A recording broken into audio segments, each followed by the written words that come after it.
Graduated from Rowan University in the spring of 2022 with a sports communication and media degree.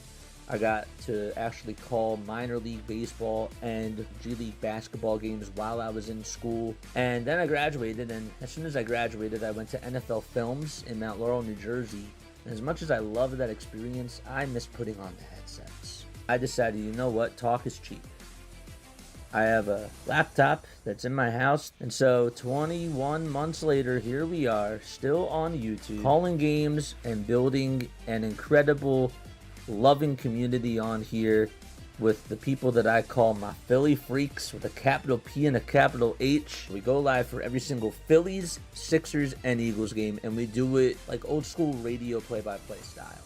I'm Jason Joseph, and this is Play-by-Play with JJ. I showed a swung on barrel. Get out to right field. Bye-bye baseball. That baby is long gone. Yo, what's going on, everybody? Let's go. Oh, let's go, baby. How we all doing? Luis Ariz is a Philadelphia Philly. Brooks Raley is a Philadelphia Philly. How we feeling? What's going on? Hope you're all doing well. Cheers. Recline.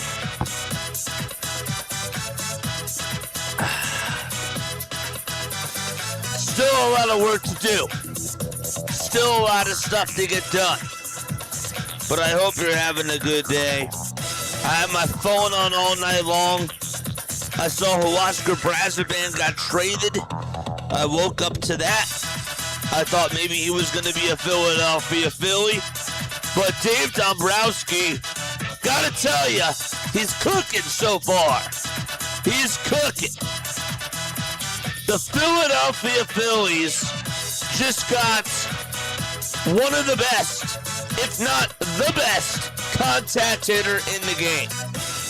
He's not an outfielder, but he definitely brings more versatility to this Philadelphia Phillies lineup.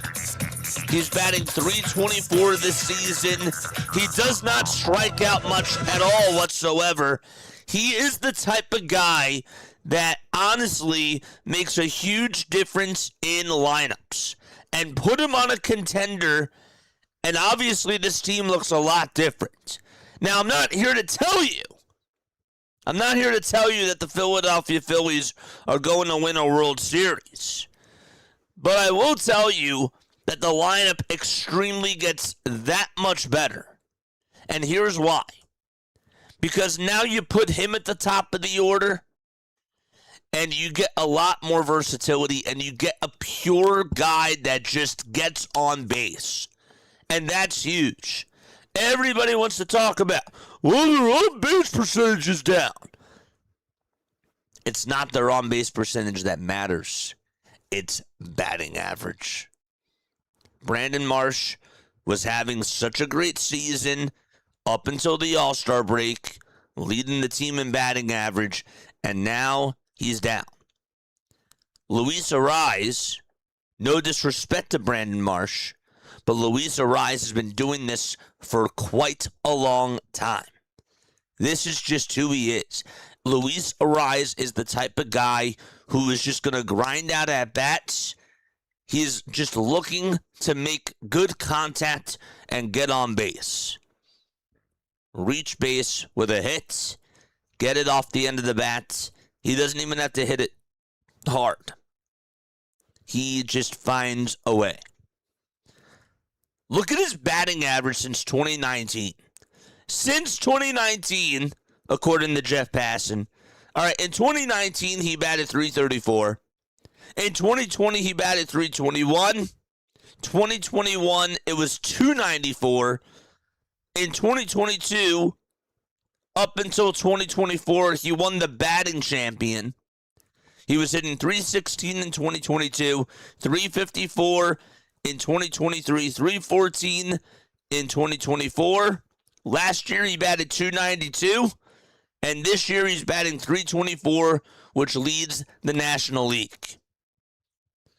That is what Luis Ariz does. He makes very good contact. Now, obviously, the Brooks Raley deal, I want to get to that in just a couple of seconds, chat. I do. But wow, is this a game changer? Now, the big question is, where's Ariz going to play defensively? Because you said that he does not want to move from second base, right? Doesn't want to move from his position. I did see MLB post out a potential lineup, and I would like to see if I can pull this up over on X. So just bear with me for a second. I'm still just, getting used to being awake right now. So you got to bear with me for 1 second. People are very upset that Ramon Marquez is in the deal. You got to give something, man. You got to give something. I don't know if people are being sarcastic or if people are actually really upset about that. But you got to be able to give something. I don't know. Luis Ariz stats this season with the New York Mets. Let's take a look at this. Okay. Let's put up our window capture. Where's our window capture? There it is. This is what his stats are with the San Francisco Giants this year. Stats with the Giants, according to Phillies Tailgate. 420 at-bats, 136 hits, 23 doubles, 4 homers, 43 RBIs, 25 walks, 21 strikeouts. He leads the league in batting average, 324, 360 on-base percentage, 440 slugging percentage, and an 801 OPS. That's the type of person that the Philadelphia Phillies need in their starting lineup. That's the type of guy. That's what he does. A pure contact hitter. And guess what? No one's talking about this. He's coming now over to a hitter-friendly ballpark, which is really awesome. The Giants are not a hitter-friendly ballpark. So he's now going to be making his way over to the East Coast, and he's going to be cooking in this lineup with Bryce Harper, Kyle Schwarber, and Trey Turner all behind him. And I really like that. We can get to all the lineup projections and all that sort of stuff in a little bit. But I really, really like this move from just a lineup perspective. I know that it's not a right-handed bat. They're going to still have to try to find a way to get a right-handed bat. And I still think that they could use another starting pitcher. But Luis Ariz, the whole breakdown of the trade, I'm going to put it up to you right now. It's right over here. This is the deal. Bryce Harper brought his outfield glove on the last road trip, saying he's ready to move to the outfield. He's expected to move to the outfield to make room for Luis Ariz in the infield. Bohm to first base, Stott to third base. That's from Todd Zalecki. Okay, so that is what they're expecting over there. Even though it was funny because on MLB Network they said that Harper's going to be in right, but they put Ariz over at first base, which I think is really interesting. But what was I saying? What was I getting to? The trade. Yes. So Luis Ariz gets traded, and the Philadelphia Phillies send Caleb Killian. The Giants also receive Ramon Marquez, who's the Phillies' number 4 prospect, and reliever Marty Gare. Okay, so they did have to give up a top 4 prospect, but really, I'm not mad about this at all. If this team believes that they can go out there and win a championship, they got to do whatever it takes. Now, you're going to have to re-sign Luis Ariz. You're going to have to make him stay. This can't just be a rental, and if they do that, then that's a whole nother story. But I will tell you that bringing him aboard is definitely something that I am very intrigued about. And I think he definitely makes the lineup better. How does he not make the lineup better, chat? How does he not make the lineup better? So, those are my thoughts, though, about Luis Ariz. We'll be talking more about him. And we'll, again, be looking at more projections and stuff like that. What are your thoughts about Bryce Harper being back in right field. I didn't think that was going to happen, chat. That in itself is also a move, too. Bryce Harper is being back. He's being put back out to right field. How's that going to be for his arm? I don't know. I'm a little bit worried about that. Because the last time that he played right field was 2019. It's been quite a bit of time since this guy was back in the outfield, 2020. So let me know what you guys think about that. But that is, obviously he feels confident and he's going to do whatever it takes. But do you guys think that he'll be good out in right field? You think that he's a better option than what some of the other guys have been giving you? I don't know. But that in itself to me is also a move too. I don't think that they're gonna shop Alec Bohm. This is what Corey Seidman said. Still feel the Phillies' need for another bat because even with a rise, there are still some holes from 6 down. Just not sure they're going to come out of the deadline with all of 2 bats, 2 relievers, and 1 starting pitcher. That's what he just said. But anyhow, wow. That definitely makes it a better lineup. There's no doubt about it. All right, so as far as Brooks Raley goes, all right, Brooks Raley, first of all, the New York Mets are just such a dumpster fire of an organization right now. They are just getting rid of relievers left and right. They are getting rid of all of their, good relief pitchers. But guess what? The Philadelphia Phillies got themselves a solid left-handed pitcher out of the bullpen. Yes, he's 38 years old. He's on a $4.75 million salary contract, right? But overall this year, he has been terrific for the New York Mets. He has been absolutely outstanding for them. This is a guy who has a 5-5 record, a 1.96 ERA. He's gone 41 in the third of an inning, and he has struck out 40 batters. This guy has some really good stuff left in the gas tank, and I really like this move. The Philadelphia Phillies didn't even have to give much up for him either. As a matter of fact, they gave up John Spikerman and Luke Gabrish. So didn't even have to give up 2 top prospects for him, and I think that it's a good deal. I really do. So Brooks has obviously been in the league since 2012. This is a guy who tends to strike out batters. He's also really good at getting hitters off balance and getting ahead in counts. Now, this is the only season so far where he's had a sub-2 ERA. This is the only season that he's played in where he's had a sub-2 ERA. Last year was at a 2.45. The year before that, it was at a 2.8. Here, I'm going to pull up the numbers just for you guys over here. So, again, these are all his ERAs every single year. So, again, 2026, it has been a 1.96 ERA so far. If you guys can see that, there it is. It's right over here. And he's been pretty good. He has been doing a very good job for the New York Mets. And how does that translate over to the Phillies? Well, honestly, the Philadelphia Phillies just need arms. They need arms. They need good high-leverage arms. If they want to compete with the Dodgers, if they want to compete with the Brewers, and even with the Atlanta Braves, they need somebody to get to Duran. That's what they need. That's exactly what they need. They got to be able to get to Johan Duran. That's what it all comes down to.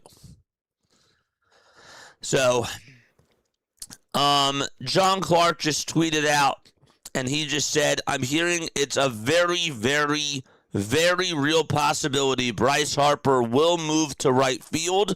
Bryson Stott will move over to third base, and Bohm will move over to first. And they'll have a rise play over at second. Sources confirm the Phillies are trading for second baseman Luis Arraez. So they're going to put Arise at second, Stott over at third, and Harper to right field. Now, how do we feel about that defensively? Let me know down below. I don't know. I don't like taking Bryson Stott out of his position. I think overall he's done a very good job. But, again, the lineup gets better. The lineup is no doubt about it better. Is Bryson Stott, though, a better third baseman than Alec Bohm is? I would probably say yes. But Stott, against lefties, does a really good job at turning double plays. So, I don't know. I really don't know. What else do I want to say? I'm just keeping Twitter open as much as I possibly can. I do want to say hello to everybody that is here in the chat. Eric is here, JJ and Coffee. It's going to be a great day. Absolutely it is. Absolutely it is. Don't fire Dave, says Real Ray Burgess. Bro, Dave is cooking. I can't lie. Dave Dombrowski is cooking. He's cooking up eggs and steak for breakfast. Yes, he is. He is making moves. He is firing on all cylinders. Again, the job's not done, but he has definitely made this offense better. I have questions, though, about the defense, and obviously I'm sure we all do, but there's no doubt about it. The offense looks a lot better. I'm also very intrigued to see where Kyle Schwarber and Bryce Harper bat now. Are Kyle Schwarber and Bryce Harper your 3 and 4 hole hitters? Because I think they have to be. I would probably put Arise in the leadoff spot and then have Trey Turner bat second. And then put Kyle Schwarber right at the 3 hole and then Bryce Harper at the 4 hole. That's what I would do. But I don't know. Let me know what you guys think down below. Everybody's still talking about the possibility that Jeff Hoffman could be a Philly by the end of the deadline today. I wouldn't mind it. It's not really a needle mover, though, out of the bullpen. He has been struggling this year, and I don't necessarily know if at this point of his career he would do well. I know that he has really good chemistry with JT, but I just don't know if that would be the best move for the Philadelphia Phillies. But wow. Arise will be the guy people focus on, but Killian massively adds velo and jumped his strikeout percentage from 15 in 2024 to 28%. 4.26 ERA is whatever, but a 3.33 ERA is way much better. That's the other thing I forgot to mention, too. So in the trade, the Philadelphia Phillies also got Caleb Killen as well. So Caleb Killen will pull up his stats, but he has a 4-pitch mix led by a strong high ride fastball, right? 4-seam fastball, averaging just under 16 of IVB. I actually don't know what that is. But he does have a 49.2% ground ball rate, which is good for 81st percentile, which plays in the back of a bullpen. So he's still on pre-arbitrary salary and should come with 5+ years of control. That could really be helpful for the Philadelphia Phillies. That could actually be really helpful for the Philadelphia Phillies, and I'm very intrigued about that. So we'll actually pull up his stats right now, too. I forgot that. Obviously, he was also a part of the deal as well. So here is Caleb. Caleb is 29 years old. Again, his ERA is a little bit high. It's a 4.26. He does have 44 and a third of an inning under his belt and 53 strikeouts. But if we actually take a look at his game log, where is his game log? Is it up here? Yeah, there it is. Game logs. Let's take a look at that game log. If we take a look at this game log, he's only allowed 1 earned run over his last 13 outings, and he's given up 5 hits. He has actually struck out a total of 15 batters in those 13 innings, and he hasn't really given up a lot of hits. So that tells me that he's been pitching a lot better, May 3rd, right, his ERA, he actually started off the season really strong. And this is actually his last couple of outings. Over in July, specifically, he went 8 in the third. He allowed 5 earned runs, which really isn't so good. And he gave up 3 walks, but he did strike out 10. If he can do what he did throughout April and May, I think that he could definitely add some more value to this Philadelphia Phillies bullpen and give them some extra depth. So I don't mind the move. He's a little bit of a younger guy. He's the type of guy that, you know, maybe could eventually pitch in high leverage spots, but he's a better arm than what they comparatively have. I mean, I would much rather have this guy than Seth Johnson. It sounds like, chat, that we're not going to get Seth Johnson anymore, and we're not going to get as much of Chase Shugart anymore either. Thank goodness. Thank goodness. I am sick and tired of watching those low-end bullpen pitchers who aren't even major league pitchers pitch for this baseball team. I am so tired of it. With the additions of Caleb Killen and also Brooks Raley, it seems like for now, especially with Kyle Backus, they don't have to rely on him anymore. You don't have to rely on Kyle Backus as much. You got Tim Meza, Jose Alvarado, and Brooks Raley as your left-handed pitchers. That's definitely an upgrade. That is definitely an upgrade for sure. Paul, what's going on, man? How you doing, buddy? Dane Bohm is still on this team. Arise with a contender, says Leonard. Dude, that's it honestly doesn't get any better than this. It doesn't get any better than this when it comes to this starting lineup. And I am very intrigued with how they are going to do. I really am. Oh, man. 10:28 a.m. Eastern Time. There's still a lot of time left to go. There's still a lot of time left to go. Let's see. Marty Gare is the other piece in the Giants. Where is it? Marty Gare is the other piece in the Giants and Phillies trade for Luis Arias' future Phils. He had an electric fastball. This is one of the best in the minors. He doesn't have a consistent breaking pitch and is fleeting command, but has a huge arm that has been up to 102.2 miles per hour. 102.2 miles per hour. So he was a 13th round pick in the 2023 MLB draft, and he is 22 years old. This also tells me, by the way, chat, that the Philadelphia Phillies are not going to trade Alex McFarland, and I'm hoping that at some point he gets called back up. Because imagine a bullpen with McFarland, Killen, Duran, and also Brooks Raley. I think that your bullpen gets even better. I really do. You still got Orion Kerkering. You still got Jonathan Bolin. And if Orion is now your 6th inning guy, and Bolin is now your 6/7th inning guy, I think you got better. I think that you got better. Now, if they're done making upgrades to the bullpen, to me, it's fine. To me, it's totally fine. You still need a right-handed bat, and you still need a nice, solid pitcher that can pitch at either the 4 or the 5 spot. They don't have to go for another ace. I'd like to see them try to go for another ace, but I think that they got better with the bullpen. I really do. So, the team definitely got better. Now, how does this translate moving forward? We're going to have to wait and see.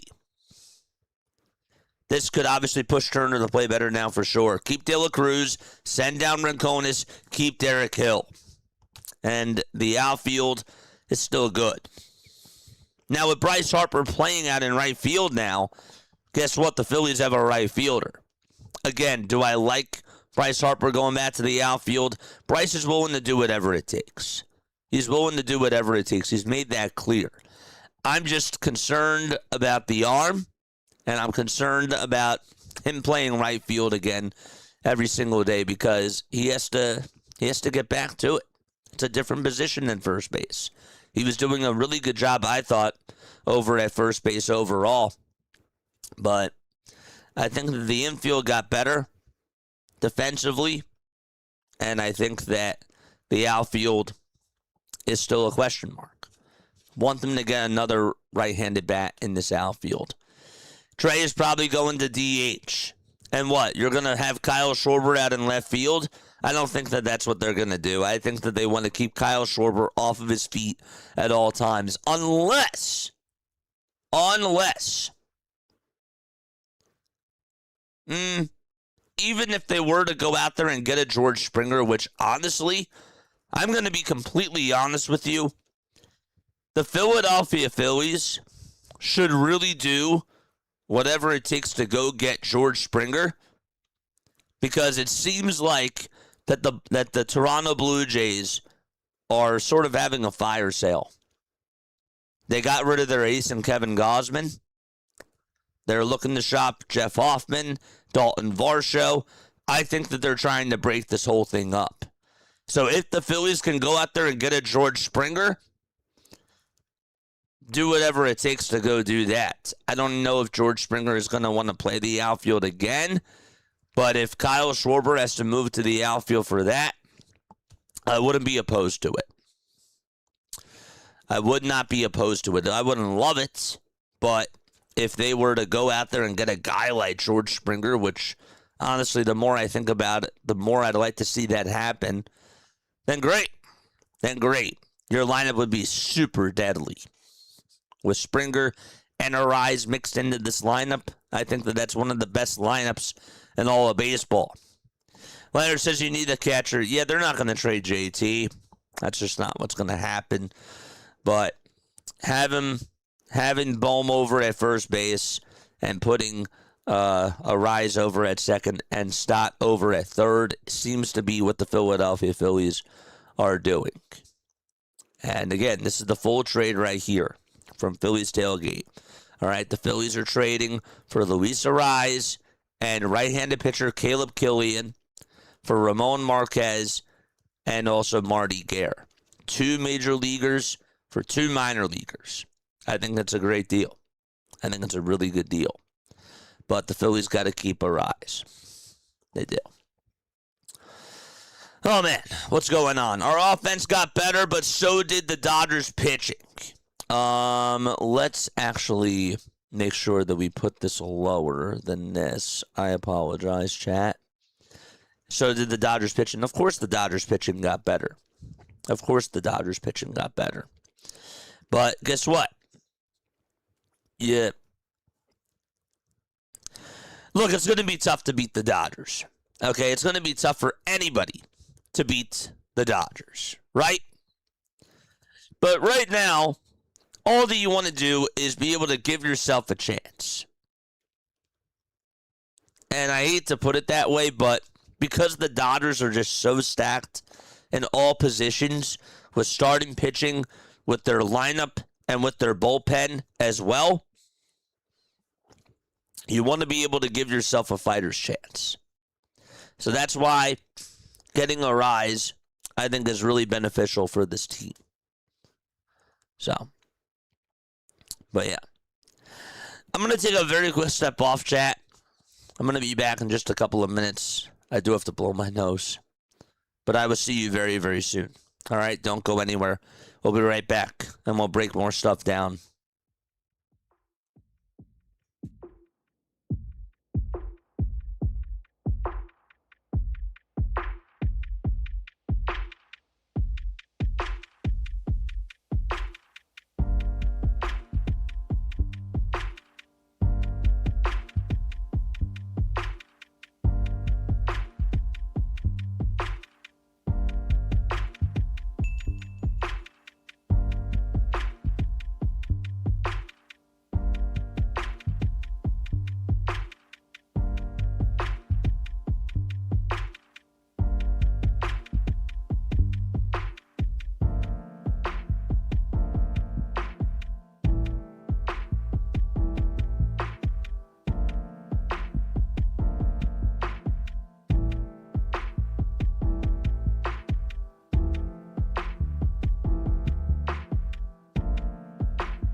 All right, chat. We are back.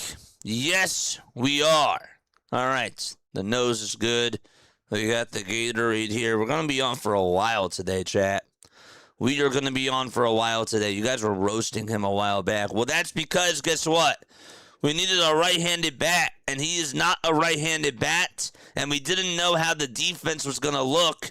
But now that he's here, and I sort of see how the Philadelphia Phillies are going to lay out their defense, I'm not going to lie, I kind of like it. Get Bohm away from third base and have him just play over at first. Now, obviously, when lefties are up and he has to deal with a ground ball over towards the first base side, am I really going to love that? Is that ideal for me? Not necessarily. I think Bryce Harper is a way better defensive first baseman than Alec Bohm is. But guess what? He doesn't have to make the throws over from third anymore. He doesn't even have to do that.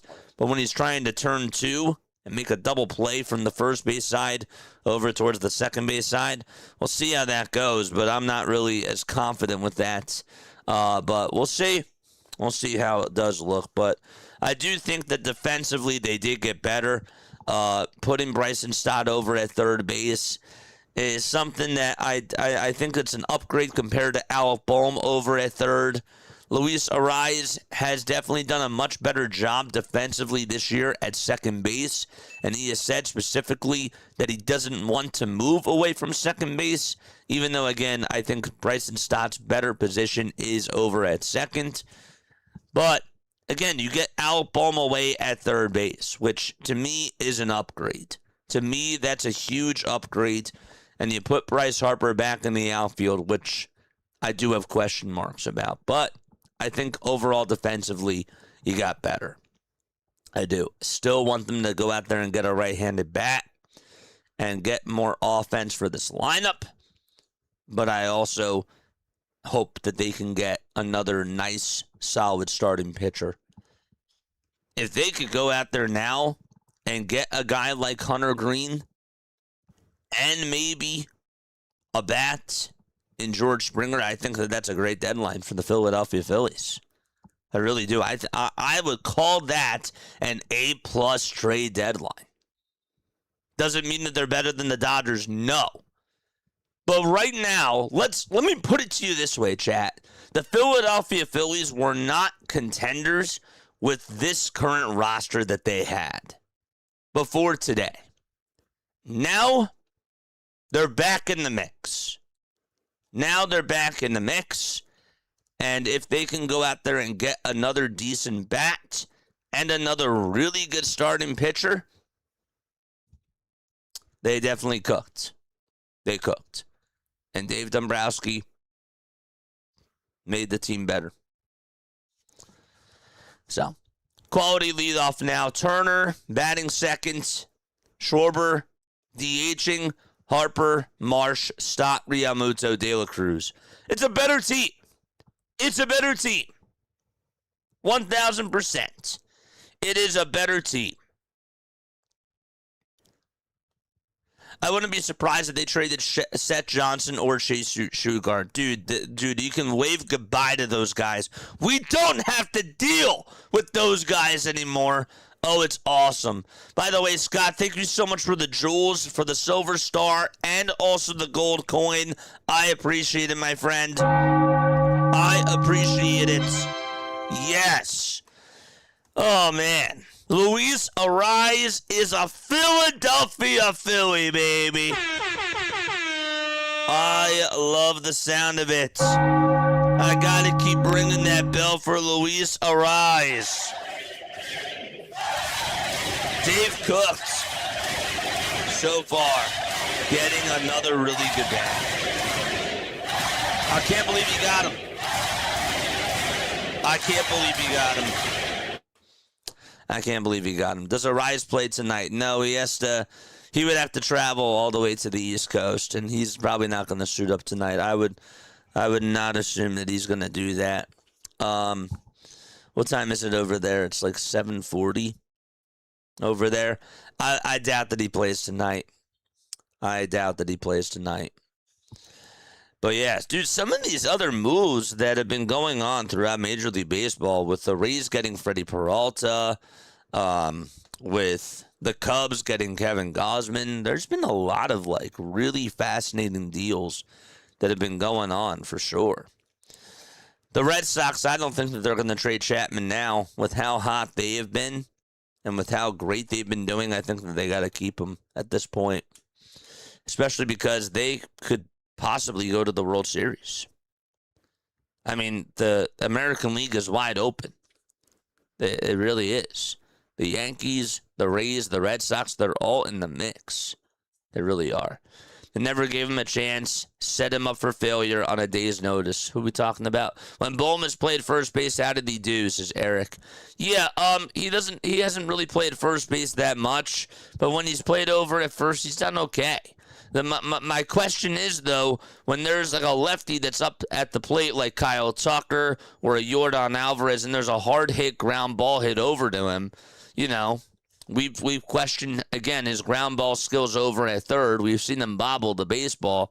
What's going to happen when the ball's hit over to first and he has to make those plays? I don't know. He's not also really good at stretching. And so the other thing that kind of concerns me a little bit too, and I hate to go down this road, but I have to look at all different cylinders here, right? Actually, wait, hold up one second. John Morosi heard today that the Rangers are willing to listen on Mackenzie Gore and Jacob Latz. Price is high because neither is a pending free agent, but the 5-game losing streak has nudged the Rangers into a buy and sell mode. Huh. What do you think about the Philadelphia Phillies going out there to get a guy like Jacob Latz or Mackenzie Gore? What would it take for that deal to be done? I don't know. But maybe at the end of the deadline, the Rangers say to themselves, you know what, we're really not going anywhere. We'll just give you Jacob Latz, you know? We'll just give you Jacob Latz or something like that, and it won't be for as high of a deal. Jacob Latz, to me, would be interesting because, again, he's the type of a pitcher that he's actually been used for almost like 2 innings a lot of times for the Texas Rangers as a closer. Now, obviously, he wouldn't be the closer here, but I don't know. He's a better arm, and he helps out the bullpen, and he would be really good for them. But that would be like a last-minute type of a thing. If they could pull something off like that, I think that would be really interesting. This deadline is going to be wild, especially during the final hour chat, because they are going to, this is going to come down to like the very last minute, and I wouldn't be surprised if teams make some crazy offers, crazy offers before 6 o'clock. So, but right now, yeah, this team looks a lot better on paper. There's no doubt about it. Let Kyle Schwarber take a mental break for a couple of games. Well, he just did. He was out of the lineup for a couple of days in a row, and that's why he's back in the lineup now. He was out of the lineup for 2 days last week. So, and I don't know. It seems so far that it really hasn't helped him. But maybe there'll be less pressure. Maybe there'll be less pressure on Kyle Schwarber because they got Luis Ariz. I don't know. I think that it definitely is a locker room type of a shift. And that's the nice part about the whole thing, is that they get an extra set of ears in that locker room. So, yeah. Need a catcher that can hit. Backup is JT, says Leonard. Yeah, I don't think that they're going to focus on catcher right now. I definitely don't think that that's a big need. If they could get a Hunter Goodman type of a player, a guy that could play the outfield and possibly catch, then maybe they would do it, but that would require a lot. And the Rockies, I don't think are going to be shipping Hunter Goodman for free. But also, he's another right-handed bat. If the Phillies were to go after a quote-unquote catcher, he would be my only candidate that I would like the Philadelphia Phillies to get. But he would mainly play outfield on this team. So, the Nets tried having Turner in the outfield when he was 22. It was an epic fail. Why do you all of a sudden think that he can play the outfield now? It's a legit question. I don't think he can play the outfield. I've been one of those people that have said specifically that he can't play the outfield. I don't trust him playing the outfield because if he's having issues with his arm over at shortstop, what makes you think he's going to be better in the outfield when it comes to throwing? Guys are going to be running off of him even more. Now he's fast. He has a lot of speed, and I'm sure that he could probably track down fly balls, but that arm is a big question mark. And also on the one hoppers out over towards wherever he plays, do I trust him fielding ground balls? No, I don't.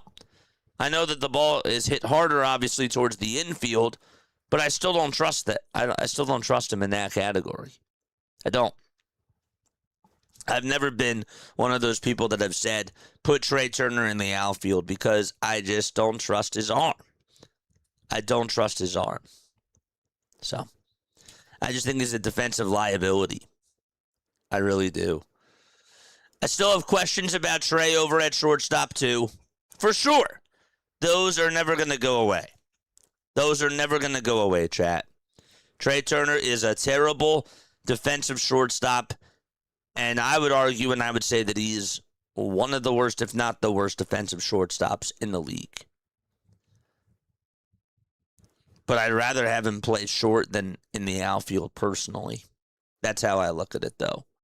Just imagine, it's the bottom of the ninth inning, the bases are loaded, and there's one out, and the Phillies need to get 2 outs. If there's a fly ball hit out over towards medium depth center field, and Turner makes the catch, do you really trust him? Do you trust him with the game on the line to gun a runner out at the plate? No. I don't. So far, this deadline is a B+. So far, it has been very, very good. Yes, it is.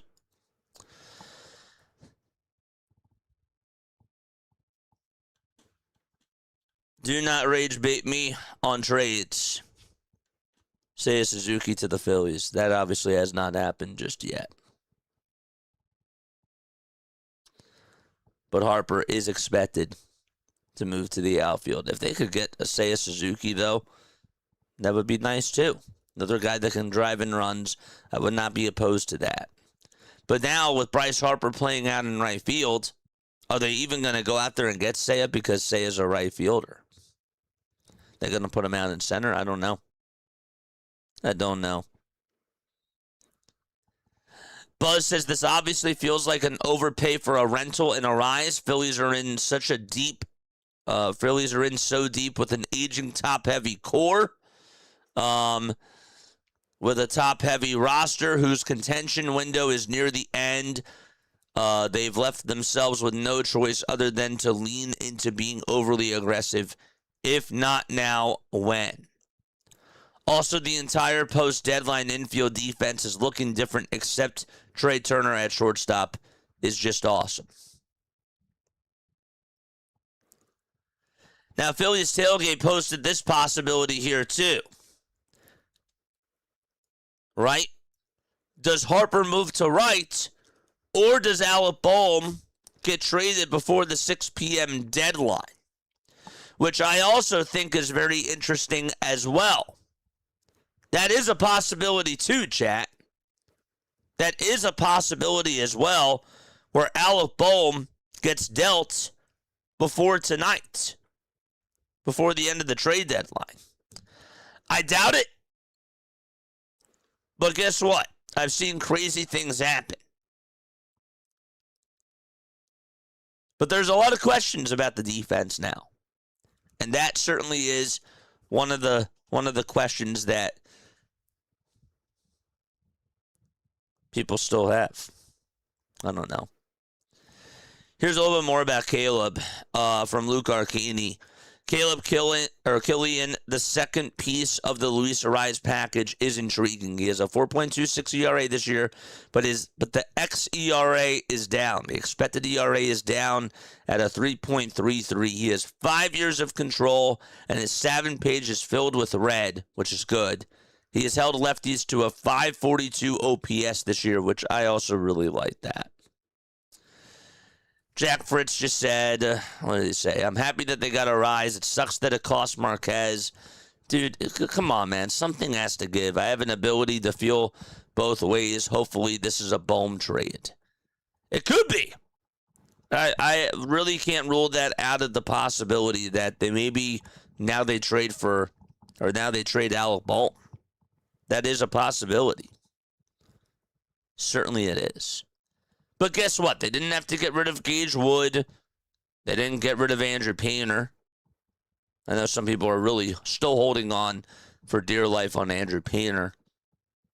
But they didn't have to get rid of him. They didn't have to get rid of Gage Wood.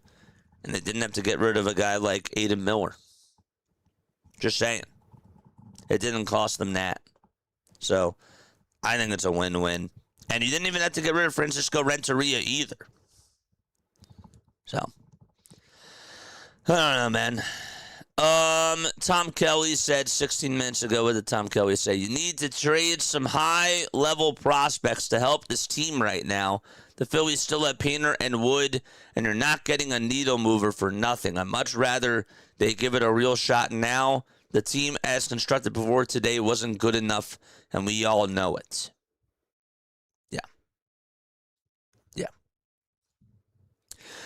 These are good moves. However, I don't think that these put us in the same level as LA or even Milwaukee. I'll stand my ground and say if this is it for the help, we should have been sellers at the deadline, says Jim Horton. Yeah, I don't think that they're done. I don't think that they're done. If they go out there and get another nice starting pitcher, and if they get another nice bat, I think that that's a solid deadline. But it's a step in the right direction, Jim. It's a step in the right direction in regards to them getting better because the bullpen did get better. The bullpen definitely got better on paper, and the lineup got better for sure. The defense, there's question marks. There's a lot of questions on even if Alec Bohm is going to stay. So, I don't know. Just saw that we got Ariz. Let's go, Bam, man. What's going on, buddy? It's good to see you. Brooks Raley, I'm nervous because he's, I don't know, but he's pitched really well for the New York Mets, I think, says AJP. Dude, he's been having a really good year. He's been having a very good year. Again, he's older. He's 38, but he has a sub-2 ERA. It's a 1.96. He definitely strikes out a lot of batters. He is your high-leverage left-handed pitcher that you're going to go to out of the bullpen. And you don't have to worry about Kyle Backus anymore. Who would you rather have? Kyle Backus or Brooks Raley? 1,000% taking Brooks Raley any day of the week. I mean, Alvarado would have been your high-leverage lefty, but you don't even have to worry about that anymore. You don't even have to worry about that anymore. JJ, your chat is delayed by about 15 minutes, I think. That's because I'm not looking at chat right now. I'm spilling. I'm going over all my thoughts and all my feelings. If I look at chat all the time, then it distracts me. That's just what happens. So that's why I'm not always constantly looking at chat. Buster Olney just tweeted this out. Clay Holmes, Robbie Ray, Brady Singer, and maybe Casey Mize are the primary starting pitcher rentals still on the board with the Brewers, the Phillies, the Braves, the Red Sox among possible buyers. It's a buyer's market with starting pitching. I would like Robbie Ray. I would definitely like Robbie Ray. If the Philadelphia Phillies could somehow get him, I think that would be nice. I do. I think that would be a really nice addition, too. Again, you just need another starting pitcher. Doesn't have to be an ace. Doesn't have to be like a number one, a number two type of a guy. You need more pitching depth with your starting pitchers. JJ, I'm not going to lie. We got to trade Aaron Nola. Who's going to want to take on that contract, Dylan? Who is going to want to take on that contract? Let me know down below. I mean, yes, there's people that take on bad contracts, And if the Philadelphia Phillies find a way to get off that contract, I will just thank the baseball gods. But who wants that deal?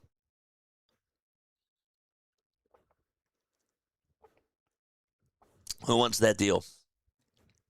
So, if they move trade, it'll probably have to be the second. But guess what? They're not going to do it because Arise wants to stay at second base. So that's why Arise is playing over at second, not at first.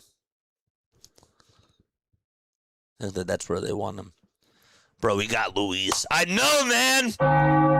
I know. It feels so great to say that the Philadelphia Phillies got Luis Arise. One of my favorite Giants. And Luis Arise is a Philadelphia Philly. And again, we got Caleb Killian, too. We got another relief pitcher that is locked up for another 5 years. That's great. I think that's awesome stuff, chat. I really do. Arise is a playoff caliber player. Dilated Entertainment says, "What's up, D? How you doing? I'm sure that you're not happy about this." And I can understand why. But guess what? Somebody has to try to dethrone the Dodgers. And I'm not saying the Philadelphia Phillies are, but if he's going to a contender to try to dethrone a team, I'd say it's a win-win. And guess what? Just because he's traded to the Phillies, it could just be for a rental. It could just be for a rental. So, still need an outfielder? Yeah, we do. Luis is playing Gold Glove quality over at second base. And see, that to me makes me very happy because, again, I was nervous about Bryce Stott being out at second base. I will say this over and over again. Bryce Stott is a way better third baseman than Alec Bohm is. Alec Bohm is terrible over at third. So now that you have Stott at third, it's an upgrade compared to what you had defensively in Alec Bohm. Now, Bohm used to be a lot worse over at third base. He was like underneath league average, and he would be making errors left and right. But still, he would have so many blunders still, even this year, over at third base. But wow. Here's the other thing that's really interesting, chat. For those people that actually say that, oh, Luis Arise does not hit left-handed pitching well, I'll tell you this. He's batting .315 against lefties this season. So that's another reason why I say to myself, well, yes, he's another left-handed batter. Okay, he's another left-handed batter, but guess what? He actually hits lefties very, very well. And that makes me very happy, too, because right now, the Philadelphia Phillies cannot hit left-handed pitching for whatever the reason is. They've been having a much more difficult time against left-handed pitching right now. So, I think that this move really helps them in that regard, too. He hits lefties well, and he capitalizes on so many mistakes. He's a table setter. Chat, how many times have we said for this Philadelphia Phillies offense that we need a table setter, a guy that can set the tone and just get on base at any given moment in time? That's what Luis Arise does. He sets the table, and now you can play more small ball with Luis Arise. That's what we love about him, too. So now that you have him in the lineup, the table can be set for guys like Kyle Schwarber and Bryce Harper to rake, which is awesome. Now, obviously, I still want them to play more small ball, even with those guys. But guess what? They're really good at. They're really good at hitting the long ball, and you got to surround those guys with guys that can just hit for batting average and find ways to get on. And I believe that's what Luis Arise does such a great job at. He helps them out in that category all the time. I like it. The more I think about it, the more I like it. Again, this doesn't put them over the Dodgers, but it puts them, I believe that it makes them a better team. I don't know about the Brewers or the Braves yet because, again, we have to still wait and see what else happens throughout the rest of this deadline. But wow, the lineup got better. The lineup definitely got better. Padres have interest in Robbie Ray for Joel Sherman. Just got that report. Oh, Aaron. I like Aaron. Aaron does a great job. Realistically, nobody wants Alec Bohm. You'd be hard-pressed to find any team to take him off your hands. Either way, he cannot play first base for this team. You go get an outfield guy and pay Bohm to sit on the bench if you have to, says Aaron. So Aaron does not want Bohm to play over at first base. I think it's better than putting him over at third, personally. I do. I think it's better than putting him over at third. But maybe I'm wrong. That's just my opinion, though. But yes. So, who else do we got? I'm sorry, but Arias in a Phillies uniform, I can't see it being the decline of his. I can see it being the decline of his career. I can't see it. He's in a hitter-friendly ballpark. Now, obviously, I will tell you this. If Kevin Long's if Kevin Long plays around with that swing and with that stance, I am going to be very, very angry. Do not let that man change one thing about his stance. If something takes a turn for the worst with that, I'm going to have a lot of issues. I've already had issues with Kevin Long, but if they play around with that and make unnecessary adjustments in his swing and with his stance and with his timing, not going to be happy. I could also sort of see that as a possibility too, and I hate, again, to look at it from a negative perspective, but I got to look at everything from all angles. I have to. I have to look at everything from all different angles. That's a possibility, though, too. Just keep that in the back of your mind. Look at JJ just ignoring the Braves. Mention the Brewers and the Dodgers. Come on, JJ. I did mention the Braves. I mentioned the Braves. Of course I did. What's up, CeeLo? How you doing, buddy? I like Martian left, Joe Adell in center, and Harper in right. So that means that Crawford's getting moved, right, Herman? Or do you think that Crawford's just going to be coming off the bench?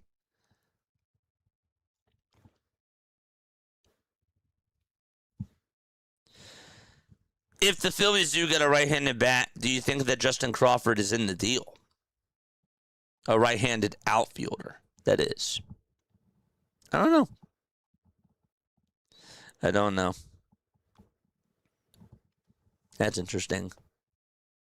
He definitely is going to feel some way about the fan base's DE. Well, the pressure's on. The pressure is on, and I actually think that he would thrive with this. I really do. San Francisco Giants veteran starter Robbie Ray is also on the Phillies' radar after already pulling off one big trade together. I would love the Philadelphia Phillies to go out there and get Robbie Ray. Oh, I would love it very, very much. Let's actually pull up Robbie Ray's stats, shall we? Robbie Ray. Robbie Ray this season. All right, here we go. We'll zoom on in for you guys to be able to see. Robbie Ray has a 10-6 record, a 3.08 ERA, 21 games started this season.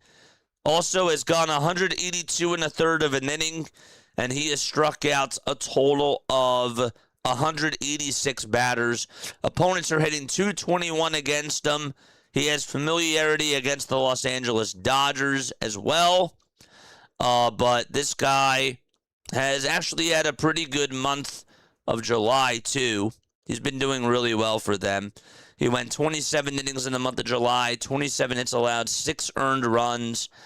The last time he actually faced the Dodgers, he did pretty good. He went 6, or sorry, was that the Dodgers? No, that was the San Diego Padres. I'm so sorry about that. The Dodgers, they actually didn't do so good in his last outing against them. 4 2/3, 9 earned runs. Yeah, that's not what you want. 4 2/3, 4 runs, 3 earned runs. Against the Diamondbacks, he didn't do so well. But yeah, against the Dodgers this year, he only pitched against them 1 time, and it wasn't so good.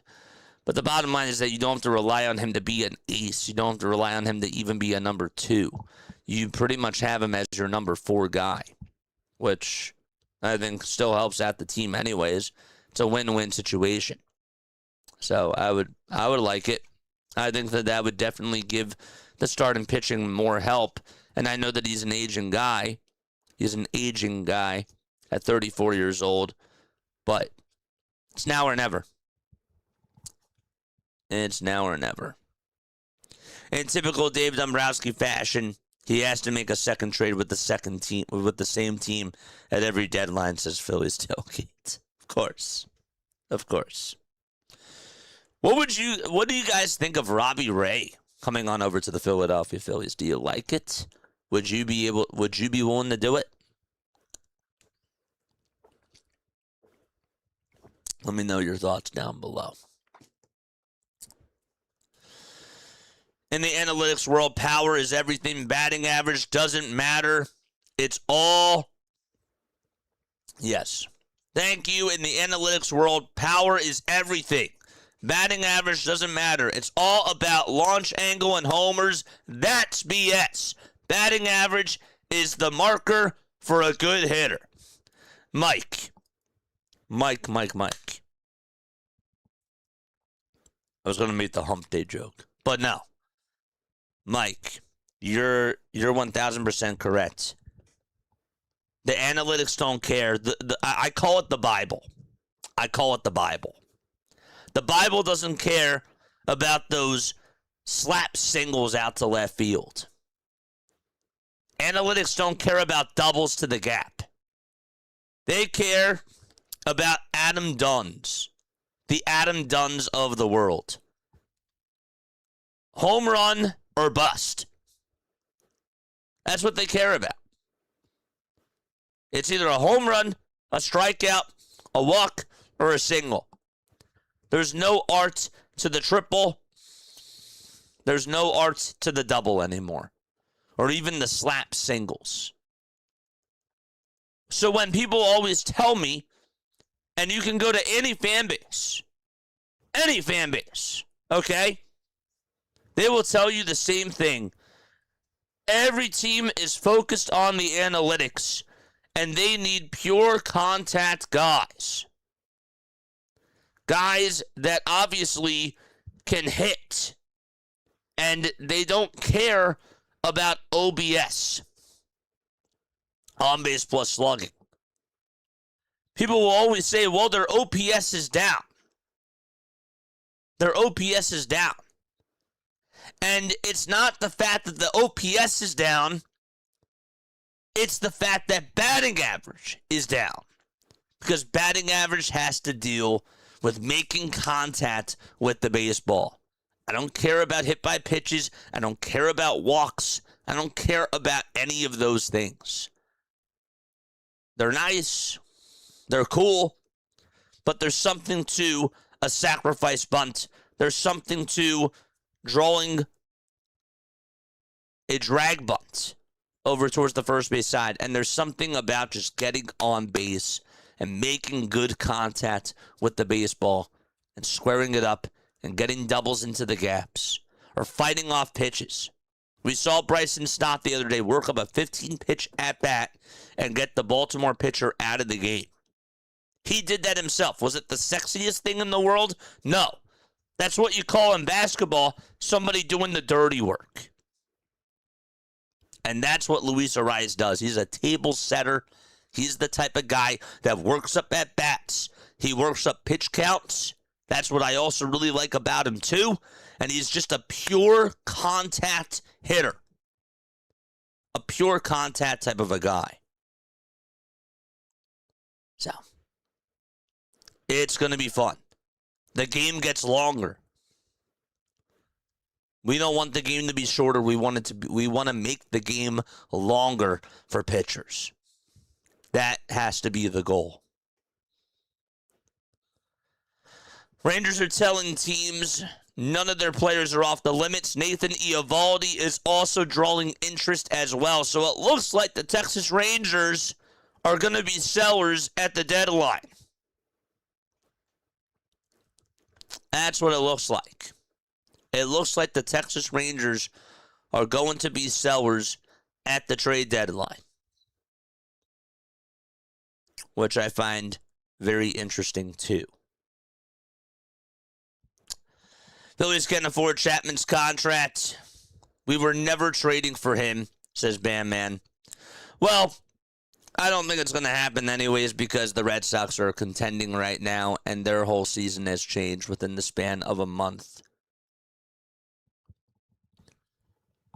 It does seem, though, that the Philadelphia Phillies are drawing more interest in Robbie Ray. And if they go out there and get him, their starting pitching gets better. Robbie Ray is easily your number 4 pitcher. And I think that that's awesome. And then you slide Aaron Nola down to the 5 spot. Okay? You could even put Painter in the 5 spot. Even though, again, he came off of a nice outing. How long does he keep that up? I don't know. Maybe Painter's going to be in the deal.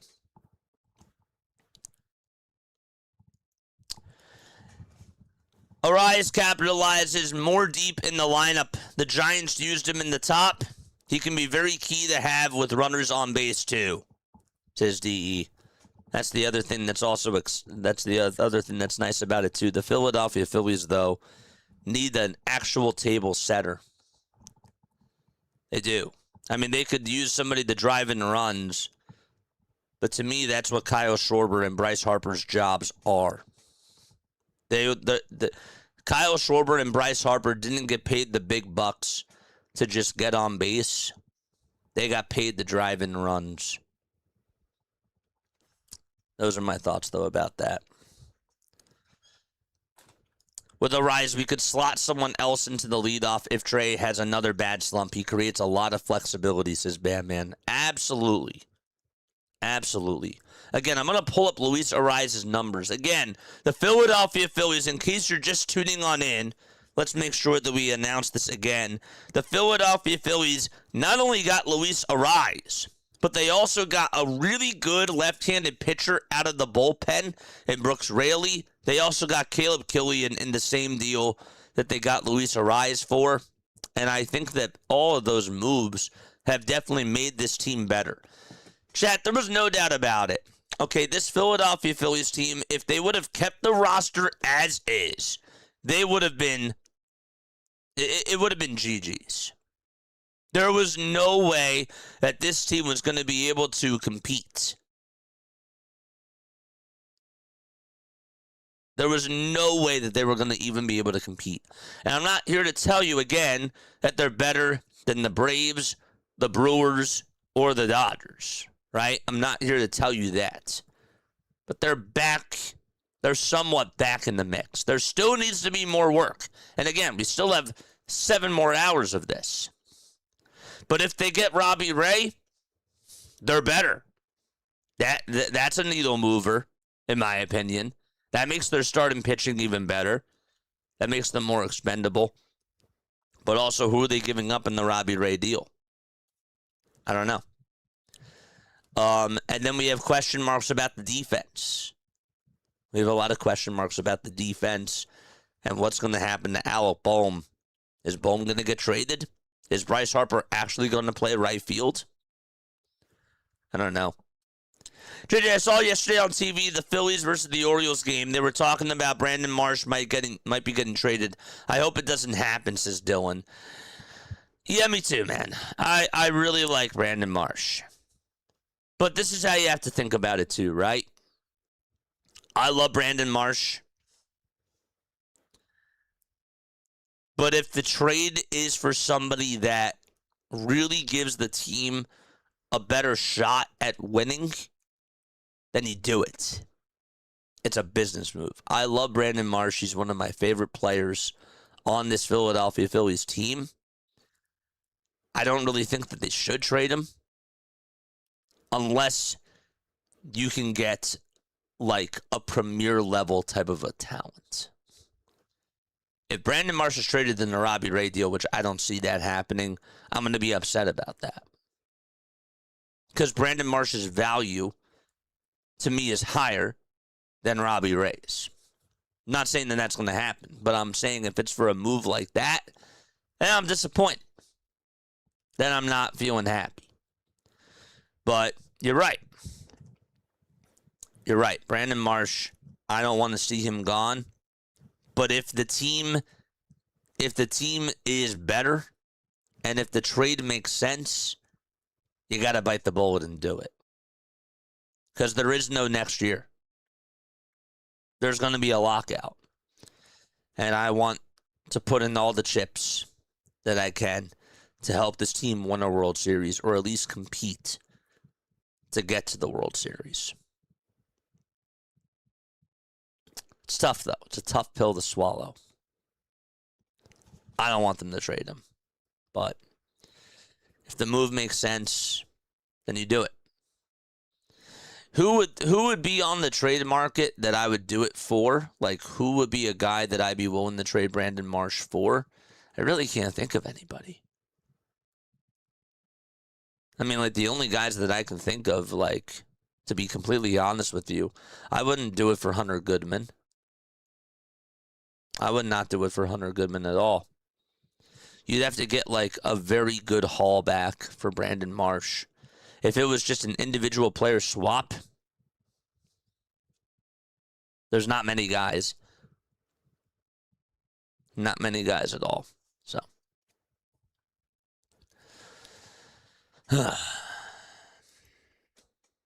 Crazy trades happening all over Major League Baseball, says Chris Rose.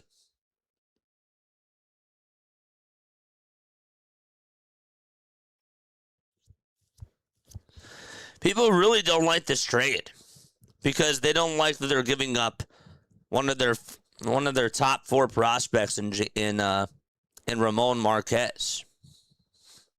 And I'll be honest with you, I could care less. I could care less, chat.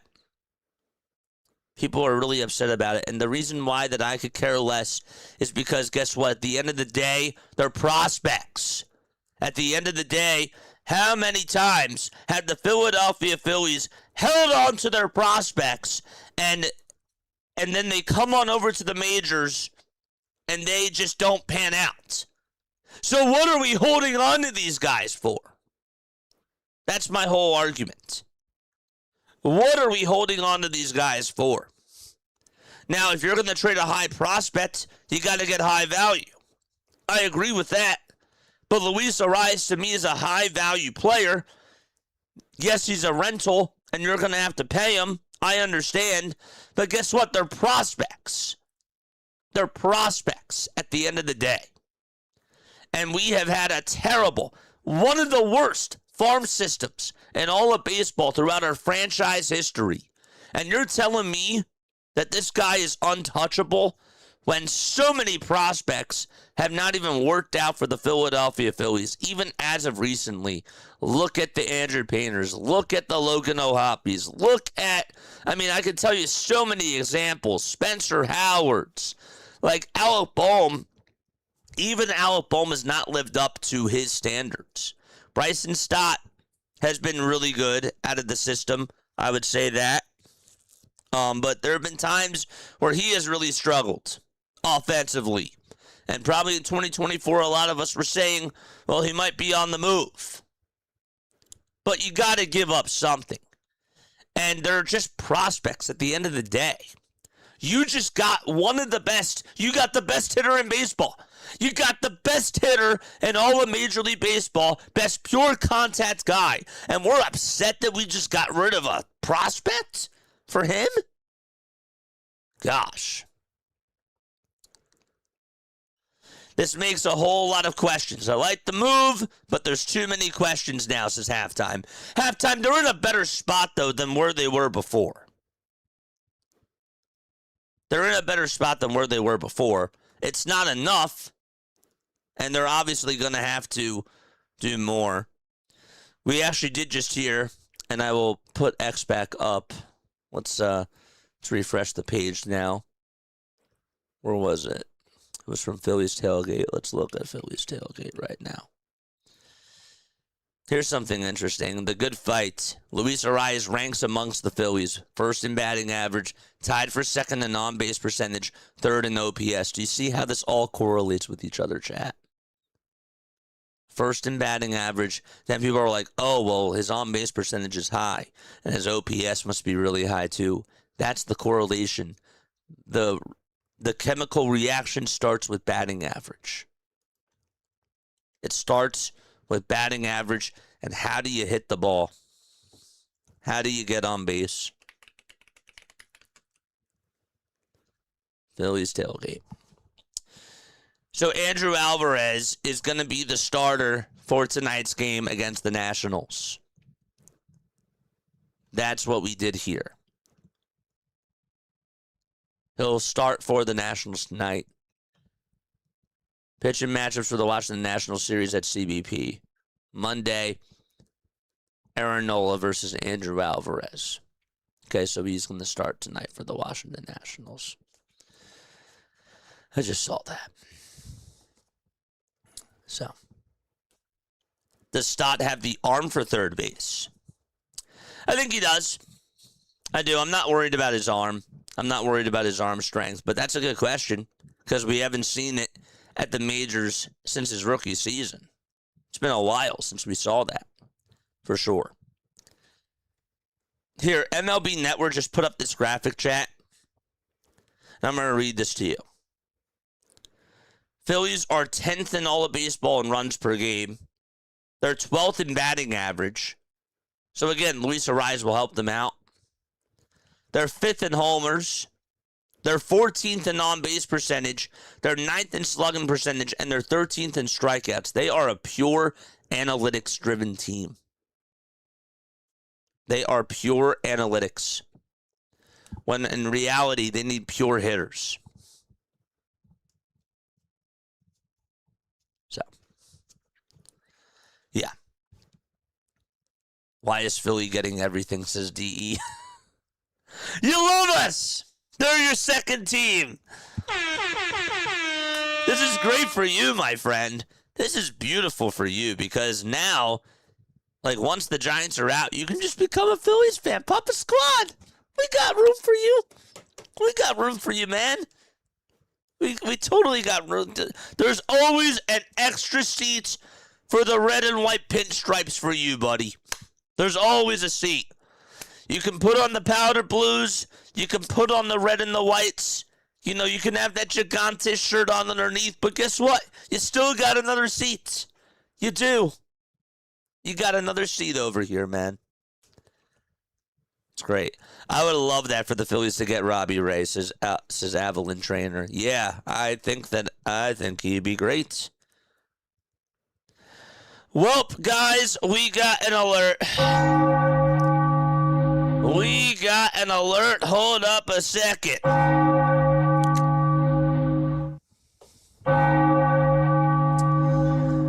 All right, hold up.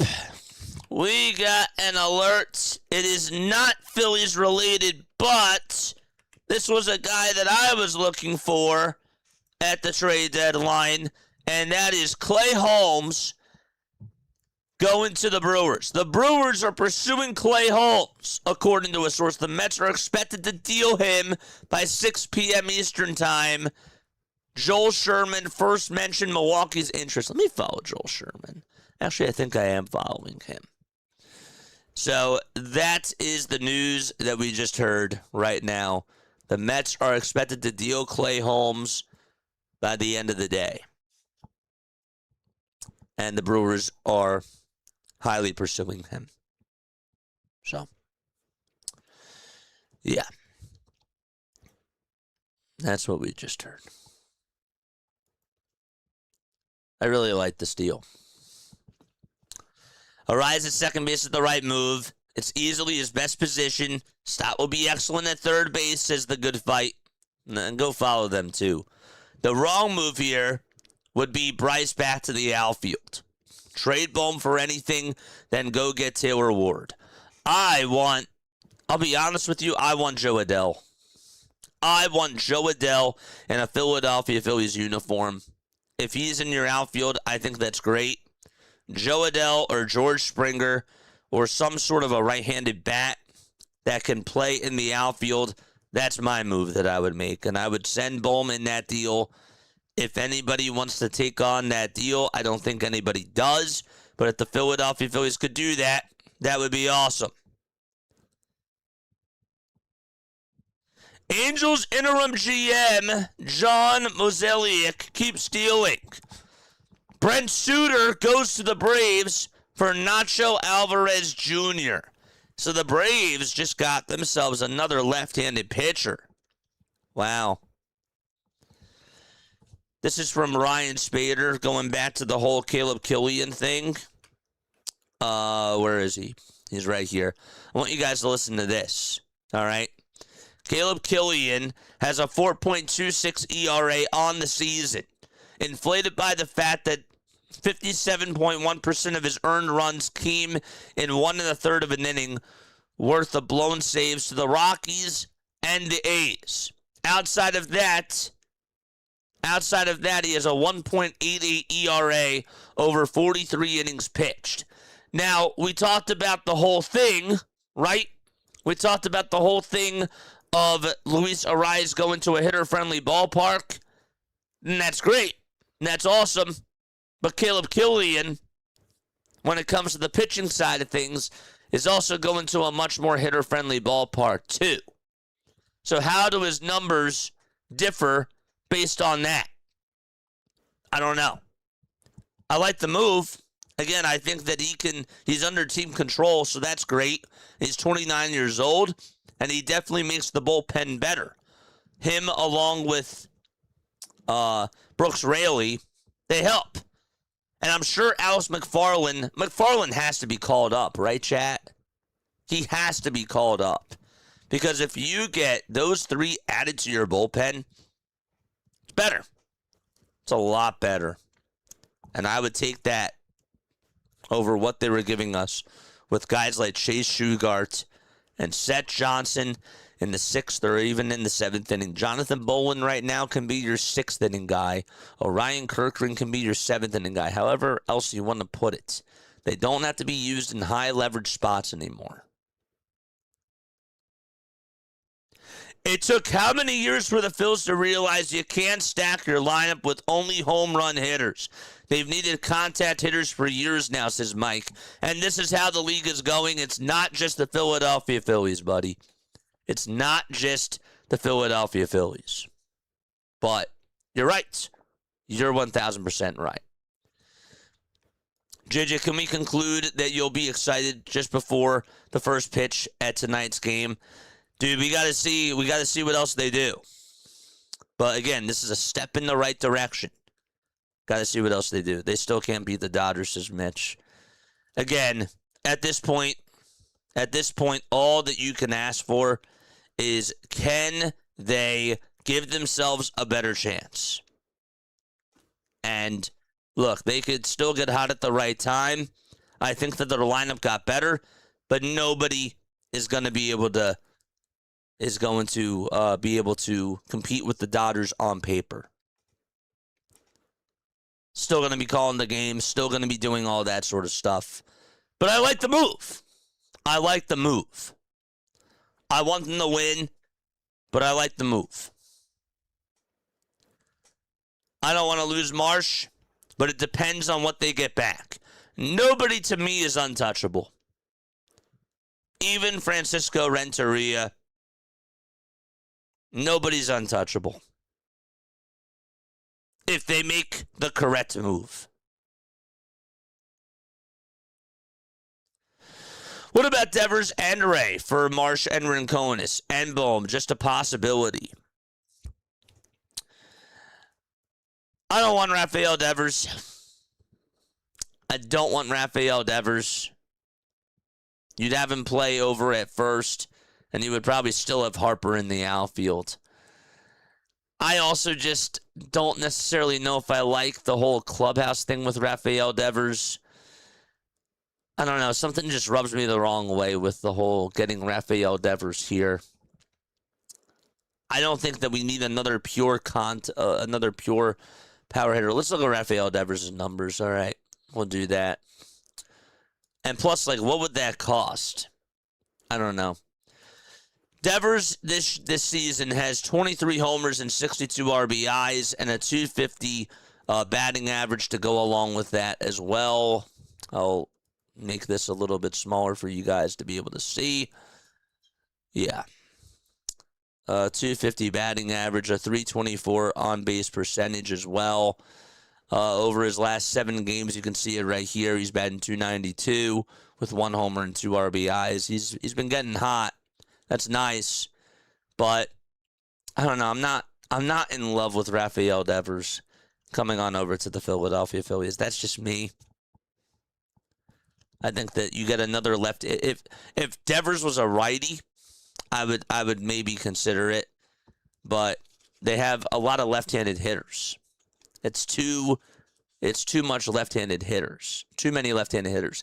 The only reason why I really like Luis Arraez, even though I said that he was another left-handed hitter, he's doing really well against left-handed hitters this year, hitting-wise. That's another reason why I really like the move. Rafael Devers this season against left-handed pitching, let's take a look at those stats if we can actually get the advanced analytics on that. Against left-handed pitching, this guy is batting 187. Ew. I don't want that. 187 against left-handed pitching. You can't see it's over on the far corner. But 76 hits in 139 at-bats. No, sorry, that's 76 games. 76 games, dude. Let's just go to ESPN. Let's just go to ESPN, dude. ESPN has a lot better stats, and it looks like it's much more organized, so we'll just do that. But Rafael Devers this year, where is he? Rafael Devers. Devers is batting 187 against lefties. You can see it right here. 281 versus righties. We need guys that can hit left-handed pitching. We just do, chat. 26 for 139. Look at his strikeouts. 45 strikeouts. Another guy that strikes out a lot. Another guy that's just that swings for the fences all for nothing. I don't want that. I don't want that. I want contact level hitters that can also hit for power. That's what I want. Guys that don't have to chase. Rise is great. So Brent Suter again goes to the Atlanta Braves for Nacho Alvarez Jr. That's what we heard. Stock could have won a Gold Glove this season, and now we have to move him for yet another left-handed batter. Love Arraez, but I really don't like this move, says Haley. I love it. I love it. I think that the lineup got a lot better, and you get one of the best, if not, again, like the best contact hitter in the game. The lineup is certainly a lot better. But, again, like, I'm not in love with Alec Bohm over at first and putting Bryce Harper back in the outfield. I'm not as big of a fan of that, but Stott's a better defensive player than Alec Bohm is over at third. I'd say he's a much better upgrade in that area. And Bryce Harper in the outfield, I don't know. I don't know how that's going to look. I'm not ruling out the possibility that Alec Bohm gets moved. But again, I don't always see eye to eye with people, but I really like the Arraez move. I do. They get a very good contact hitter. They need guys that can get on base. And Arraez will definitely make a huge difference for this lineup.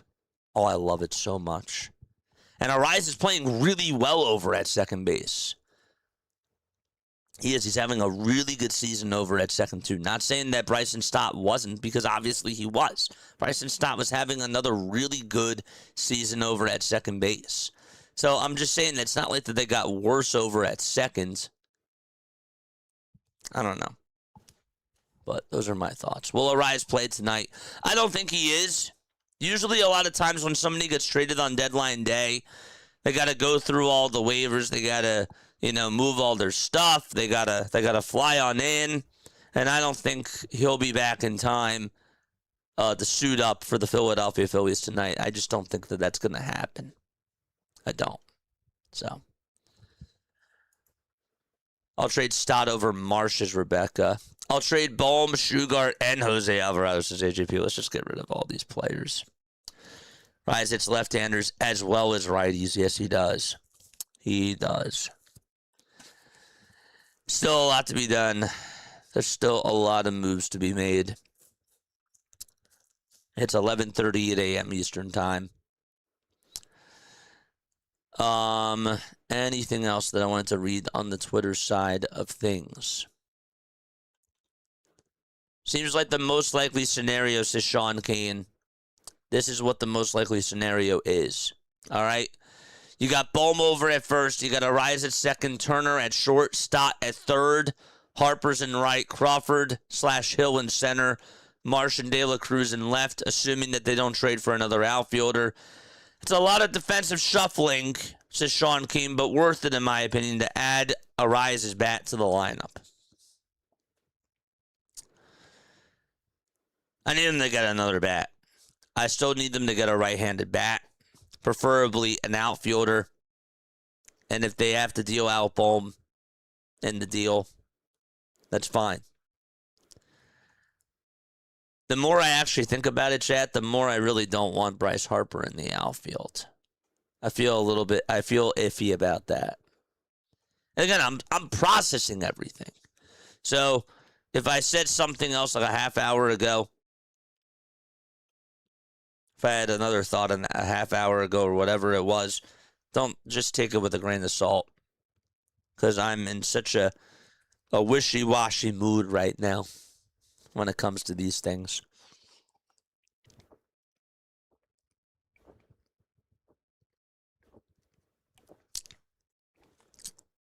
So, Jose Soriano to the Angels, to the Blue Jays is a really good deal for Toronto. But then again, I don't really understand what they're doing because they got rid of Kevin Gausman and they're looking to sell some of their guys. Like, what are they doing? What's going on? Why would they do that? How old is Jose Soriano? Jose Soriano. Let's look at his age.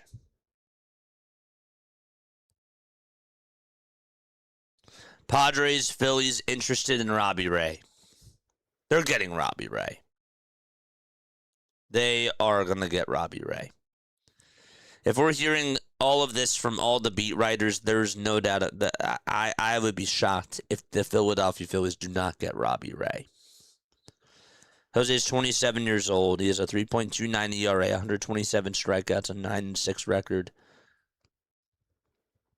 And they traded away 3 prospects to the Angels. I don't know what the Blue Jays are doing, though. I don't know what they're doing.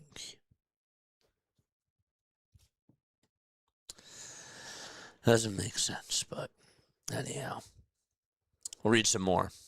Phillies haven't produced a real star hitter since the '08 core. Not even Rhys Hoskins was a real star hitter. Bingo. They do develop pitching well, but that just means we can afford to trade Marquez. I mean, Spencer Howard didn't work out for them. But, I mean, there's pitchers that have not worked out. Andrew Painter so far has been a huge disappointment. Nick Abel hasn't really done much. Really hasn't. So. But yeah. It's interesting, man. There's still a lot of time left with this MLB trade deadline. There's a lot of time left. And we shall see what else goes on. We shall see what else goes on with this trade deadline. I can't wait to see how this day plays out. Yeah. Killian is not a rental. He's not a rental at all. I also don't like moving around half of our roster with 2 months of ball left, says Haley. Well, I understand, but would you rather stay put knowing that there's probably going to be a salary cap? Or would you rather take your chances and try to go out there and win a World Series now?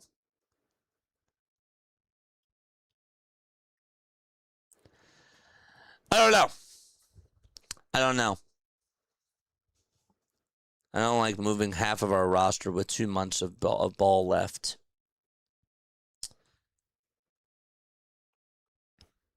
I don't want that, but part of me is also like the chat. I want this team to win so badly. I want them to win so badly. I don't know what's going to happen next year. I don't know what's going to obviously happen the year afterwards. And I know that nobody on paper is better than the Dodgers.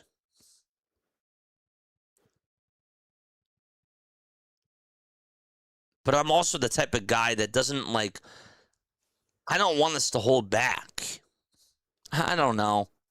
I want us to go out there and do whatever we can to go out there and give ourselves a fighter's chance to compete with the Dodgers and try to win a World Series.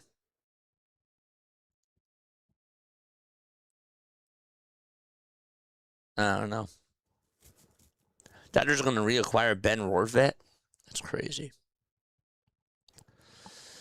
Stott's arm isn't great, but it's better than Bohm's. Stott is 32nd percentile versus Bohm's 20th, according to Baseball Savant. What's up, Mr. Washes? How you doing, buddy? Just got here. JJ, any big news from this morning until now? The Philadelphia Phillies did get Luis Arraez. I will break down, again, the trade for you guys, so that way you guys can see it up on here. Luis Arraez gets traded to the Philadelphia Phillies, and so does Caleb Killian. Caleb Killian is an arm that the Philadelphia Phillies got from the San Francisco Giants. Where is it?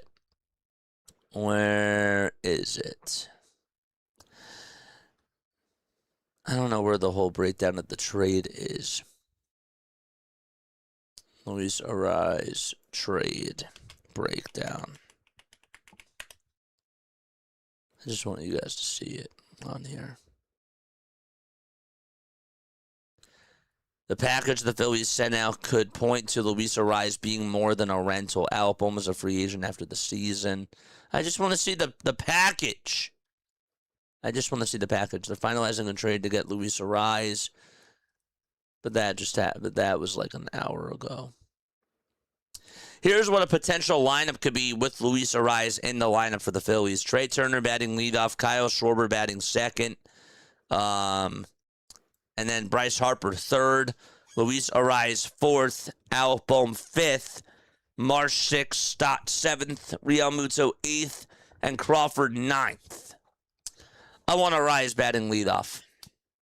I do. I want Arraez batting leadoff. I want it to be Arraez, Turner, Schwarber, Harper. That's how I would do it.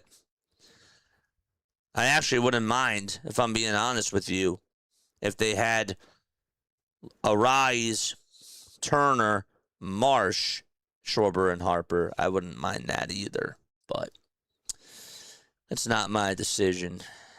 It's not my decision. Let's go to Bob Nightingale. Bob Nightingale has the whole trade breakdown. Probably.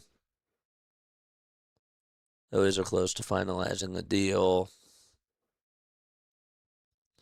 I have it on my phone. I think I took a screenshot of it. So the Philadelphia Phillies got Brooks Raley for Luke Gabrish and John Spikerman. Two prospects out of the system. Luis Ariz and Caleb Killian both get traded for Ramon Marquez and Marty Gare. And the Philadelphia Phillies are not done because Bob Nightingale is saying that Robbie Ray is also on the Phillies' radar. So the Philadelphia Phillies are looking to try to get another starting pitcher. Robbie Ray this year has a 10-6 record, a 3.08 ERA to go along with that as well. So, I don't know. They're making moves. They're being aggressive at the deadline, and I have to give Dave credit for that. I have to give Dave credit for at least trying to swing for the fences here. And it seems like that he's being very aggressive. JJ, all this team will take to consider them at least a solid threat to LA. They just need to get maybe a good guy or two, a good guy or two good players to help this team, and we will be set. Pitcher and Bohm trade is coming, says AJP. There's a lot of question marks, dude. There's a lot of question marks, but the way that I see it, chat, is I think that this is it. I think that this is the last year that the Philadelphia Phillies have a chance to really try to do something special. And I didn't like the current roster as it was. I had issues with the bullpen. I had issues with the roster and with the hitters. So they had to shake up something. I don't want them to just stay put. If they stay put, then what's the plan going forward?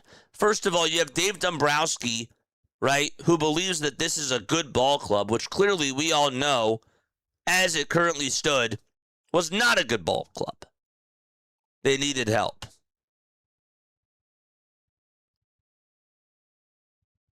But second of all, what are you trying to accomplish? Are you trying to build for the future? And are you trying to just blow the whole thing up and just start from scratch? Or are you trying to retool? Like, what's your mission? How you feel about Bryce Harper playing right field? Says Ty. I'm a little bit uncertain about that. I don't really know if I like that or not. I don't really think. I mean, he hasn't played right field in quite a little bit of time, you know? He hasn't done it in a little bit. So I would much rather them keep Bryce Harper over at first. Excuse me. Sorry about that. That was probably bad to hear. Audio listeners, I apologize. But wow.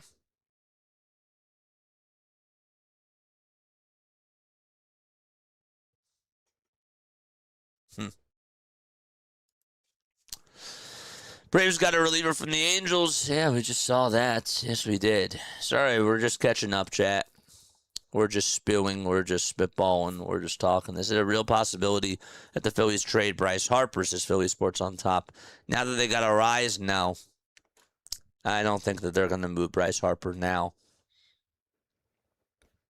I'd be shocked if that happened. I said before it wouldn't shock me, but now that they got a rise in the lineup, and they're willing to put Harper back in the outfield, it seems, wouldn't shock me. Or it would shock me, I would like to say.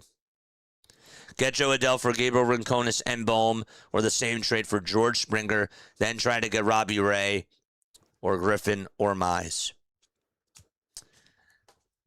I'd like George Springer. I'd like Joe Adell. Either or.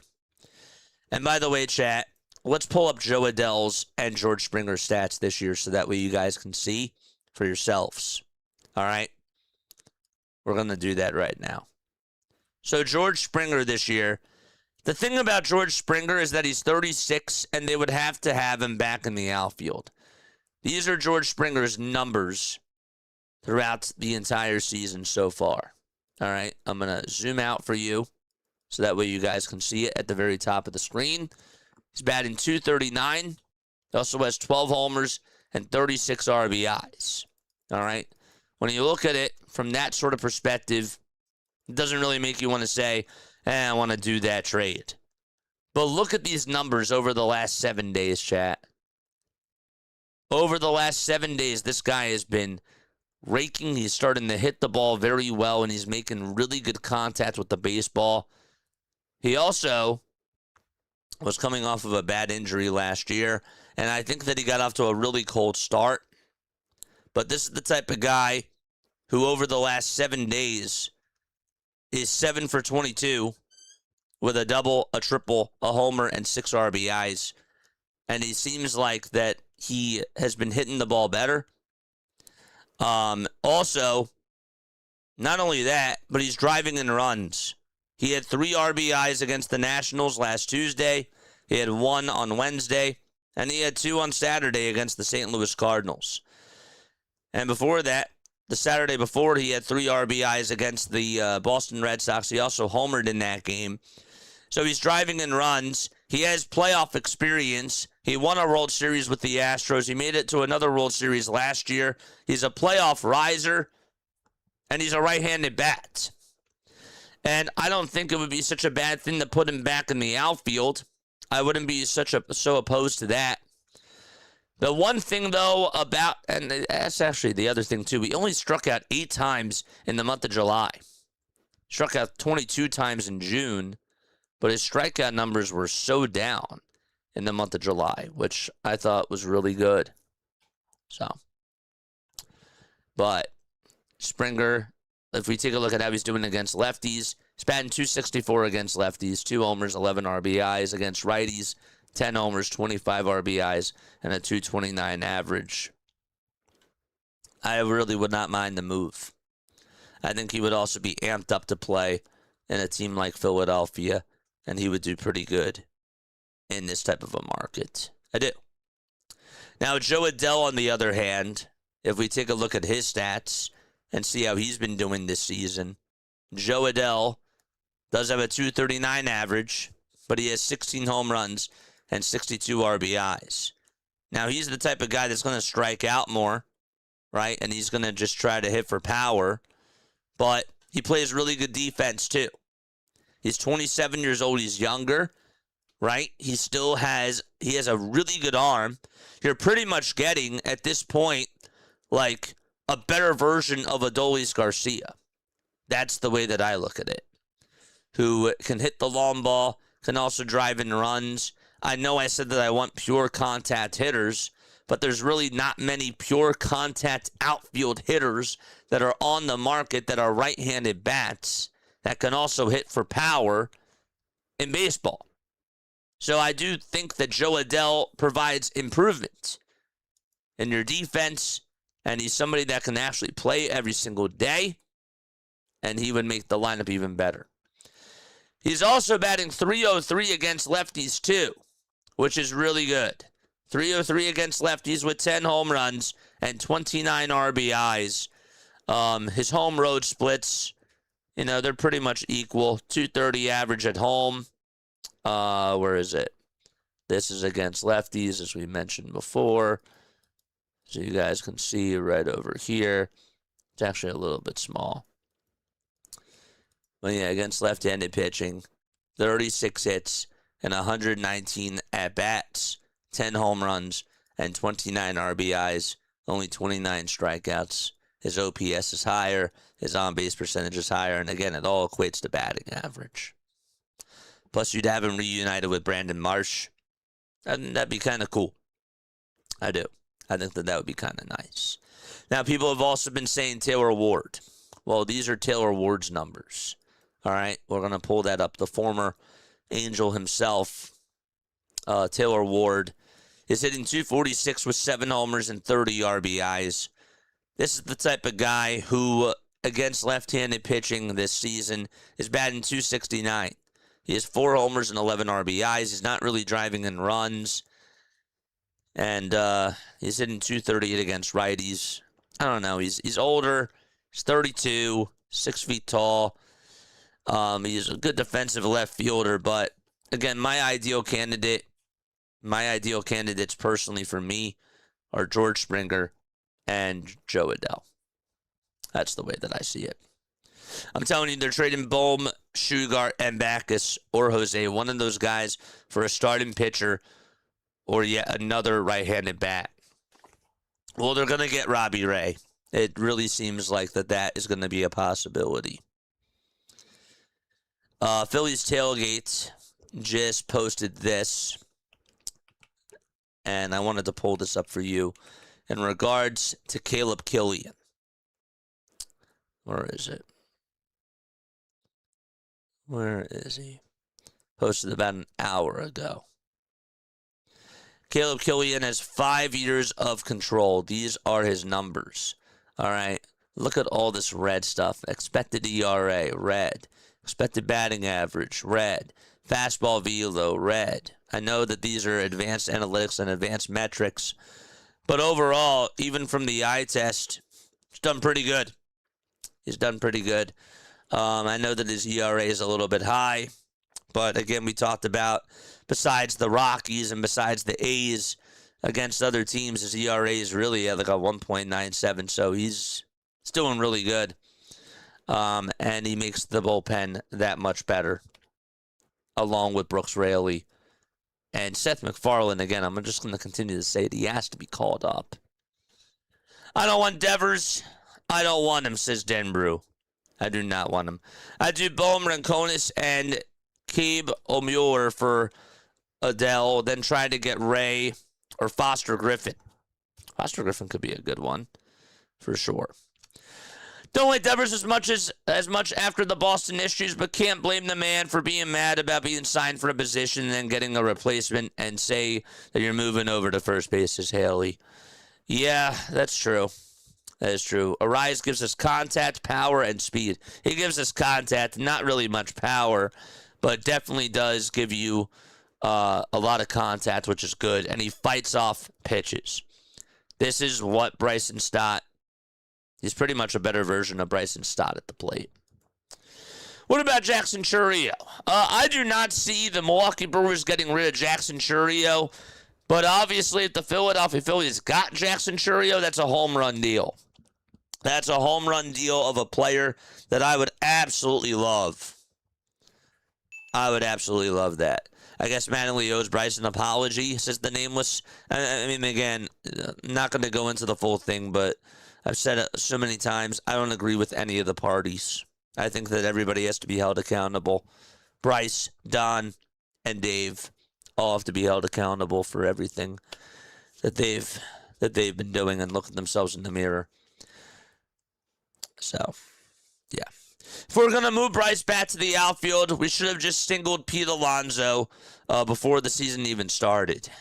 I would trade Bohm for some sort of pitching and then get Taylor Ward, Adele, or another right fielder. Abel was hurt again. He's on the 60-day IL. We didn't draft them but Sanchez and Luzardo had become great. The Philadelphia Phillies developed them. We also turned Strom and Hoffman into all-stars as Bandman. That is true. That is true.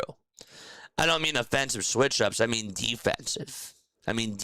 Switch-ups. No, I understand what you're saying. I get what you're saying.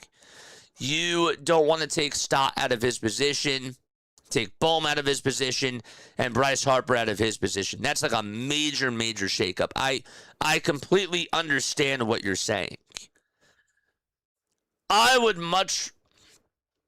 don't know how else to put this. The more I think about it, the more I really think that they're going to try to get off of Alec Bohm. I don't want to say that I'd be shocked if he didn't move, if the Philadelphia Phillies kept him.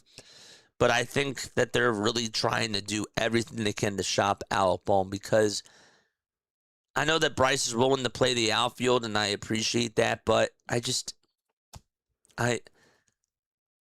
feel scared putting him back in right field.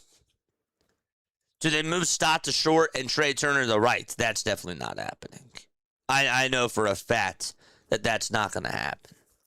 So, need another starting pitcher. Maybe Robbie Ray would be a good pickup. Yeah, that Ghost Man, that seems to be what they're trying to do. It seems at this point in time, the Philadelphia Phillies are really eyeing Robbie Ray, and they're not done making moves with the San Francisco Giants. At this point, let's just call them the San Francisco Phillies. Just kidding. Of course, we developed Nola and Ranger, too. We can't forget Nola was a top 20, 30 pitcher for a decade. It's true. Early on in his career, Cole Hamels. You're right. You're right. Stott hasn't played third in way too long, bound to be errors. Harper hasn't played in the outfield in years. It's just more Dave Dombrowski looks good on paper. Inconsistencies. No one has taken Alec Bohm. The Phillies have spent nearly 3 years trying to trade him. If any infielder goes, it's going to have to be Stott, with Dombrowski giving Harper a big middle finger. So you think Bryson Stott's going to be on the move? If the Philadelphia Phillies get like a big right-handed bat in the outfield, do you think that Bryson Stott possibly could be traded? That's interesting. What's up, Paul? It's good to see you on here, buddy. Miles, what's up, Miles? Miles says the Marlins are better. We just swept you. Well, the Marlins still have a lot to figure out. Marlins still have a lot to figure out, man. It's good to see you, though. Really, really good to see you on here.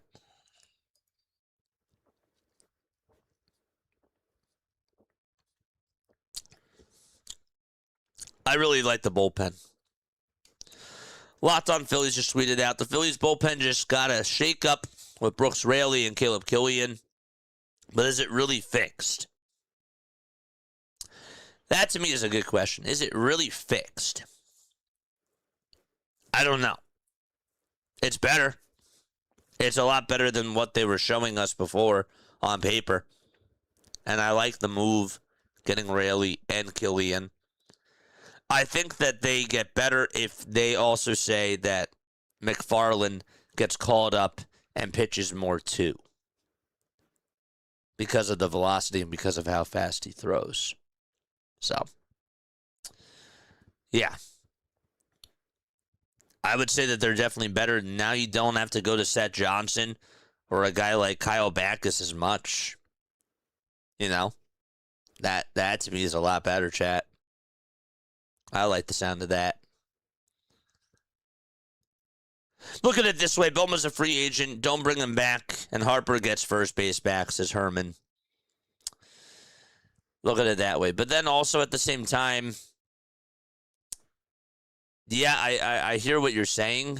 I just don't know if this is going to be even if it's for 2 months, I'm still iffy about it.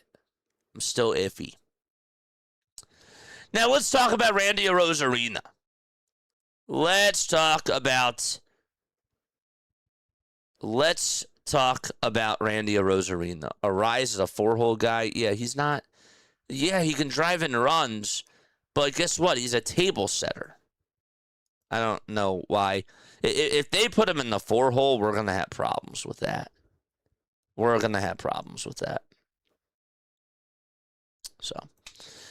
But let's take a look at, who was I just saying? Who the heck was I just saying? Right-handed bat. Oh my gosh. Who did I just say, chat? Chat, who did I just say?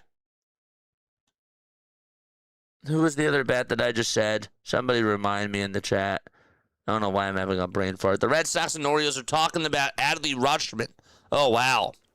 And there's a feeling that a deal could be completed at some point today. This is also from Mark Feinsand. Who was I just talking about? Who was the right-handed bat that I just said? Randy Arozarena. Thank you. Thank you, Velo. Appreciate you. Thanks, Denbrew. Appreciate you guys. All right. Randy Arozarena. I'm having brain farts. I have a lot of stuff rolling around in my head. Randy Arozarena. Yeah. I like the idea of Randy Arozarena. This is the type of guy who the Philadelphia Phillies could absolutely pursue. They could go out there and get him. This is his batting average so far this season. A guy that's hitting .282, who has 14 home runs, and an .834 OPS to go along with that. I liked the idea of getting him before he got dealt from the Rays to the Mariners. Thought that he could have been a really good piece for this team. He's also pretty good defensively. I know he's 31 years old, but might be the type of guy that I would be intrigued by, especially because he's coming to a hitter-friendly ballpark.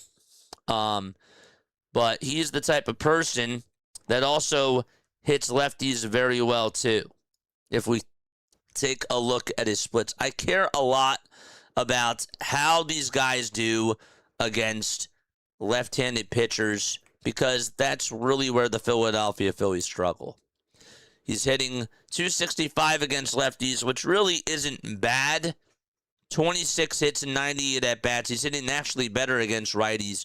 .288 with 11 home runs and 42 RBIs. But if we do take a look at his career stats, right? He's a .254 lifetime hitter with 132 home runs. His average last year was at .238, but he hit more homers last year. He had 27 home runs and 76 RBIs. He also had 60 RBIs the year before that and 20 home runs. That was when he split time with the Rays and also with the Mariners. I wouldn't be opposed. The Philadelphia Phillies got him. He has a really good arm out in left field, and he could be the type of guy who finds his way on the move if the Seattle Mariners decide to move on from him. Now, what's it going to take? I do feel like that the trade for Randy Arozarena is going to require the highest trade package compared to Joe Adell and compared to Taylor Ward. That's the only sort of downfall that I feel from this whole trade right here. I just feel like that Seattle is going to want more for a guy like him, and I don't know if the Philadelphia Phillies should be willing to give up that much of a haul to get Randy Arozarena. Now, is his contract due up at the end of the year? Would he be another rental? Randy Arozarena contract. It's a 1 year, $15.65 million contract, so it would have to be another rental, which means that you would get Randy Arozarena and Luis Arraez as rentals, and you'd have to pay both. I don't know. That part sort of kind of turns me off about that. I'm fine with them getting one rental in Luis Arraez, and I'd rather have them get Luis Arraez as a rental. But for Randy to be a rental, it says a lot. You're putting all your balls on the table, that's for sure. I don't know. If the Phillies got Springer, he would play the outfield. Schwarber would be our DH. Is that enough? Says Richie. Bowman to Kansas City for Seth Lugo and Cruz. Cruz. How is Cruz doing this year? Let's look at Cruz. Haven't really kept up with him as much. That's Steven Cruz, right-handed pitcher. Cruz is a 4.28 ERA. I'm going to say no to that because if the Phillies trade Alec Bohm, they gotta get an outfielder in return or some sort of a thing like that. Explaining Phillies just posted this on Twitter. They actually just replied to Cole Weintraub. The package the Phillies sent out could point to Luis Arraez being more than a rental. Alec Bohm is a free agent after the season. Harper will move back to first, and Trey Turner's position could even be revisited, says Cole. And explaining the Phillies says, disagree personally. Rental prices are just really high in the first place, and whether you try signing a guy or not, you still trade as if it is a rental. And then the lockout obviously plays a big factor into things.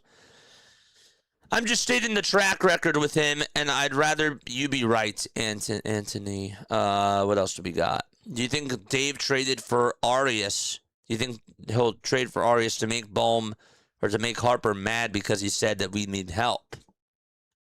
Gabriel Arias? Who's Aries? I don't know who Aries is. Arias? Can we trade Dave? Thoughts on Dustin May? Yeah, I like Dustin May. I think Dustin May could definitely be somebody who makes an impact in the rotation. I mean, think about his story. Going from the Dodgers all the way to where he is now. He was with Boston, and now he's with St. Louis, and he's having himself quite a good season. I'll give you his numbers, too, if you want to look at it. But I think that, again, like, they don't To me, the Philadelphia Phillies don't have to go out there and get a number one guy in the rotation. They don't need an ace. They need a guy that can eat up innings and that can pitch like 5 to 6 innings and get you like 2 to maybe 3 earned runs per outing. And Dustin May, now at 28 years old, it's hard to believe that. I think that he could do that. I know that his ERA is a little bit high this year with a 4.38, but if you really take a look at how he's done over his last 2 outings, he's been a lot better. Really, over the month of July, besides the 1 outing against the Diamondbacks, he pitched pretty good. He did. He pitched pretty good. So, I don't know. And we're asking him again to be a number 4 starter. Right now in the depth chart of the St. Louis Cardinals, let's take a look. He's their ace. He's their number 1 guy. So you're pretty much telling him now to be a number 4 starter. I take that. That's a win to me. I would have him going in Game 4 of the NLDS or the NLCS. I think that that's fine. He can eat up innings, and if he's on, he's on. If he's off, then you can pull him, and then you can put Aaron Nola out there. But out of the 2, would I rather have Dustin May or Robbie Ray? I would take on Robbie Ray. I would. Now, Dustin May's contract, and again, it's like so easy to lose track of these things. Dustin May's contract, he was on a $5 million, no, that's never mind. Dustin May contract baseball. I'm talking about Michigan. No, that's not what we want. Dustin May's on a 1-year, $12.5 million contract that he signed in December of 2025. And as far as Robbie Ray's deal goes, Robbie Ray's contract, Robbie Ray is on a 5-year, $115 million contract, but he also becomes an unrestricted free agent in 2027, so he would also have to be a rental as well. If you were to go after one of the 2 guys, I would take my chances and get Robbie Ray. That's what I would do. I would bring Robbie Ray over to Philadelphia if it was either between Dustin May or Robbie Ray. But I also think that Dustin May wouldn't require as many prospects compared to Robbie Ray. Just putting that out there. Stott to the Red Sox, maybe. J.J. Stott has much more value than Bohm. Oh, I agree with that. 1,000%. Absolutely he does. Stott's a better defensive player. Works up at bats. He grinds out at bats. He does a really good job. Al Bohm can't play defense. And he's really inconsistent at the plate. When he's on, and he's hitting for contact. That's cool, but his defense is just so bad. Breaking news. Breaking news in the baseball world. We got another trade. We got ourselves another trade. It was just reported. Adley Rutschman is going to the Boston Red Sox. The Red Sox are getting Adley Rutschman, the switch-hitting catcher, and he is now off the table. Okay. We also just heard in Phillies news from Matt Gelb, this was just reported by him, that the Philadelphia Phillies have DFA'd Lou Trevino and Peyton Henry to get Luis Ariz and Caleb Killian on the 40-man roster. So Trevino, goodbye. Peyton Henry, adios. Seth Johnson and Chase Shugart are still here for now, but the Ariz trade is official, and obviously, when Brooks Raley comes, it would not shock me if Kyle Backus is next. But Adley Rutschman is going to the Boston Red Sox. I know that some people would have really liked Adley Rutschman to come on over to the Phillies, but he is going on over to the Boston Red Sox, and that really makes them into the mix with everything, which is great. Louis, thank you so much for the high five. I appreciate it. Thank you for the high five, 100 joules. Shout out to you.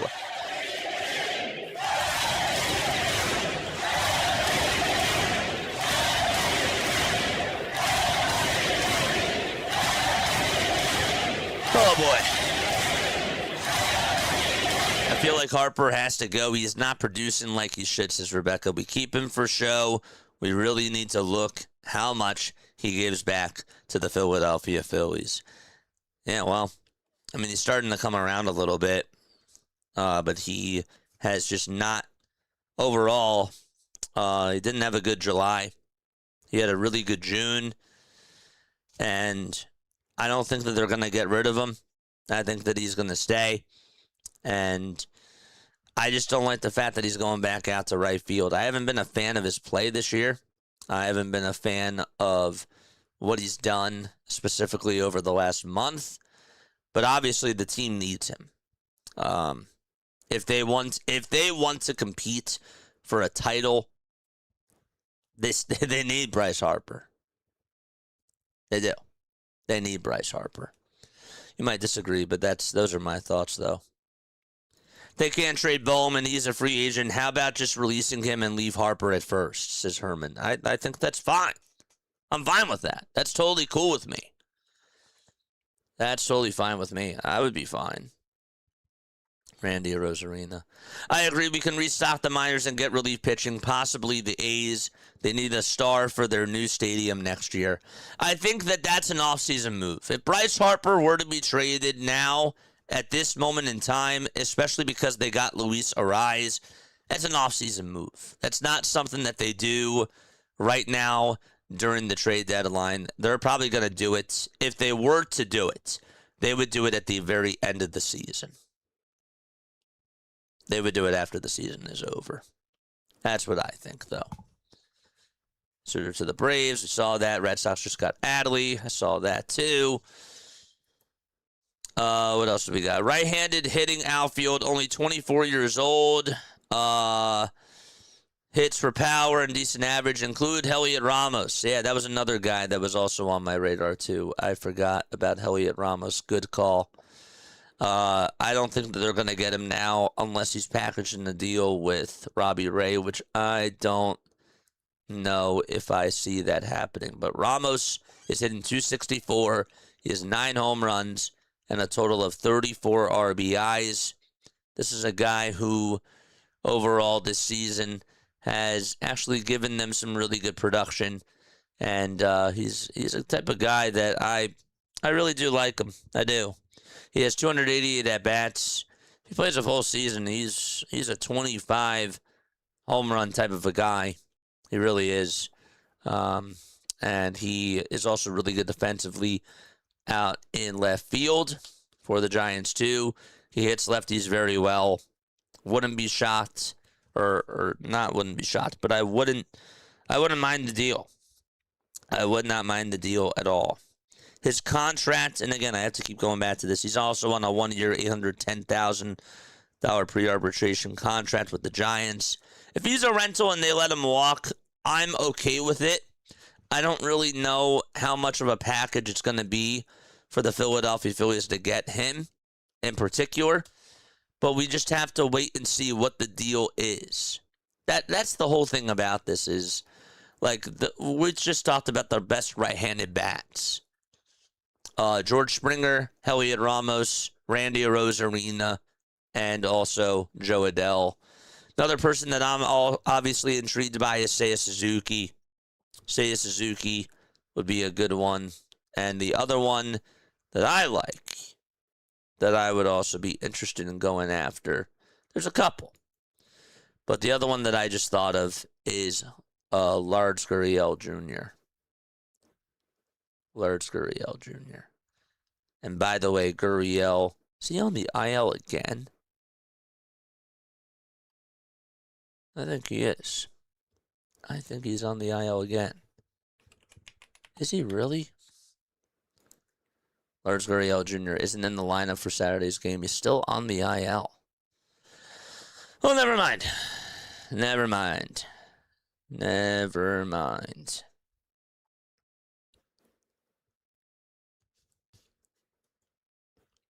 Yeah. Okay, well, I can take him off the list. See some more. Red Sox got Adley. Horizon, amazing year. I like Adele too, says Neil. I hope I spelled his last name correctly. Yeah, you're good. Randy Rosarina, that is correct. Red Sox are going in the right direction. Can you just imagine the Boston Red Sox, okay? This is a team who about a month ago was ready to sell everybody, and now all of a sudden, because they've become the hottest team in all of baseball, their whole entire philosophy has changed, and rightfully so, because the American League is wide open to get to the World Series. And if I'm Boston, I know that obviously it didn't have to face Skubal, didn't have to face like a lot of the top pitchers for the Dodgers, but if I'm them right now and I feel like I have a chance to get on in, I would ride it out. Why not? Why not? They're all playing with house money here. Thoughts on Jake McCarthy? I don't want Jake McCarthy because I don't want another platoon guy. And I don't really want another left-handed bat in the outfield. The only other quote-unquote outfield bat that I would take, and he's not going to be for sale, and if he is, you're going to have to give up the whole entire farm for him. That's Yordan Alvarez. That would be like the only guy that that possibly could be traded, which I don't think he is, but that would be the only guy that I would try to get him for, or an outfielder for. That's a lefty. That's it. Oh boy, we got breaking news, chat. Oh man, we got breaking news. This one kind of hurts. Jo Adell is going to the Cleveland Guardians. Yes, he is. Jo Adell is off the books. He is going to the Cleveland Guardians. They still have not broken down what the trade is. But I guess it's George Springer now for the Phillies. If I'm looking to try to get another right-handed bat, it's George Springer. George Springer, or any of the other guys I said. George Springer or Randy Rosarina. But again, for a rental for Randy, it's a lot. You got 2 rentals. I don't know. We also just got word. Hold up a second. Hold up.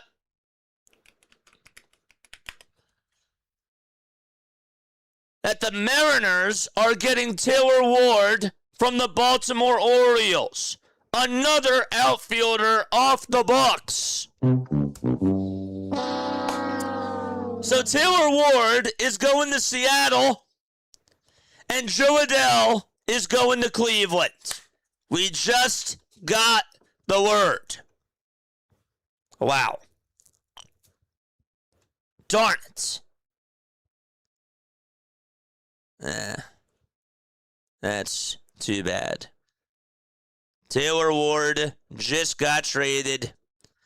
An interesting move for Cleveland, says Haley, to go out there and get Jo Adell.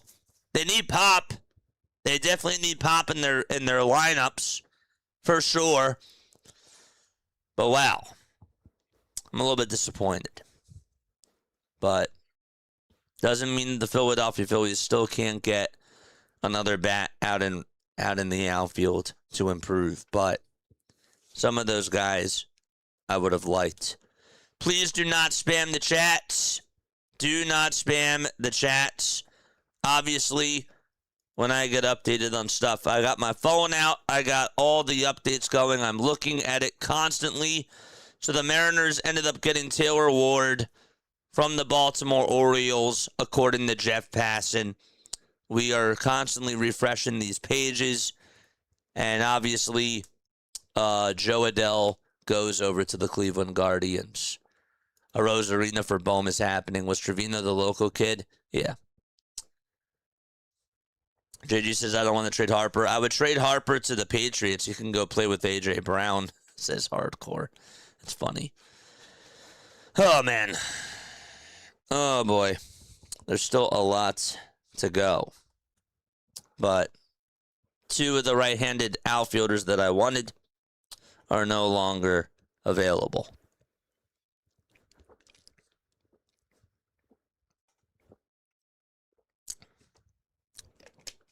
That's pretty crazy.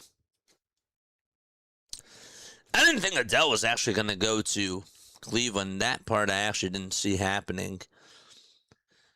The Angels get catcher Jacob Cozart from the Guardians for Joe Adele. That is the news, according to Tim Stebbins, who's a Guardians beat reporter. Make sure that we follow him, too. So Jacob Cozart is dealt in the deal for Joe Adele. See if we can get any more breakdowns on who else is involved in the deal. Adele had 16 home runs with a 682 OPS and 111 games this season. So, and Taylor Ward, any other news about the deal for Taylor Ward? The Mariners are getting Taylor Ward.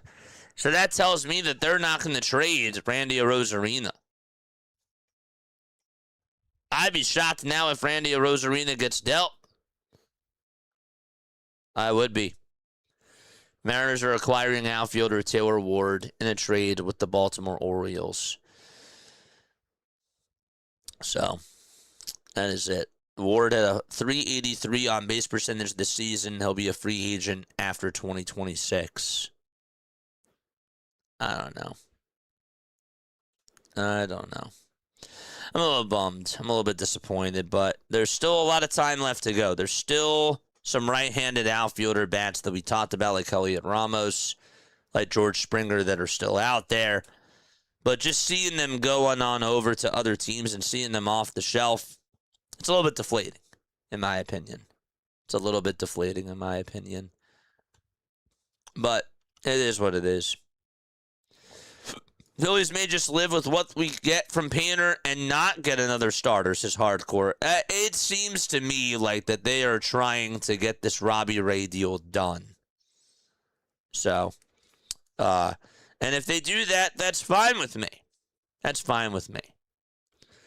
But if they also say that Bryce Harper is going to be your right fielder and Brian De La Cruz is now probably going to be your left fielder along with Brandon Marsh and Justin Crawford, I have a problem with that. I have a problem with them keeping Bohm over at first base and Bryce Harper in the outfield. The more it sinks in, chat, the more I don't necessarily like it. So, I don't know. What else? I did hear the Phillies are considering leaving Bohm and Harper at third and first and moving Stott to the outfield, says Herman. That's never going to happen. That would be crazy. Dang it, I wanted to tell. Yeah. Looking to get George Kirby? Yeah, I don't think that that's happening now, Chad. I think that the Seattle Mariners, with them making the move to go out there and get a guy like Taylor Ward, I think that they're trying to say to the rest of the American League that we still feel like that we have a chance to get out of this thing with Cal Raleigh and with Julio Rodriguez and Josh Naylor. Is Josh Naylor still on the team, right? Josh Naylor's still on the team, isn't he? Or is he out for the season?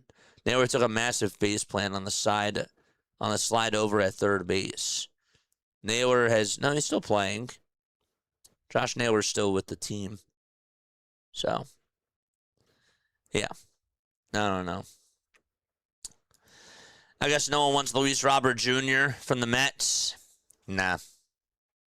No. All right, so the Phillies move is official. The Philadelphia Phillies did get Brooks Raley as a left-handed pitcher. Let's make sure that we go to their channel, Philadelphia Phillies. Phillies have acquired Brooks Raley from the New York Mets in exchange for minor leaguers Luke Gabrish and minor leaguer John Spikerman. To make room on the 40-man roster, Nolan Hoffman was designated for assignment, so they got rid of Hoffman, and Backus is still with the team. I mean, they are getting rid of junk out of the bullpen, which is good. So now the Seth Johnsons and the Chase Shugarts and the Kyle Backuses are going to become like third, fourth inning guys, which is what we really want. Fourth to fifth inning guys, I should really say. But no, I don't want them. Taylor Ward to the Mariners, darn it. Yeah. Do not repeat posts. It's considered spamming.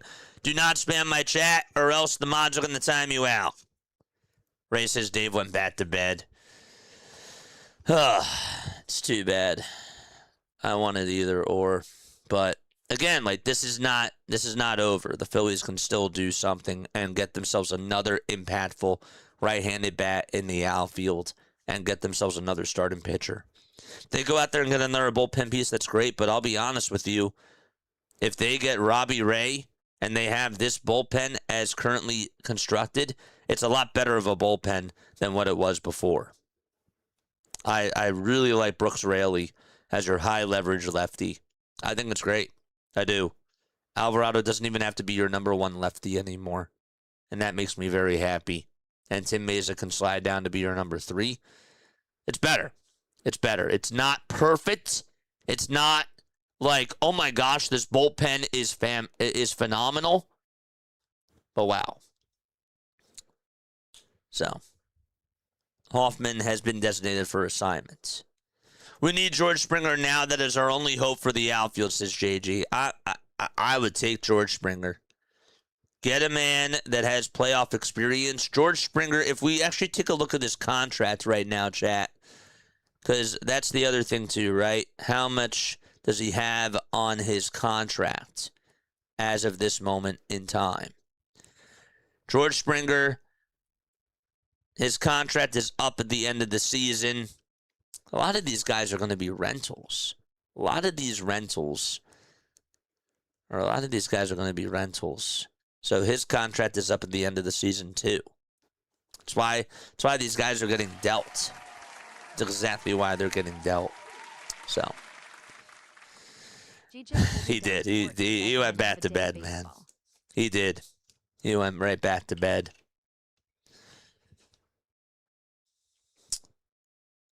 Brooks Raley is on his way to Philly. We could see him tonight, I guess that means. The Philadelphia Phillies just said that Brooks Raley is on his way to Philadelphia right now. Love it. It's great. Welcome to Philadelphia, Brooks Raley. Well, obviously it doesn't necessarily mean that he's going to be pitching today. Now that they post the caption, I thought that they meant, oh, he's on his way to Philadelphia and he might play tonight. Jaylen Brown is going to throw out the first pitch on Thursday, and Mike Gansey, I think that they just said that Mike Gansey for the Sixers is going to throw out the first pitch on Tuesday. That'll be really cool. Let me double check to see if that actually is true. Again, not a trade. Mike Gansey is going to throw out the first ceremonial first pitch on Tuesday night at CBP. Oh, I love it. When's LeBron going to throw the first pitch? I can't wait to see that either. He has to throw out a first pitch at some point, but Gansey and Jaylen Brown, obviously, they're due. Welcome to Philadelphia, Jaylen Brown and Mike Gansey. I'm so excited. That's great. That is awesome. Love the sound of that. Adrian Morejon. Yeah, I would like Adrian. But, again, I don't really know if they need... Do they need a bullpen piece now that they got Raley and Killian in that bullpen? Would you much rather have them go after like a really decent starting pitcher like a Robbie Ray? Or would you rather have them just boost up that bullpen and just make that bullpen even better and more solidified with Adrian Morehunt? I don't know. I would much rather lean towards the starting pitcher and get Robbie Ray.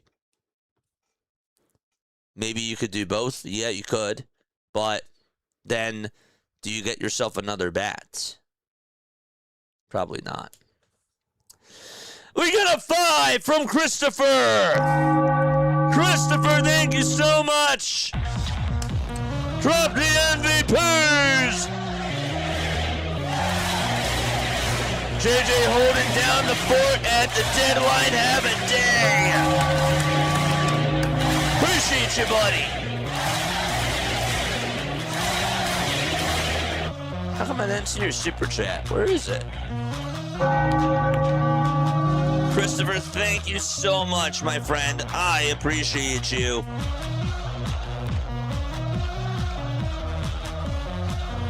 We got 97 likes on here. Keep smashing that thumbs up button, baby. Christopher, thank you so much, buddy. I appreciate it. Wow. Dude, what a day. And there's still a lot of time left. I actually did not even make my thumbnail for tonight, and I don't know what's going to happen with this ball game. Apparently it's not supposed to be good weather. Thoughts on Tyler Freeman, young and controllable, won't cost high prospects. Tyler Freeman for the Colorado Rockies, Anthony. Tyler Freeman for the Colorado Rockies. Right, he's I don't really know much about Tyler Freeman, to be honest with you. So I can't necessarily comment too much on it. He's one of those guys that I really haven't studied much of. I know he's an outfielder, though, and I think that this is a guy. I know that he's a righty, right? I know that, but this is the type of guy who it's probably going to be another platoon player. I don't like the platoons anymore. I don't want them to get another platoon outfielder. I see that his average is at 251. He has 3 homers and 23 RBIs. The guy hasn't even homered. He batted 175 in July. He batted 259 in June. He only had 1 homer and 8 RBIs. I think I'm good. Plus, that's in a hitter-friendly ballpark. He's not playing every day. I'm good. I know that he's young. I know that he's under contract, but I don't know. I mean, if they get him maybe as like a depth piece, but then again, like they have Derek Hill, they have Justin Crawford. Like they don't really need another platoon outfielder. Brian De La Cruz. I think I'm good with that. I think I'm good. Rosarena's available now. Yeah, I don't know. I think that the Mariners are saying to themselves that, we're trying to get ourselves better to try to compete for this, to try to compete for potentially an American League World Series. So Adley Rutschman is going to the Boston Red Sox. It was reported from John Heyman before. Red Sox are moving closer to a deal for Adley Rutschman. Not done yet, but very good chance. Adley definitely brings a lot of versatility to that Boston lineup. And that means that Narvaez is going to get off of his feet. That's what it means for them. And the Orioles, I didn't like it. I wanted Adley to really work out for the Baltimore Orioles. I really did. I don't know when's he coming back? Does anybody know when Adley's even going to come back? I don't know. 3 days. Orioles president of baseball ops said that Rutschman will resume hitting Saturday and could begin a rehab assignment next week. So that was 3 days ago. Yeah, he's 28 now. I don't know.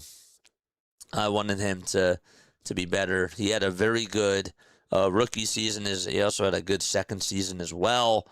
But really, maybe he needs to change his scenery. I don't know. He's a good defensive player, but maybe he just needs to change his scenery. But I like him. He's one of my favorite catchers in all of baseball. Scott with the gold coin, thank you so much. I appreciate it, man. Drop the MVPs for Scott. Dave is not Howie Roseman. Alonso back to the Mets. That would be something.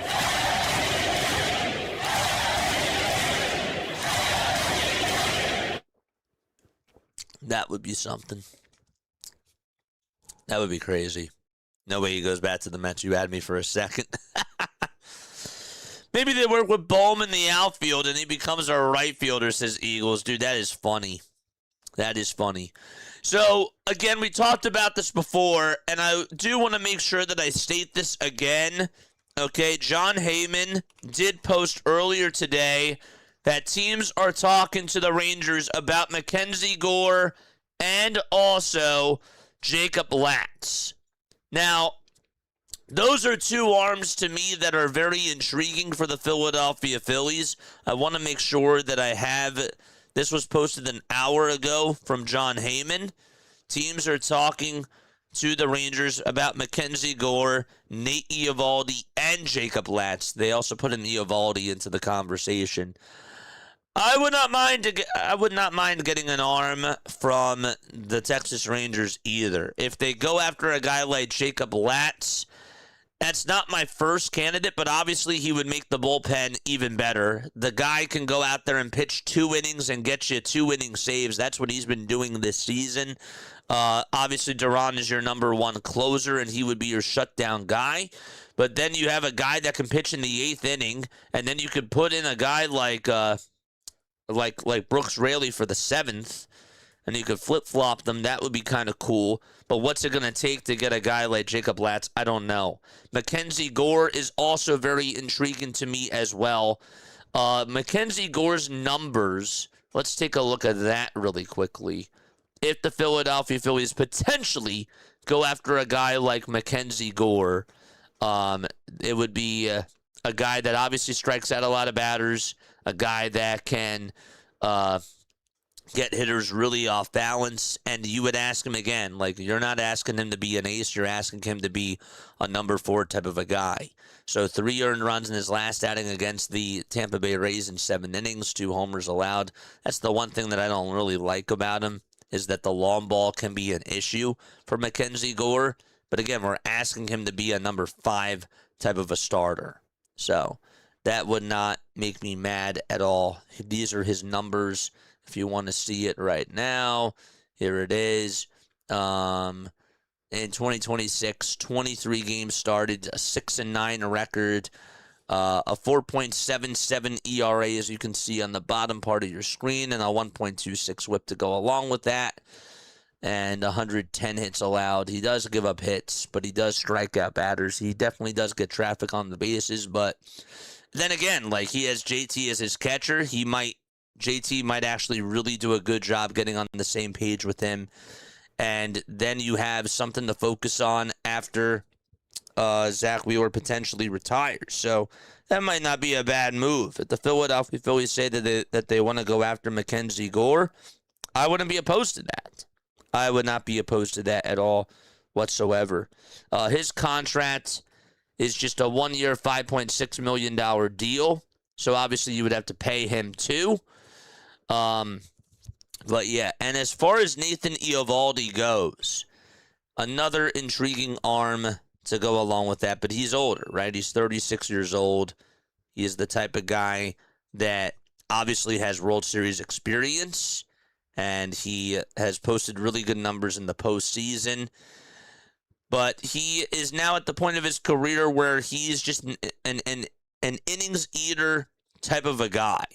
So his salary, as far as things go this year, he's on a $25 million contract for the rest of the 2026 season as part of a 3-year, $75 million deal. So his contract would also expire at the end of the season as well. So these are all guys that are on expiring deals.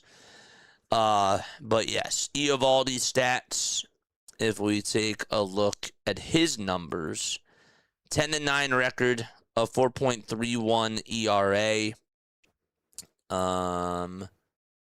Yeah, at this point we can just put this over here, right?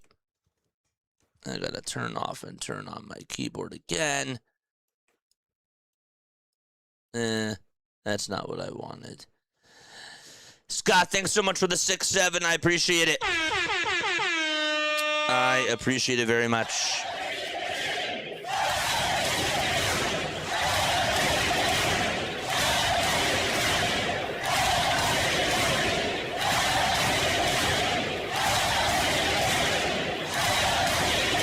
So these are his numbers: a 10-9 record, a 4.31 ERA, and also a 1.21 WHIP to go along with that as well. Those are his numbers so far on the season. Nathan Eovaldi, that is. Eovaldi, of course, started off his career with the Dodgers. He won a World Series with the Boston Red Sox back in 2018. Again, he gives them playoff experience. He would be nice as another number 4 option, too. I would not mind it. It all depends on who do you give up to go out there and get a guy like Eovaldi, to get a guy like Mackenzie Gore. I like Gore better because he's younger, and I think that he has more upside. Eovaldi does have the playoff experience, and he also has produced in high leverage spots, in big time situations, I should say. But yes, just wanted to make sure that I obviously noted that the Texas Rangers, they seem to be selling as well. Bats-wise, is there anybody on this team that I would be intrigued with as a bat for the Philadelphia Phillies? I don't really think that there is. I like Wyatt Langford, but are they really going to give up Wyatt Langford in the deal to the Philadelphia Phillies? Probably not. He would be an outfielder, though. I would definitely consider he's a good defensive player. He gets on base. He has 13 home runs. He'd be in a better lineup. He'd be in a better stadium. And he's young. That would be kind of cool, but I think that that's more of a thing out from left field type of a thing. He is really their best hitter. Josh Young, too, has also been doing really well for them as well. But I don't foresee them giving up any of their bats, not even Corey Seager, who has just had a miserable season. So, I don't know. I think the only question would be his everything, says JJ. Let's see. I'm sure more roster moves will happen tomorrow when the players get to Philly, JJ. Yes, for sure. Lefties batting averages versus Brooks Raley this season: 186, 103, 250, 155, 195, 121, 182, and 214. Those are the Phillies left-handed hitters, right? Or lefties batting averages versus Brooks Raley by season. Oh no, those are for every single season. So that's great. That's really good. And think about it like this too, chat. Because you're going to have to go up against a guy. If you're playing against the Dodgers, you got Ohtani, you got Kyle Tucker, you got Freddie Freeman, and those types of guys going up against Brooks Raley. That definitely does help things out for sure. And that makes me feel pretty good. I like that. I like the move a lot.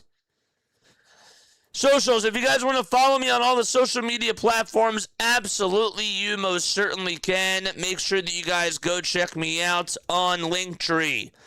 And on all the socials, right? Instagram, TikTok, Facebook, and all of the platforms. We're also streaming on Twitch as well, which is really cool. Marley, thank you so much for being on here over on the TikTok side of things. Yeah. It is 12:50 p.m. Eastern Time. I wonder if the Phillies offense wakes up in the 9th inning with 2 outs against the Nationals again. Hey, that would be great. That would be absolutely awesome.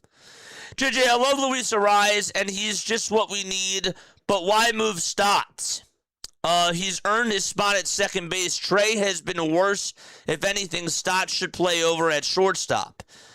I hear you, but Ariz actually at second base has been really good too. Apparently, a lot of Giants fans have been telling me. I even just got a DM from somebody, and they said Luis Ariz defensively over at second base is going to be really good for you guys. He's had a very good season over at second base for us. and he should be really good on the defensive side for you guys. But anyhow, yeah. I hear you, though. Bryson Stott was having a really good season over at second, and I would actually say that he was arguably a Gold Glover at second base, really.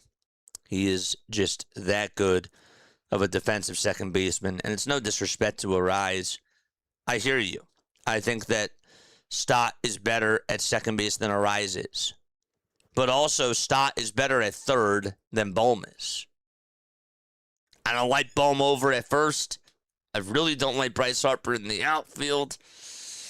That concerns me. Even if it's just for 2 months, I don't like it. I really don't. But the lineup's better. There's no doubt about it. The lineup is better. But I hear you, though. Why don't they just move Trey Turner? Even if you put Turner, it doesn't matter where you put him. He's just a terrible defensive player. I don't even trust Trey Turner over at first base. I don't trust him in the outfield. I don't trust him anywhere. I'd like to see the Phillies trade for Tamayuki Sagano and Kyle Karras. Probably not happening, but it would bring a young third baseman and a 4 or 5 starter, says Anthony. That's a creative move. That's a creative move. That wouldn't be a bad thing at all. But yes. Anyhow. The Jays are obviously selling. Please go get Tyler Rogers, says Morty. Please go out there and get Tyler Rogers right now, he says. Hey man, again, if this is who the Phillies bullpen is, I'm okay with it. I'm okay with it as long as they go out there and get themselves another really good high leverage bat and another nice starter. I'm okay with this bullpen. It's not ideal. It's not like, oh my gosh, this bullpen is deadly, but the bullpen got better. The bullpen definitely got better. And don't forget, this is also me assuming that Alex McFarland is going to get called back on up. And if that's the case too, I'm good. I'm fine. I'm fine with it. I'm not saying that this is a lights out bullpen, but it's definitely better. You had to get rid of the junk, and now Seth Johnson and Chase Shugart don't even have to be used in high leverage spots anymore, and that to me is a win. Can't believe the 6'7" meme is still going on, says Callie. Never gets old.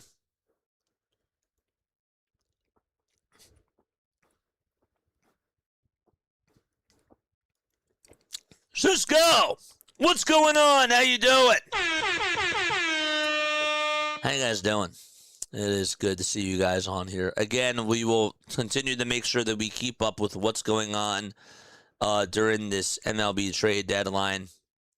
So, the good fight they just posted. So now Randy is off the market. That's what it seems like to me.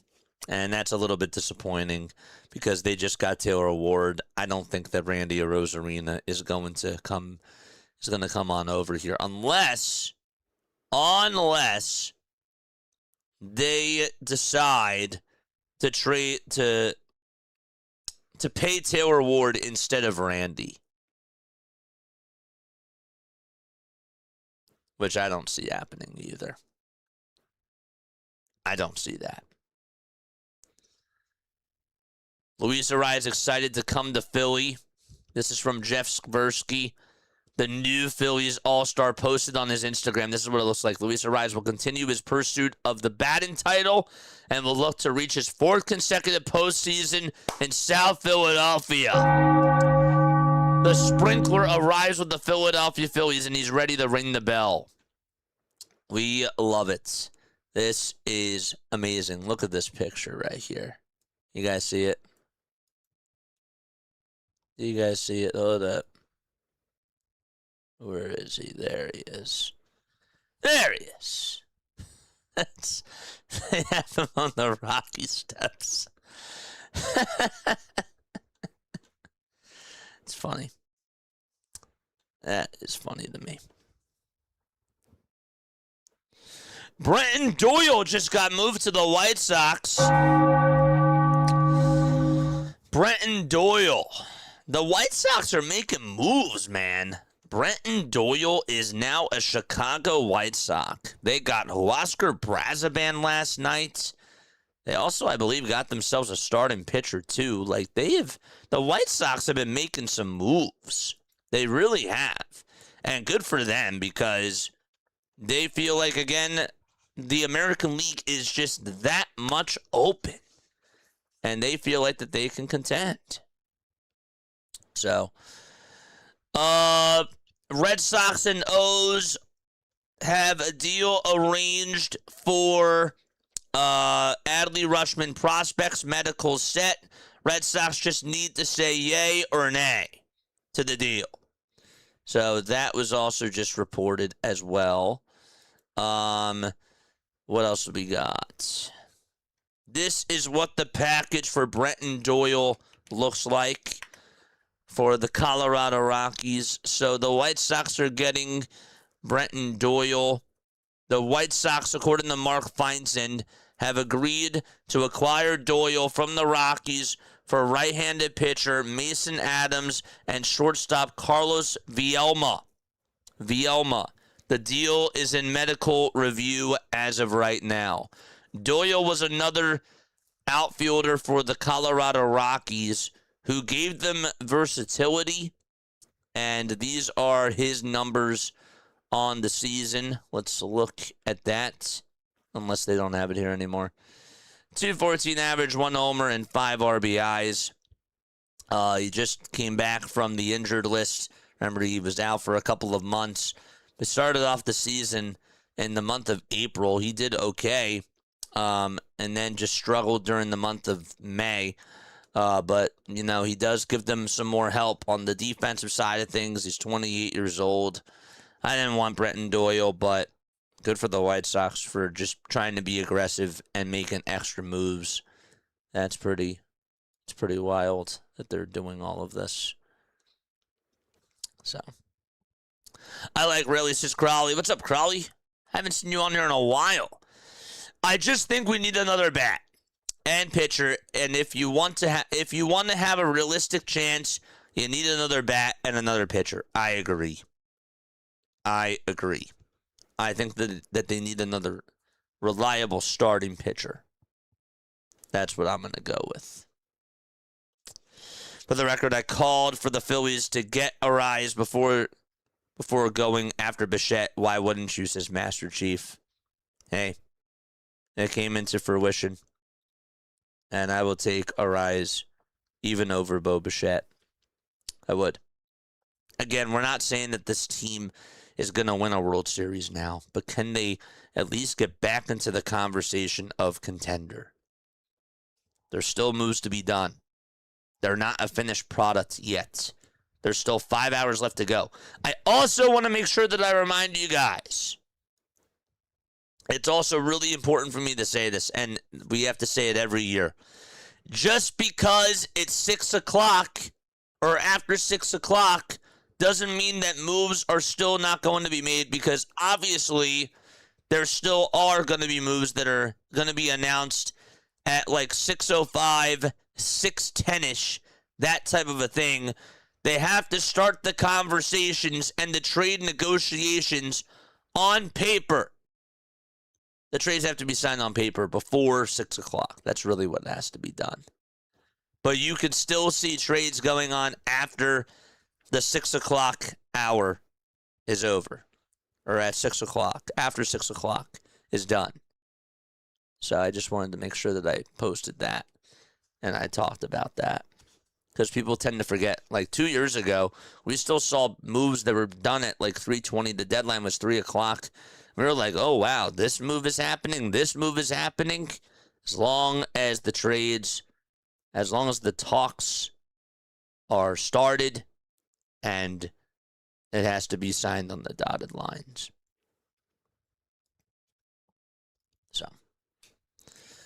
So what are they going to do? Arise is going to be batting second, and Schwarber's batting cleanup. So I really don't know. I don't know. And again, it all depends, again, on what happens to Alec Bohm, too. So that changes a lot if Bohm is not in the lineup, that type of stuff as well.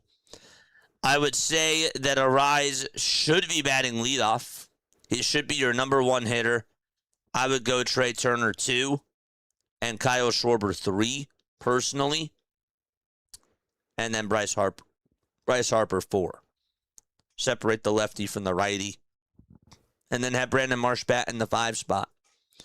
You need table setters. You need guys to get on base. And you need somebody to work up at bats. And that's what Arise does. He's a leadoff hitter.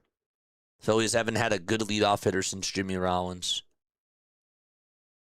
And he's your everyday leadoff hitter. That's how the Philadelphia Phillies have to prioritize him. That's what they got to do. If De La Cruz can keep hitting, I'm good with him and Derek Hill and Wright. Pick one and let them play. The infielders they have cannot move to the outfield. Yeah, I don't like the fact Bryce Harper's moving back to the outfield. The more I think about it, the more I actually dislike it, even though he said that he's willing to do whatever it takes. I'm just very iffy about it, even if it's just for a couple of months. How's his arm going to be? How's he going to do? I don't have any questions about him tracking fly balls. I have questions more about his arm and just about him getting reps again every single day and relearning his old position. He's a great athlete. I've never said that about Bryce Harper, that he's not a good athlete. He is. But, yeah. Those are just my thoughts for now, and it could change. He could change my mind. He could, but yeah. Unless they move Schwarber batting fourth, you still don't have protection for Harper if they trade Stott. Harper is going to be butthurt over it since it's his buddy. There's no high leverage bat they can get. What's a high leverage bat? That's a 270 guy. A 270 guy that they can get on the market? There really isn't one, except maybe, say, a Suzuki. But I'm fine with them getting George Springer. That's cool with me. If the Philadelphia Phillies go out there and get George Springer, I'm cool. If they get, I don't think that they're going to get Hunter Goodman, but if they get Hunter Goodman, I'm cool. I'm cool with that. Goodman can play the outfield. He can also catch.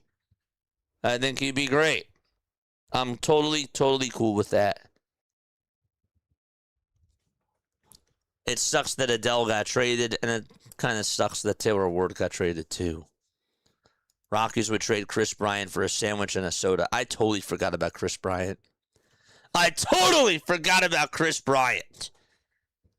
Would I take Chris Bryant now?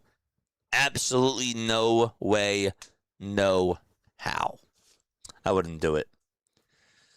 What's up, Doc? How you doing, buddy? It is good to see you on here, dude. Make sure that you guys go follow Dr. DeLay. Haley did post his YouTube link down below. I appreciate that. Dr. DeLay obviously covers the Pirates. He covers the Steelers. And, of course, he covers the Pittsburgh Penguins as well. Big NFL channel. Appreciate you for coming on here, my guy. There are less than 5 hours left until the MLB trade deadline is done. Until the trade deadline is over. So let's recap what the Philadelphia Phillies have done today. The Philadelphia Phillies, as of today, have added Luis Arraez. They've added a right-handed pitcher to their bullpen as well. They also got a lefty, a high-leverage lefty, which is great. So they got Killian, they got Arraez, and they got Brooks Raley. That all happened this morning. Some people are very upset that the Philadelphia Phillies traded one of their top 4 prospects for Luis Arraez as a rental. I disagree. I don't think that so many times this organization has just failed to produce players. And if the Philadelphia Phillies want to take a chance to go out there and compete for something, you gotta take a risk. You gotta put all the chips in, and Luis Arias is a very good hitter. Arias is a very good hitter. He's the best contact hitter in all of baseball. I will continue to say that. And we don't know how their prospect is going to even pan out. So it's a move for the now, obviously, as it should. As it should. We saw with Andrew Painter, his stock was so high when the Philadelphia Phillies drafted him. And now it's plummeted all the way down. So many times we've seen prospects within this organization, chat, that just have very high ceilings, and then as the years go on, their value becomes lower and lower and lower. The Phillies just have not been good at developing talent, and that's why they're prospects. Sell them while they're high and get a good return. And again, like, they didn't have to give up Gage Wood. They didn't have to give up Francisco Renteria. They didn't have to give up Aiden Miller. I think that that's a win. They didn't even have to give up McFarland. That's a win for me, too. That's really good. So, that's how I see it, though. Phillies just traded the Philly Fanatic to the Flyers for Gritty. Let's go, says Star Wars Ladybug. It is Bohm's birthday today. Happy birthday, Bohm. You're getting traded. Goodbye. Just kidding. If Mize didn't have the groin injuries, he wouldn't be bad, says Roger. Yeah. I wouldn't mind Casey Mize. Any other starting pitcher that they can get now is great. Doesn't have to be an ace. Doesn't even have to be a number 2. It could be a number 3 or a number 4 guy. Now, chat, I am getting a little bit worried because there has been less talk now about the Robbie Ray stuff over the last half hour or so. And that kind of worries me a little bit. That the Philadelphia Phillies are probably not going to get Robbie Ray. That's sort of in the back of my mind right now. But again, it's been like a half hour? That can obviously change. There's still plenty of time to go. But I'm wondering if because we heard about the whole Adley Rutschman stuff, that was starting to stir up, and then the Boston Red Sox obviously were making the move. But they just have to accept what the prospects and the rest of the deal is going to be. But I don't know, the Robbie Ray conversations over the last half hour have gotten a little bit cold, and I don't know what's going on there. I would love Robbie Ray as a Philadelphia Philly. There's no way Harper is going to give up his 3 spot in the order. Every time they try to, he cries, says Master Chief. They need to move Schwarber to the 4th to protect Bryce Harper. It's the only way to make him happy. So you think it's going to be... I saw Major League Baseball, MLB Network's potential lineup, and they have Arias batting in the 4 hole. I really hope that that's not the case. I do not want Arias batting 4th. I want him batting leadoff. I want him batting number 1 only. I want that guy to get the most at-bats in the lineup every single day. You traded for him. That's what you got him for. Make contact, get on base, fight off pitches, and just be able to make solid contact with the baseball. That's what you got him for. He's a grinder. And actually, the funny part about it is that because he's going to be seeing more pitches and he's going to be working up the pitch count, I actually think that that's going to help out the rest of the other hitters too, because it makes the pitcher a little bit more, I don't want to say tired. Eventually it might, but it gives them more pitches to be able to hit. If he's seeing pitches, if he's seeing like 9 pitches or 8 to 9 pitches in that bat, and if he's grinding out pitches and working his way to get on base and providing pressure on the pitcher, that gives it a little bit more, that gives Trey Turner a little bit more breathing room. And it helps out Kyle Schwarber and Bryce Harper too. because now these pitchers have to deliver from the stretch, and they have to deal with pressure on the bases from a guy who does not strike out much, from a guy who just makes good contact with the ball. If he's not your everyday leadoff hitter, that is a bad investment. That's a bad investment, chat. Can we teach lefty Nimmo to switch hit? Says Anthony. Yeah. Hunter Goodman, are you kidding me? I get him in 2 seconds. No shots, is Morty. Hunter Goodman? I want Hunter Goodman. Absolutely, I would take Hunter Goodman. Who's saying I didn't want Hunter Goodman? JJ, I give you breaking news. You know when Star Wars shows up. Yes, sir. Good to see you. Always spitting fast. I try.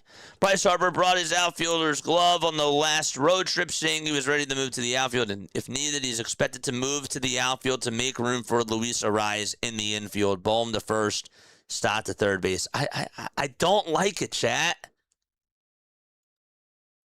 I don't like Harper going back to the outfield. Call me crazy. If you like Harper going back to the outfield, drop a 1 in the chat. If you like Bryce Harper going back to the outfield, drop a 1 in the chat. If you don't like it, drop a 2. It's right here. This is from Todd Zalecki. Harper brought his outfielder's glove on the last road trip, saying he was ready to move to the outfield if needed. If you like it, drop a 1. If you don't like it, drop a 2. Marley says 1. Actually, Marley says 2. If you don't like it, drop a 2. If you like it, drop a 1. Callie says 2. I don't like it. Kayla says 1. Okay.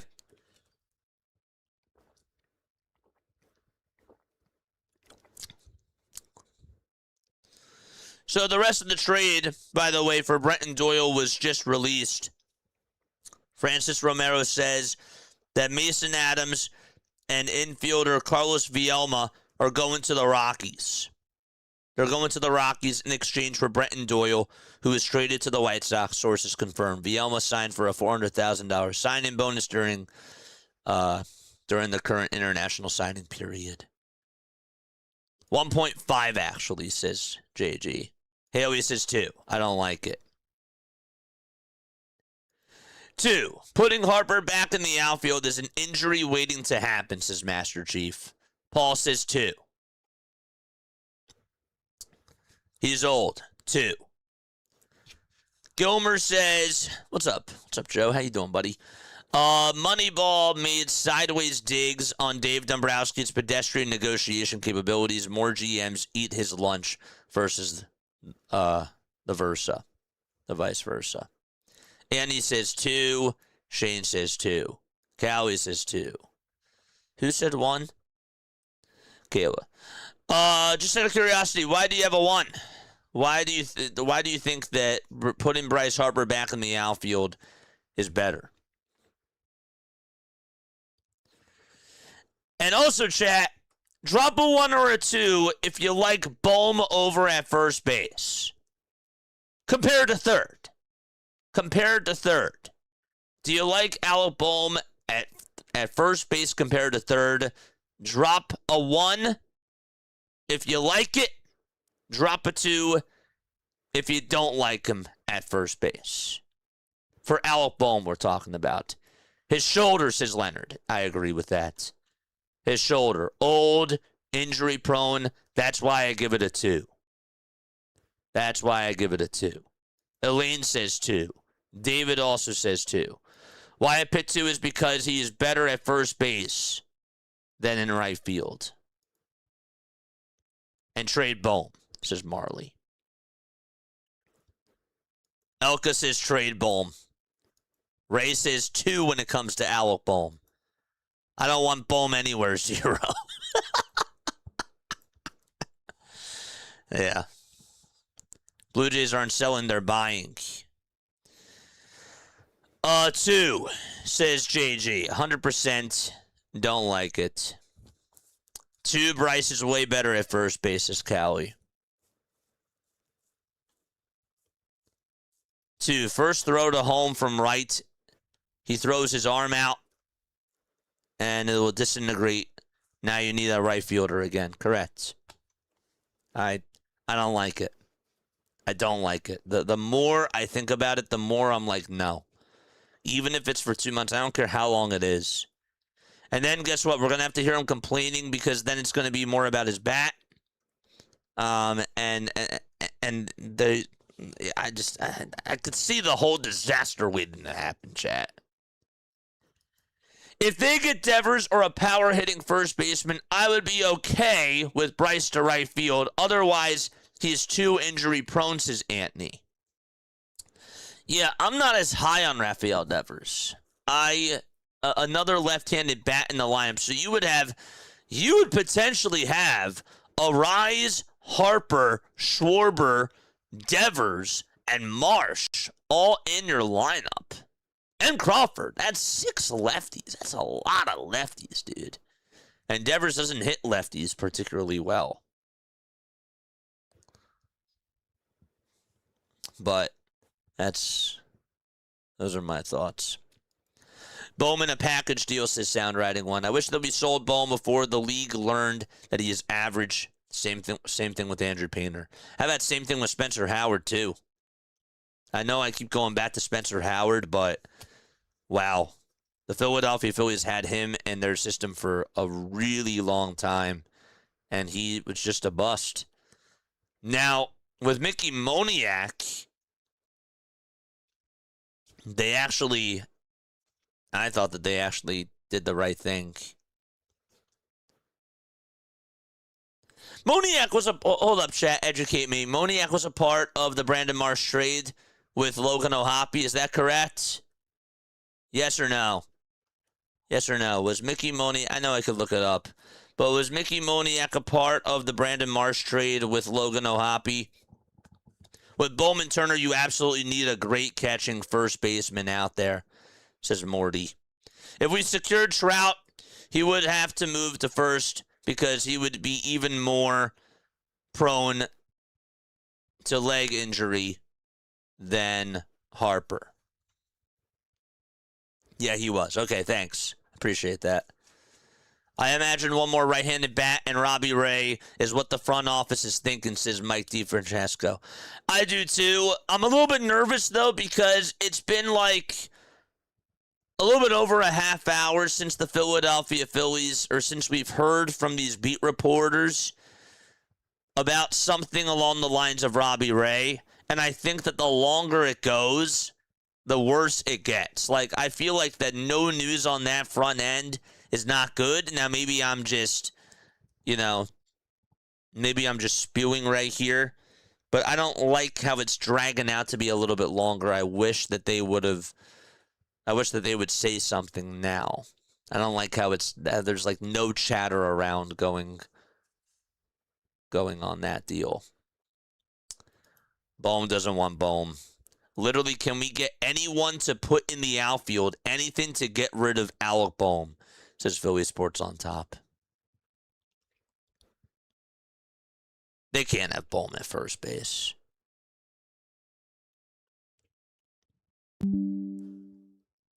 They can't do it. I don't like Harper in the outfield. If Stott's over at third base, that's one thing, and I can understand why. Because Arias doesn't want to change his position, and he's been playing a really good second base, even though I would argue that Stott has also played fantastically over at second. Yeah, I don't like it, though. I don't like it. The more I think about it. Mickey was a part of the Syndergaard deal, not the Marsh deal. Thanks. I appreciate it. Thanks for letting me know. Thanks for letting me know. Steve says we don't need Trout. I feel that they're either going to go for an outfielder and not get Ray. I want Pete Alonso just to tick off my buddy who's a Mets fan, says Anthony. Yeah. All right, so let's do this, chat. Beat reporters are got to eat their lunch, JJ. No, they got to wake up. They got to eat their lunch. It's trade deadline day. But yeah, they do. Everybody has to eat. Everybody has to sleep. Hopefully Dave's not asleep, though. He better still be awake. I mean, he was awake when all the news came out, of course, this morning. But no naps. No naps today. Phillies 2008 World Series championship was the best, says Hudson. Can we get Trout, says Aline. It's not going to happen. It's not going to happen. It will not happen. And if they do get Mike Trout, I don't know if that would be the best thing for this team. I don't. So let's talk about who's off the books right now. If we can actually get a whole trade deadline recap, we can try to see what has gone on today. MLB Trade Deadline. Can we get a whole trade deadline recap? Isn't there like a site that actually gives a whole recap for everything that's going on? MLB Trade Deadline.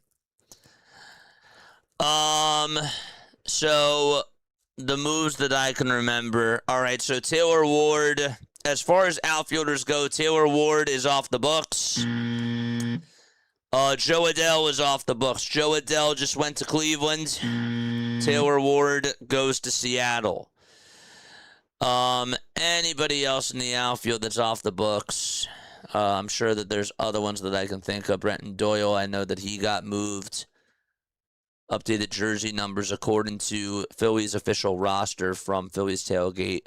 Luis Arraez is going to wear number 4, and Brooks Raley is going to wear number 43. Now, obviously, Killian, they have not released his number just yet. This is what Phillies Tailgate said.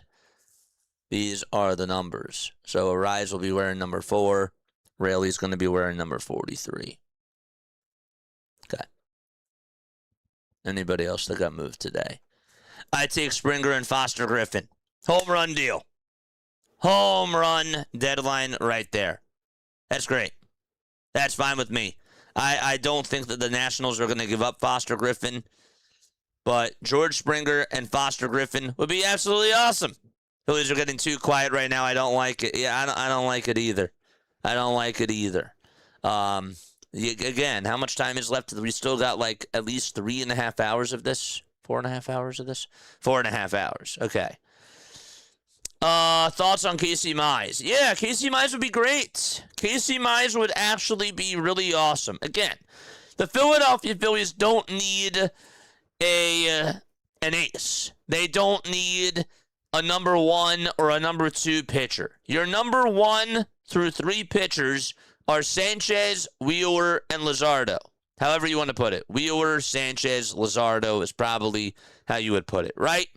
If Casey Mize is your number 4, that's fine. That is totally fine. You can't have Aaron Nola as your number 4 guy. Andrew Painter, not trustworthy, right? So if Casey Mize comes on in, that's fine. All he has to do is eat up innings, chat. All he has to do is be able to go 5 to 6 innings, allow just maybe 2 runs or so, and that's it. That's it.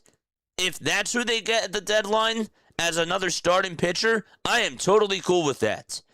And if this bullpen stays just like it is now with Brooks Raley, with Killian, and they also get McFarland to come back on up, and you pair that with Duran, and now you have Orion pitching in the 6th inning, or potentially Jonathan Bolin, and Jose Alvarado's now your second lefty, I think it's great. I think that that's a much better upgrade than what you had before. It was going to be really tough for Dave Dombrowski to be able to nail this trade deadline. I think a lot of us expected that the Philadelphia Phillies were not going to be able to improve every single area. But they have made improvements in certain areas right now as we speak. Luis Arraez improves the lineup. That's a check. The bullpen got better. Check. Still need to get themselves another starting pitcher. That's on my list. I still want a right-handed bat. But they moved the needle a little bit. I don't like Bryce Harper out in right field. I want him back over at first base, and I want them to get off of Alec Bohm. But who's going to want to take that deal? I don't know. I don't know. Anyhow, but Casey Mize would be totally fine. Casey Mize, his numbers this year, we'll take a look at that right now.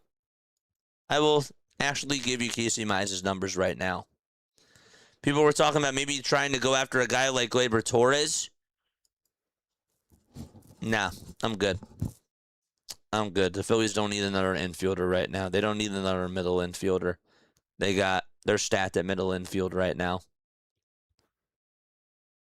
You know, nobody is talking about this, but I do feel bad for Edmundo Sosa. I do. I feel bad for Edmundo Sosa. I like Edmundo. I think he's great. I think he's a nice, versatile player. And he's not going to be playing over at short. Wasn't going to play over at third base anyways, but now with a rise in the lineup, it's not going to happen. It's just not. Casey Mize. Mize this season, if we take a look at his stats right now, this is what it looks like. I'm going to readjust my screen so that way you guys can see it. A 4-6 record, a 2.70 ERA, 85 strikeouts, and a .99 whip. If he comes on over to the Phillies, that's a great starting pitcher. That is a great starting pitcher, and I like the sound of that very, very much. So, over his last couple of games, 6 innings against the Kansas City Royals, 3 hits, 1 earned run, no homers, 3 strikeouts. He's not a strikeout type of a pitcher. That's just not who he is. But he can eat you innings. And he's a ground ball pitcher type of a guy. Against the Yankees this year, in his second outing against the Yankees, 7 innings and 10 strikeouts and no runs, only 1 hit allowed. He was making that team so off balance. Look at this against the Brewers. These are what I care about. I care about the numbers against the top-tier teams. So the Brewers, 6 innings, 3 hits, 1 earned run. I know it was back in April, but he struck out 7 batters, and he walked 3. When you're facing against really good staffs, that's what I care about. I care about those types of numbers. 2.91 ERA in the month of July, 21 2/3 of an inning, 7 earned runs, 1 homer, and 1 walk. 29 years old. I would not mind the deal at all. I would not mind the deal at all whatsoever. Get him over to Philly. That's totally cool with me. Here's something that's interesting. Angels outfielder Jorge Soler is generating trade interest per Francis Romero. Jorge Soler is providing some trade interest now as well. And if we take a look at how he's done this season from an overall perspective, Jorge Soler is hitting .203. He's your typical type of guy that hits for power, okay? He would probably be a right-handed bat the Philadelphia Phillies would try to get, but he strikes out a lot. 12 home runs and 49 RBIs. He's older, but I don't necessarily know if I would like the Philadelphia Phillies to get him. He would be in the lineup every day. That's true. He'd be in a much better friendly hitting ballpark. That's true. And he would be a part of an organization with Bryce Harper, Luis Ariz, and Kyle Schwarber. All that stuff is true. But look at his power numbers. His power numbers have gone down over the years, right? 21 homers in 2024. 12 homers last year. And 12 homers the year before that. Now, he's not getting as many at-bats. He's played 86 games this year. Last year, he played 82. And he batted .215. This year, his average is lower. Look at his strikeouts. He has 118 strikeouts and 316 at-bats. But again, can he even play the outfield every day? He's 34 now. I don't know. What do you think about Jorge Soler? Would you be intrigued if the Philadelphia Phillies go after Jorge Soler and put him in their outfield. Let me know what you guys think down below. Soler's contract is a 3-year, $42 million contract that ends at the end of the season. So his annual AAV is $14 million. That's what it is.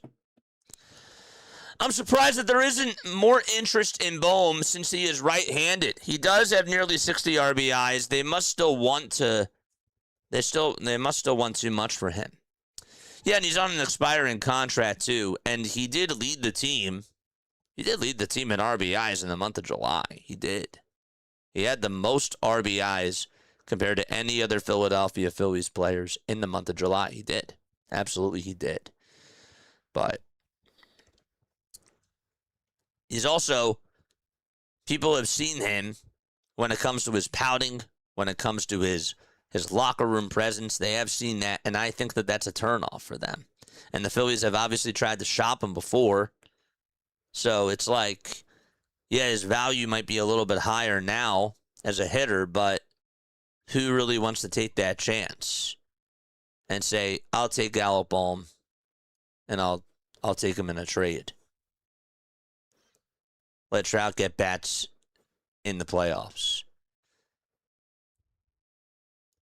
This team reminds me of the 2012 Phillies, says Anthony. A team that is older, a team that doesn't have as many young guys, that has an aging core, and at this point is not selling off their players, but they're just older. They're older. If we had Angels ownership and GM, I think we would all lose our skulls, says Joe. Phillies announced the DFAs to make the room for the new acquisitions. Yeah, we announced that before. I don't have the website on with me. But yeah, if we had Angels ownership and their GM, I agree. I agree.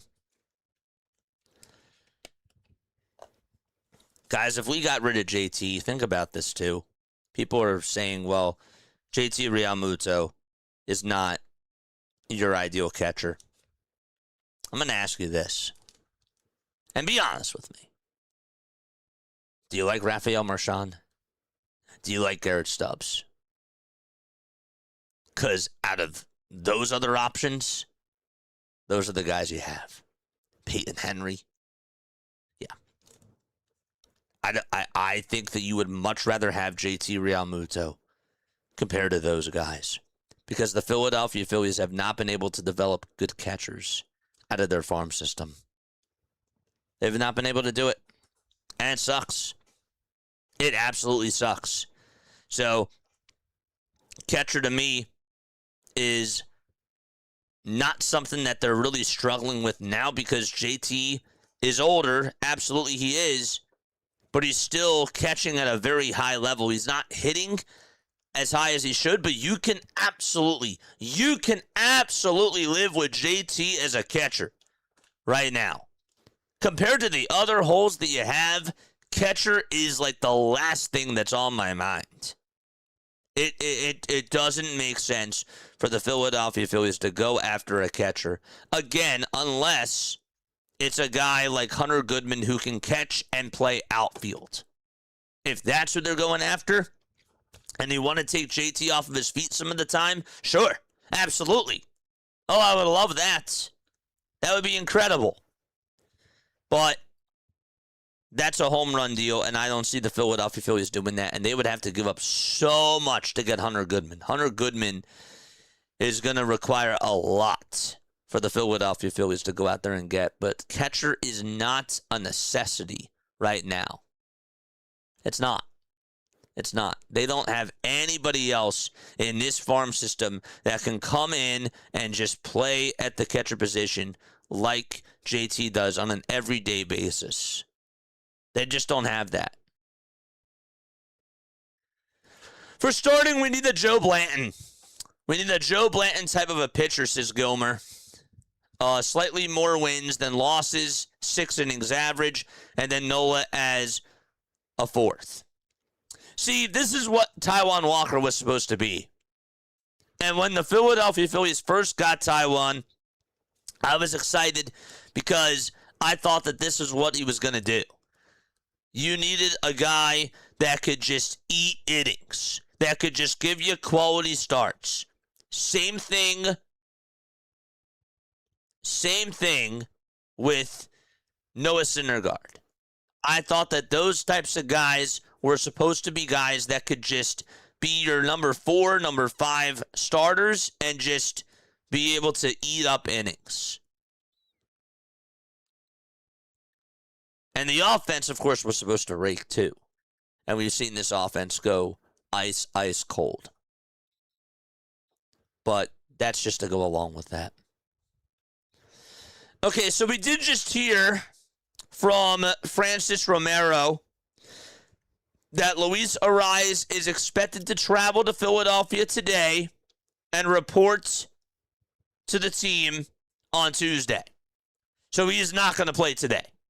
Luis Arraez is not going to play today, and this will probably be the last day that Bryson Stott plays as an everyday second baseman. Because now he's not. He's not going to play second base every day once Arraez comes here. So, again, just wanted to make sure that I say this, and I will pull this up on the screen, that Luis Arraez is going to be in Philadelphia tomorrow. He's traveling today. He is traveling today. We have not heard yet what has happened on the other side of things when it comes to Killian and when it comes to Raley. But that's what I got. Arraez is expected to travel to Philadelphia today and report to the Phillies on Tuesday. JJ, why do you think a great player like Arraez has been on 5 different teams? That part, I don't know.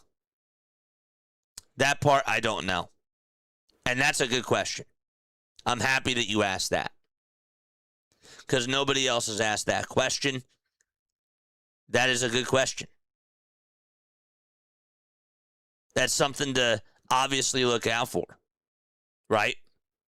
Because maybe, and I don't want to assume here, but there could be some locker room issues. That's something that I can't scrape that off. You're right. I'm happy that you brought that up. I don't know. I legitimately can't answer that question. I can't answer that. But I was thinking the same thing in the back of my mind. How come, you think about the Padres, you think about the Marlins, you think about, like, all the teams that he's been on, the Giants, and now the Philadelphia Phillies, and the Twins. Am I missing any other team that he was on? That's it. How come he's been on all these different teams, and yet he's still hitting the ball well? Like, is he a locker room problem? I think that from the Giants' perspective, I just think that the Giants got him on a 1-year deal, and he just got shipped on over to Philadelphia just because they knew that they weren't going to sign him long-term, and he's not on a contender. I think that that's why that happened. I don't know why the Padres didn't repay him. Maybe they were just saying, you know what? Like, we have Machado, we have Xander, we have Tatis. We're committed to Jackson Merrill as well, and Gavin Sheets, and we're just not going to pay you. I don't know. I can't answer that. I can't answer that legitimately. I'm just throwing stuff out there. It's a great question. It's a very good question. Absolutely not when it comes to Jorge Soler. Soler's going back to the Braves, says Lomball. Soler is just a worse De La Cruz, both hitting and defensively. Yeah, I don't want him. But then Jorge Soler seems like he's a Dave Dombrowski type of a guy. How would we feel if Dombrowski suddenly treated this team as sellers and gave up on anything meaningful for 2026 or 2027 playoffs and dumped Turner, Bohm, Nola, and even Wheeler since he's not throwing past 2027? Well, the whole thing about Wheeler now is he might reconsider because of the lockout. And there have been talks going around these the Phillies locker room and from these beat reporters that he might actually stay for a couple of more seasons. We got an alert! We got ourselves another trade! Oh boy. We got another trade to talk about. Another one in the books. Josh Smith is going to the Toronto Blue Jays for Adam Mocco. Josh Smith, utility player for the Texas Rangers, is going to the Toronto Blue Jays for Adam Mocco. That is the news. Josh Smith, we will take a look at his stats, but this is a guy who is one of their versatile utility players that they had in their organization and just with their ball club. And he is now in Toronto. He is going to be in the white and the blue and the Maple Leafs. Yes, he is. Josh Smith is now a Toronto Blue Jay. Let's make sure that we look at his numbers. He's in the minors this season, so he gets traded, and he is now going to be on the Blue Jays. I didn't realize he hasn't even played at all this year. I did not know that. So they get Adam Mocco out in relief. And now, as far as Adam Mocco's stats go, let's take a look at him. Mocco has a 4.91 ERA, 23 strikeouts. He has not had a good month of July. 7 1/3 of an inning. 7 1/3 of an inning. 10 earned runs, 2 homers, and 4 walks and 8 strikeouts. A 12.27 ERA. That is not good, chat. That is not good. But that is the deal that is being done. The Blue Jays are acquiring utility man Josh Smith from the Texas Rangers in exchange for lefty Adam Mocco. That is the news. Okay, hey, Marshawn is fun. Yeah, that is great. Alternative to JT is not realistic, unfortunately. JT Realmuto was our only option, unfortunately. He still calls a great game and has insane chemistry with Wheeler and Sanchez. I would also say Jesus Luzardo as well. Him and Zeus are just neck and neck. I actually, when him and Zeus are locked in, I think that that's the best match. I don't know if you guys feel that same way, but I love how they just get on the same page. I know that Zeus shrugged him off a couple of times his last couple of outings, but yes. We also have another alert going on. Another alert is happening right now at this moment in time. Jacob deGrom. Apparently, according to John Heyman, the Atlanta Braves are checking in to try to get Jacob deGrom back over to the NL East. The Rangers are listening on everyone, unknown what chances are at this moment in time. Come on, Dave. Let's go out there and get Robbie Ray, dude. Please. Please. Sorry about that. But anyhow, yeah. Let's go. Come on, man. Jacob deGrom apparently is being listened to by the Atlanta Braves. Man, deGrom. Would I like Jacob deGrom? Yeah, but I don't know if the Philadelphia Phillies have enough. I would much rather have a guy like Mackenzie Gore compared to Jacob deGrom because I think deGrom's going to require a lot. But if they could strike a deal for him, that's great. Even though the other thing about deGrom too, chat, is that over his last 4 outings, he's only gone 5 innings or less. So he was having himself a very good month of June, and then July, it has not been as good. For whatever reason it is. It just has not been as good. And that is something that has been a problem. But again, maybe it's also because, maybe he needs to change of scenery. I don't know. I do think that with the Braves, he would do better. I think he'd be in a better organization. He has a good catcher in Drake Baldwin with him. But yeah. Daniel Kramer. The Mariners believe they still have another move in them, not more. They are actively seeking more bullpen help, a market of which usually gains steam at the deadline's 11th hour. Separately, they will continue to listen on George Kirby and Emerson Hancock. Again, let's look at this from Daniel Kramer. Daniel Kramer, who covers the Seattle Mariners. Daniel Kramer. Here he is, right here. So they don't say anything about Randy Arozarena. Nothing about Randy Arozarena. So they're going to have to take him off the books. I also haven't heard anything about the Cubs and Seiya Suzuki either. Bob Nightingale also just posted that Josh Steffen is also going to Toronto as well. So that's what I got. Life by Phillies Friday. Dude, that's great. Let's go. Defense is more important at catcher than offense. Says that. So anyhow. For my Joe Blanton post, please trade Albone, please. Please trade Albone, please.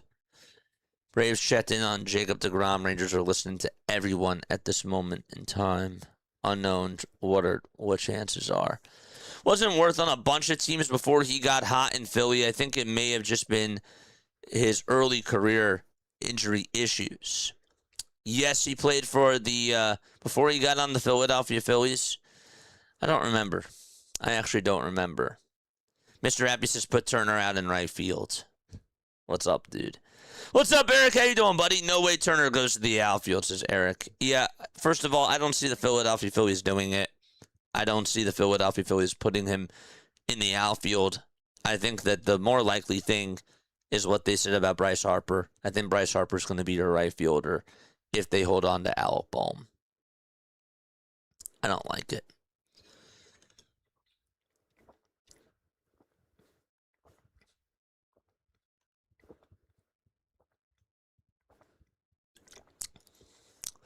Chapman should have been possible before the Sox went on a tear in the last month, says Joe. Chat, if you are tuning on in for the very first time, my name is Jason Joseph. This, of course, is Play-by-Play with JJ. We got a lot of people tapping on in. 122 of you have hit the thumbs up button. Oh, we love it. That is great. Shout out to everybody in the chat. You guys are MVPs.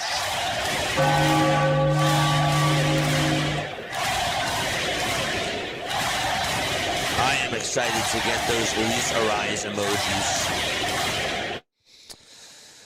Okay, this is from Bob Nightingale too. Now listen to this. Bob Nightingale, as we pull up his page again, just posted that the Arizona Diamondbacks badly need another starter, are among teams pursuing Detroit Tigers starter Casey Mize, who's expected to be moved by the 6 p.m. deadline. So, again, Mize is on the move. I haven't heard anything yet about Robbie Ray within the last hour or so, and that, to me, again, is concerning. The talks have been quiet about Robbie Ray, and I don't know if I like that for the Philadelphia Phillies. I would really love it if they get Robbie Ray. But are the Giants going to ask for Gage Wood in the Robbie Ray deal? Would you be willing to get rid of Gage Wood and a guy like Francisco Renteria end boom for Robbie Ray. I don't think that they should do that. I think that would be a lot to give up for a guy like Robbie Ray, personally. A guy that's aging, even though, again, you're not asking him to be a number 2 guy. You're asking him to be a number 4 pitcher who can, at times, show that he throws number 2, number 1 level types of stuff. But I don't know. I don't know. I can see that, Master Chef. You and I talked about him moving around a lot earlier in the season. Larry's in the house. What's going on? Mason Miller. Mason Miller is going to stay in San Diego. That's what it seems like, for sure. I'm still happy to see you guys on here, man. Haley, shout out to you. Paul, shout out to you. PJ, shout out to you. Eric, everybody that is here. The problem with Arise is there is a warped vision from front offices of what hitters look like. He doesn't hit for power, and power is everything right now in baseball. So you think, Nova, that it has to deal with the analytics because of where the game is right now, caring about on-base percentage, even though, again, like, this is the irony, chat.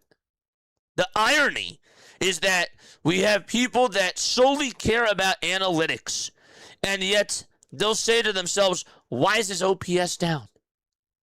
Why is his on-base percentage down? They will say that all the time.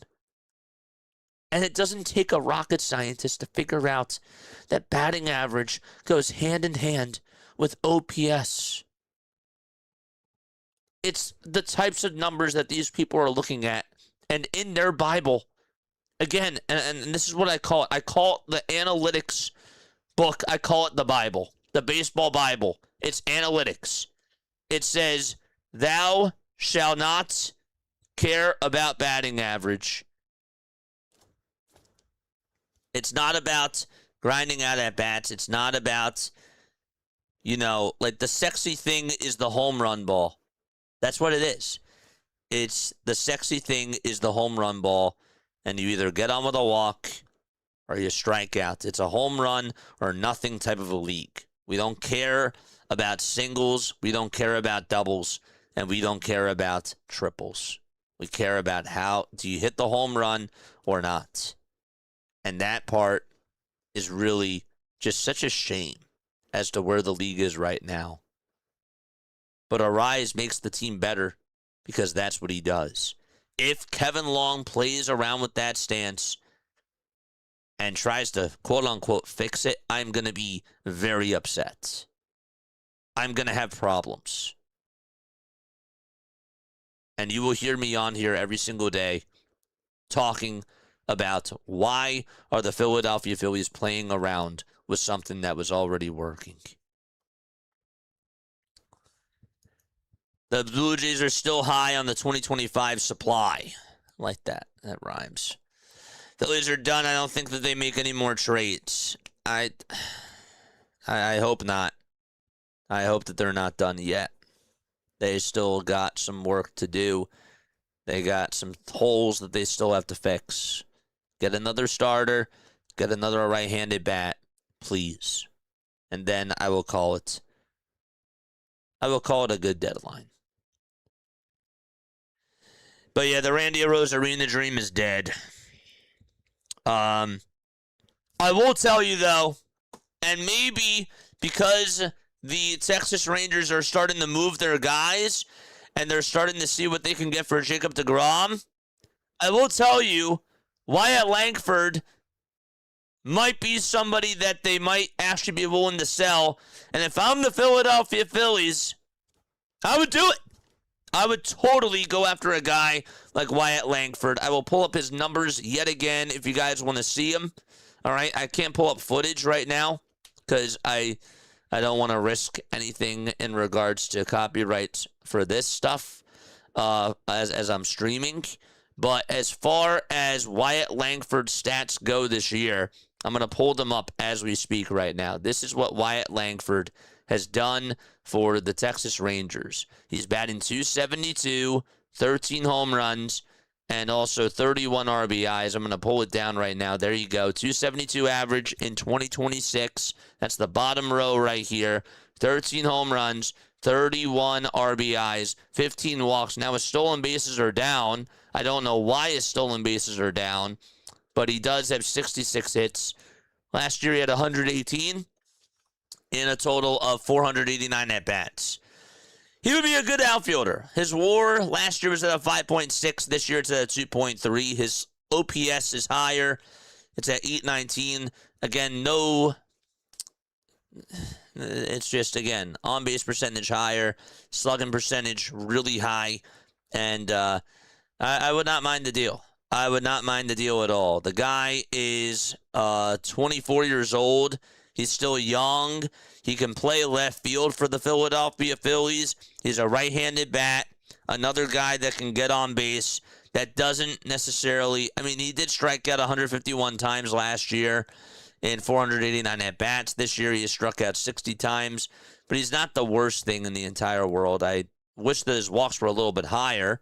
He has only 15 walks this year compared to 74. He had 74 walks last year, so he's not walking as much. But again, his batting average is higher, and that is, I think that that's a better thing. I don't necessarily think that just because you're walking that much less, that that's such a bad thing. If you're making good contact with the baseball and you're not just hitting for home runs, that's cool. That's cool. His home run numbers are down compared to last year. 22 last year, 13 to this year. But I'm fine with it. I'm totally fine with it. Wyatt Langford would be a guy that I would really try to explore if I'm the Philadelphia Phillies. As far as his contract goes, he's on a one-year deal, so the Philadelphia Phillies would have to obviously extend him after the season is done too. A lot of these guys, it's just like one-year contracts, and these guys are just getting moved. Nobody's extended through 2027. Nobody's locked up past this year. It's just funny to me. It's funny to me. Not even Bader's scooter injury, yeah. I think Stock can make the move to third, but I wish the change was at spring training and not post All-Star break, says Eric. That's a good point, too. That's a good point. Haley's right. That's defensively, it's a lot of changes. You're putting Bryce Harper from first out to right. You're putting Stott from second over to third. And you're putting Bohm from third to first base. That's a lot of moves. That's a lot of moves. We got a report! Wait, hold up a second. We did. We got a report. First and foremost, hold up. Okay, hold up a second. Here we go. The Tampa Bay Rays are acquiring Liam Hicks in a trade with the Miami Marlins. That is a big bomb. Yeah. So the Marlins fans were telling me that Liam Hicks is going to stay with the Miami Marlins. He's gone. Liam Hicks gets traded from the Marlins and goes to the other side of Florida, and he is now a Tampa Bay Ray. Adios to Liam Hicks as a Marlin. Also, the other thing that obviously just broke now too is this. Robbie Ray is not going to the Phillies. He is going to the San Diego Padres. Another one off the books for the Philadelphia Phillies. Robbie Ray is now a San Diego Padre, and he is going from San Francisco to San Diego. And that is what just broke. I told you that the conversations got cold, and it didn't make me feel good if I'm a Philadelphia Phillies fan. And that is what happens. So Robbie Ray is on the San Diego Padres. Dude, think about that rotation of the San Diego Padres right now as we speak. The San Diego Padres now potentially have Michael King, Nick Pivetta, Joe Musgrove, and they have Robbie Ray. Robbie Ray's going to be their number one pitcher. Robbie Ray's going to be their number one guy. So who did they give up in the deal? We're going to wait and see what just broke out with that. But a lot of action going on during this hour of trade deadline day. Robbie Ray is not going to be a Philadelphia Philly. He goes to the San Diego Padres. Braden Taylor is one of the 3 prospects heading to Miami, league sources tell The Athletic. And we will get the full breakdown of what happens in just as quickly as we possibly can. Does that mean now that the Philadelphia Phillies are going to heavily consider Casey Mize? I think that that's a yes. Jeff Passan, the Padres are finalizing a trade to acquire left-hander Robbie Ray from the San Francisco Giants. That is the news that just broke out right now, 4 minutes ago, as you can see. I don't know, man. The Padres are just in such a weird mode. I got a nightmare scenario in my school. This team collapsing. This team's collapsing. As bad as the 95 team. The 95 team was 19 or 20 games over 500 by mid-June, only to completely fall apart to sub 500. Eric with the 5 gifted memberships. Let's go, Eric. Drop the goats. Let's go. Drop the goats. Yeah! Elliott Shore Parks. Let's go!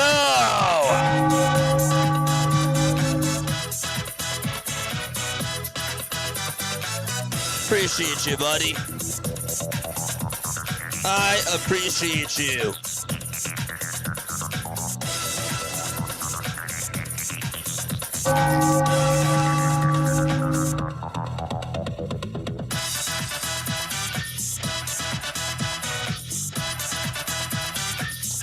We also just got Sixers news.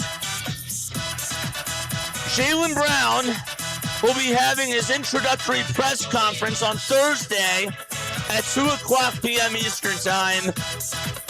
And if the Phillies don't play at that time, which I don't know, let's see.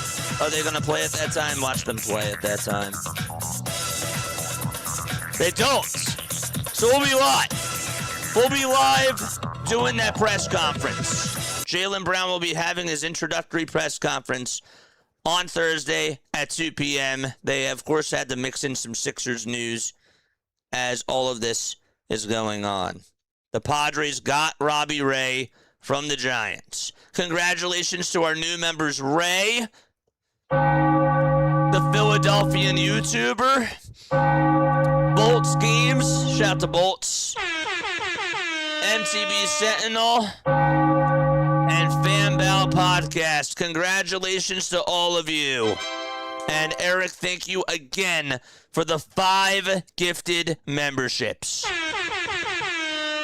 Stott is going to go to shortstop, says D-Mac. Oh, man. It's not going to happen. They're going to put Stott over at third base. They already confirmed this. Harper's going to play out in right, and Bowman's going to play over at first. That is what's being reported. That is crazy. Robbie Ray to San Diego. That is unbelievable. Guardians are interested in Braxton Garrett, another New York Mets pitcher that they have. Yeah, I wanted Robbie Ray. What do we do now? We got to go after Casey Mize. You got to go after Casey Mize. That's the type of pitcher that I would like for the Philadelphia Phillies. Now, what are the Tigers going to do? And what type of offer are you going to give the Detroit Tigers for a guy like Casey Mize? I don't know. Wake up the old man and tell him to make trades. Oh, man. That's crazy. Hoskins called. He wanted to know why he couldn't stay at first base, says Boots. What's up, Boots? How you doing, buddy? Good to see you on here. Very good. The Dodgers did make a trade. They got Ben Rortvedt back. That was reported about a couple of hours ago. So they ended up getting a backup catcher, and guess what? They got Dalton rushing. Tells me that Will Smith is not going to be back. Tells me that Will Smith is not going to be back for them. But yeah. The Randy Arozarena thing, that sucks. Casey Mize needs to come on over to the Philadelphia Phillies. I will gladly take Casey Mize in the rotation. Joe Adele, Taylor Ward are off the board. Yeah. Derek Bodner. I don't follow the farm system all that closely, but I do know things. I don't believe in this Phillies core as a serious contender. Number one. Number two, everyone that I do trust loves Marquez as a prospect. 3, rentals make my skin crawl. Well, Derek, you got to take a risk at some point in time. And the Philadelphia Phillies, again, have not been able to develop good prospects.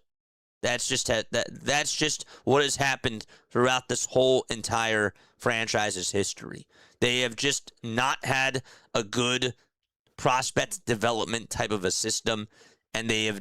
There's so many times where we've seen players just not pan out for this Philadelphia Phillies team, and they're prospects at the end of the day.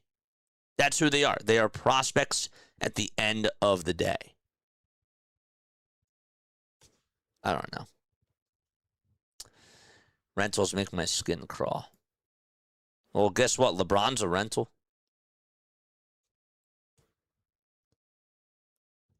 But I guess for baseball, maybe that's different.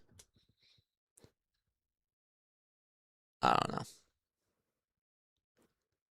Phillies Sports Suffer says, guys, I have a feeling that Alec Bohm has played his last game as a Philly. Mize would be cheaper, says Ray. Yeah, I don't think that he would cost as much, but now, and again, we haven't even seen the full breakdown of the Robbie Ray contract.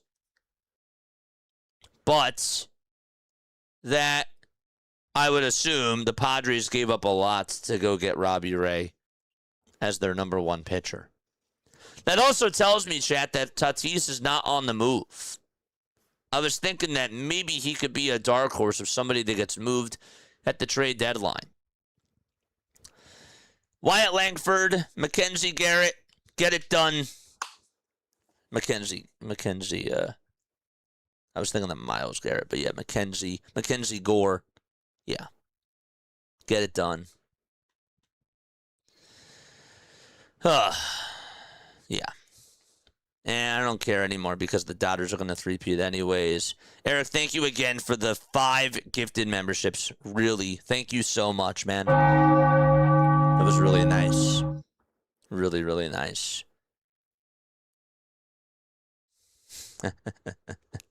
JB back from Egypt, says Ben. Yeah. Keeping Trey at shortstop. Yep, and again, I said this before. I'll say it again. I feel bad for Edmundo Sosa, chat. I do. I feel bad for Edmundo Sosa. Here's what Jeff Kerr says, and I just had this up. I don't think anybody's looking at the screen, but look at this. This is actually pretty wild. Looking at the projected Phillies bullpen right now. Adonis, thank you so much for the sub. Fanbow Podcast, thank you so much for the sub as well. I really appreciate it. Yeah. So here is the projected Phillies bullpen. So you got Duran as your closer. You got Orion Kerkering, Jonathan Bolin as your high leverage righties. Plus you got Brooks Raley, Jose Alvarado, Tim Mesa as your lefties, and Caleb Killian as your righty. Perhaps Alex McFarland back up. That means that Chase Shugart, Seth Johnson, and Kyle Backus are still on the roster, says Jeff Kerr. And if we say show more, but obviously moves will be made. And this was reported about, an hour ago? 11:27 a.m. Eastern time. I don't know, man. The Phillies have been a little bit quiet, and I don't like the quietness. I don't like it. Doesn't mean that they can't make noise later on, because obviously at the very last minute, we could see some crazy stuff happening. We absolutely could. Okay. John Morosi on MLB Network just said the Philadelphia Phillies and the Arizona Diamondbacks are in on Casey Mize. So right now, it seems like it's going to be a bidding war to go get Casey Mize. This is from John Morosi. The Diamondbacks and the Tigers had discussed Casey Mize at various points over the last 48 hours. I'm shocked that they didn't get Robbie Ray. I would like to know in a Dave Dombrowski press conference why he didn't do it. I don't think he's going to give us an answer, but maybe they wanted too much for him. I don't know. But what's it going to take to go get a Casey Mize? I don't know, but I really want them to go out there and get themselves another really decent starting pitcher. And Mize is one of those guys. Again, it doesn't have to be a number 1 or a number 2 guy. Doesn't have to be an ace. Casey Mize at the 4 spot is totally fine, and he gives the bullpen less stress. That's what we want. So Casey Mize, the Diamondbacks and the Tigers have discussed Casey Mize at various points, and the Philadelphia Phillies are also in on the mix too. Now, he didn't say that, but he did say that the Philadelphia Phillies are in on Casey Mize as well. They gotta do what it takes. They gotta do what it takes. I want Casey Mize. I do. I would love Casey Mize. Or Mackenzie Gore. That's fine too. Dominic Brown and Maikel Franco were painful busts. Yeah, Dominic Brown certainly was. Maikel Franco, was he a bust?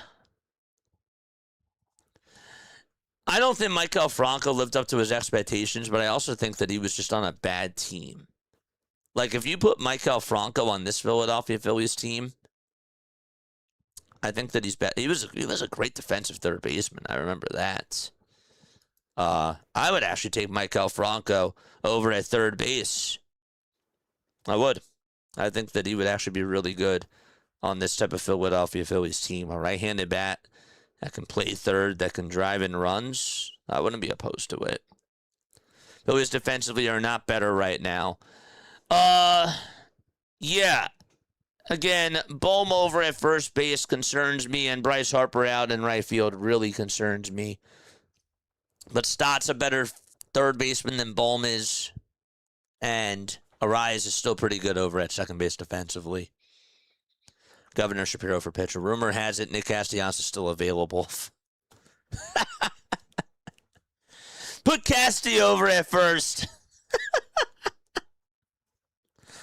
Yeah, I don't know, man. I enjoyed Franco while we had him. We were just dog water at the time. I just think that he was on a bad team, personally. You put him around guys like Carlos Santana, Dupo Herrera, and that was the end of the Ryan Howard phase, It never worked out. It never worked out. The Pete McCannon era, I don't want to go back to those years. Those years sucked. Those years sucked. I feel like people don't want to come here because they think the Phillies are cursed right now, says Callie. Could be, but again, at the end of the day, these are trades. But you're saying that they don't want to make trades because they think the Philadelphia Phillies, are doing that. Another alert, Super Shoe. By the way, thank you so much for the sub. Just Baseball just posted this.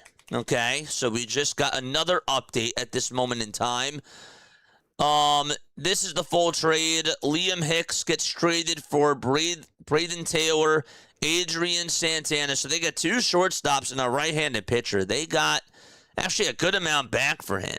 Hicks is hitting .282 with 14 home runs and 62 RBIs.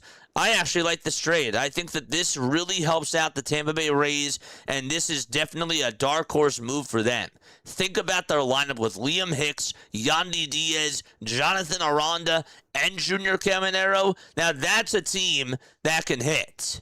That's a team that can compete. And Hicks at the catcher spot definitely helps them out offensively and also defensively, too. You got another guy that can drive in runs. And the New York Yankees, if I'm the Yankees, I'm pretty ticked off that the Tampa Bay Rays just got Liam Hicks. I'm pretty ticked off about that. I know that they just got Garcia. The Yankees have not even been active today. They have not been active today. Another alert. Another alert in the books. Oh, boy. Chris Bubich is going to the LA Dodgers. Oh, my goodness. They don't even need him. Where are they going to put him? In the bullpen? Chris Bubich is going to the Dodgers in a trade with the Kansas City Royals. That is another bomb of a trade. Also just in, according to Mark Gooden, and this is not a trade just yet, but,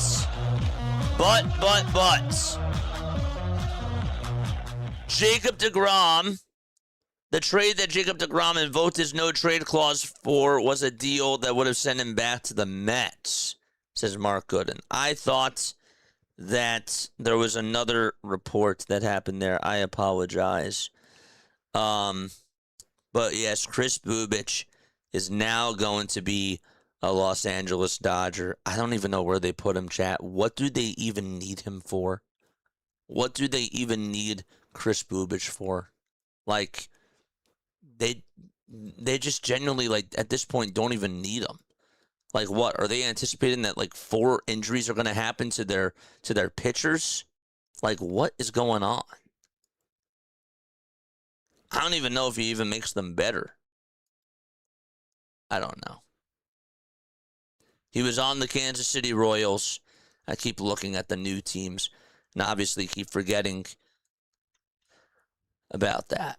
But Bubich is now on the Dodgers. Chris Bubich is now on the Los Angeles Dodgers. 3-2, a 4.11 ERA.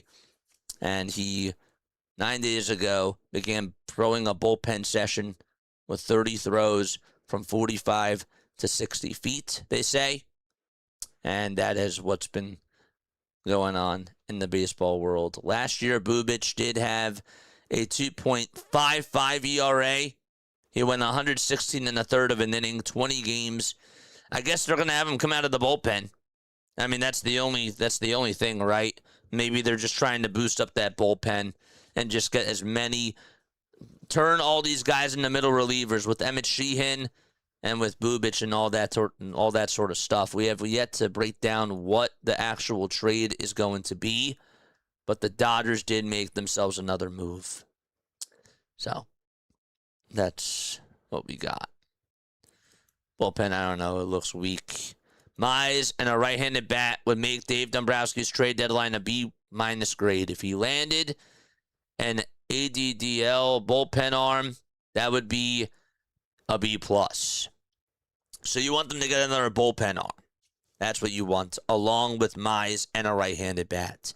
If Dave does nothing else, then his grade is a D, says Joe. If he does nothing else, then his grade is a D. I would give it a C-. I really like Luis Ariz as a hitter. I like the bullpen better. But at the same time, if they want to contend,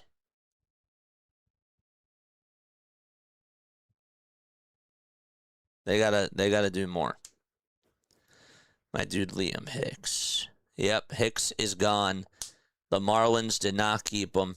And the Tampa Bay Rays, that is a great deal for him. That is a good move for them, I should say. Yeah.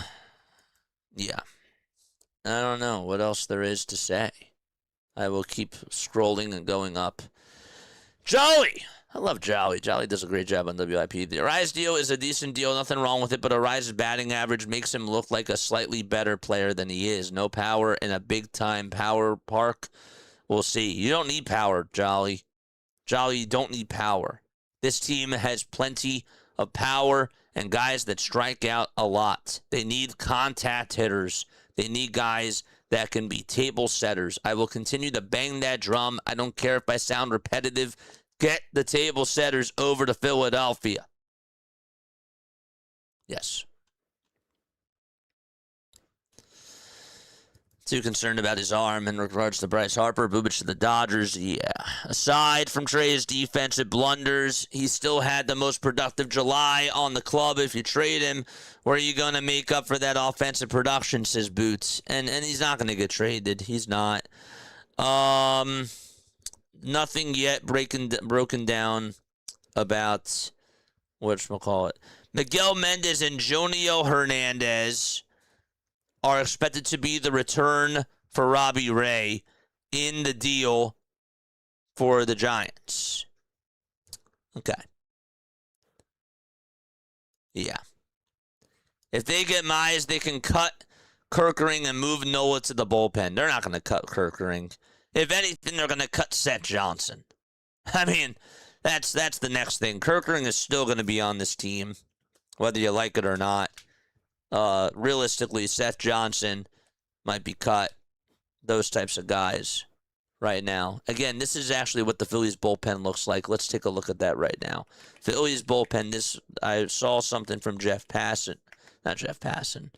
Kerr before. This is what their bullpen looks like right now as we speak. So you got Duran, you got Kerkering, you got Bolin, you got Raley, Alvarado, Meza, and Killian. Perhaps McFarland back up. And then you still got Seth Johnson, Kyle Backus, and Chase Shugart still on this roster. So if McFarland comes back up, that means that Seth Johnson is going to go. Goodbye to Seth Johnson. I think he's next. I do. He's the next man out.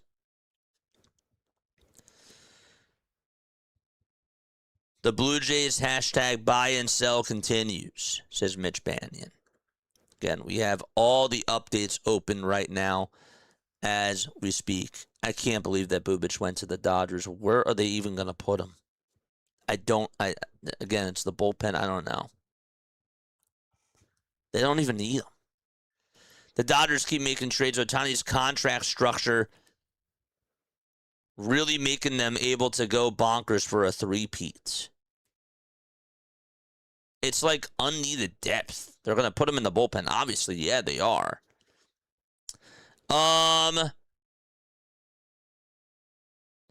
Here is the return. This is from John Heyman. John Heyman.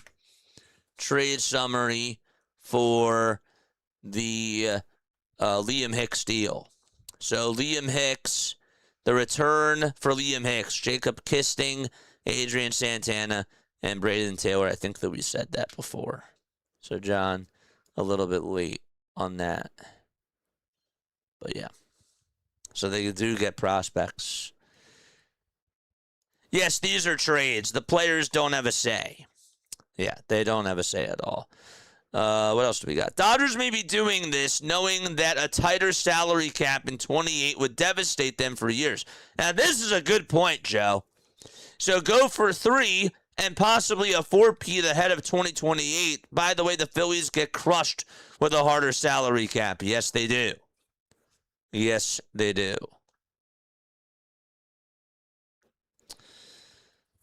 Kevin Kincaid, I'm hearing that the Philadelphia Phillies, I don't really know if this matters, but I guess for some people it does. The Phillies source is that Luis Ariz will use Sepultura as his walk-up song. So, yeah, just got that. But no, you might be right. Maybe they're saying, well, we can't pay Skubal, right?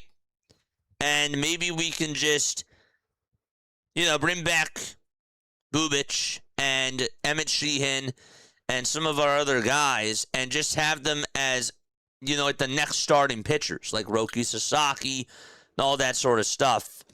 And maybe those guys that are in the bullpen that were starters before, Justin Robleski, like they have all that depth.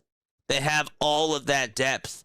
And they're not going to be able to bring back a guy like Tyler Glass now or even a Blake Snell. That type of stuff. They'll still have to keep Yamamoto, but I'm just saying that they'll have extra depth for even more years to come with these guys.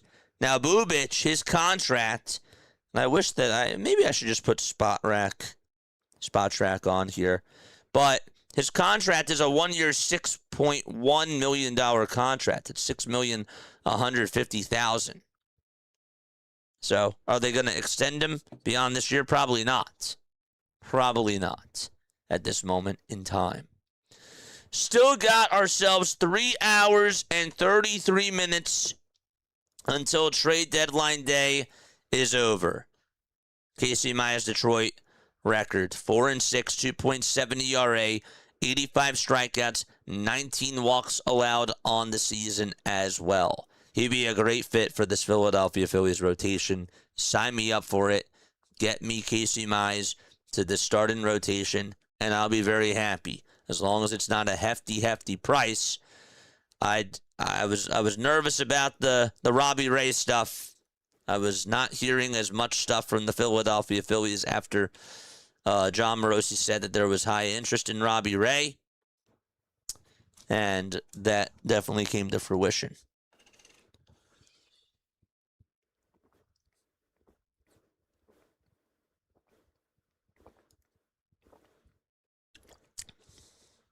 Wow. Oh boy. Oh boy. Oh boy. Not a trade yet. But guess what? Guess what is going on, chat? Guess what is going on? Hold up. Where is it? I just had it up.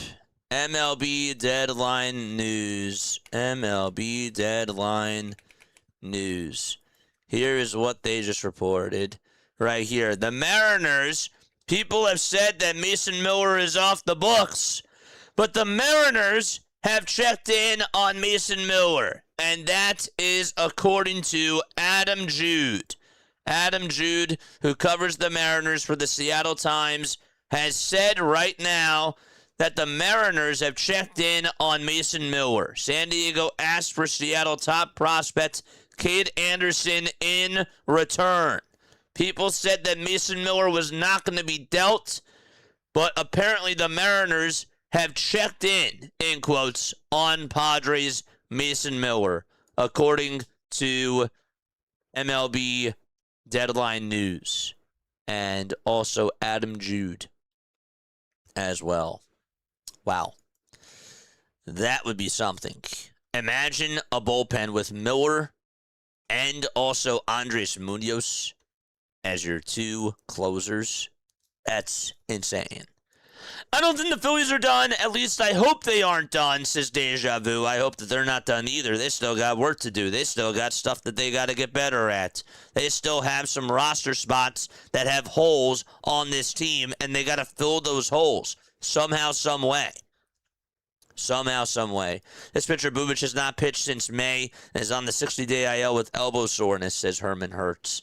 Again, I think that Joe's right. I think he's right. The Dodgers may be doing this knowing that a tighter salary cap in 2028 would devastate them for years.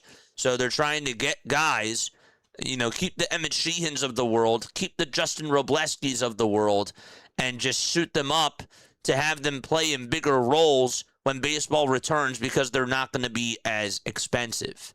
So they're trying to go all in for this now, but they're also trying to build for their future and sustain their quote-unquote window, knowing that a salary cap is coming. I could definitely see that. So, no more power. You are 100% correct, JJ. Just get on base, station to station baseball.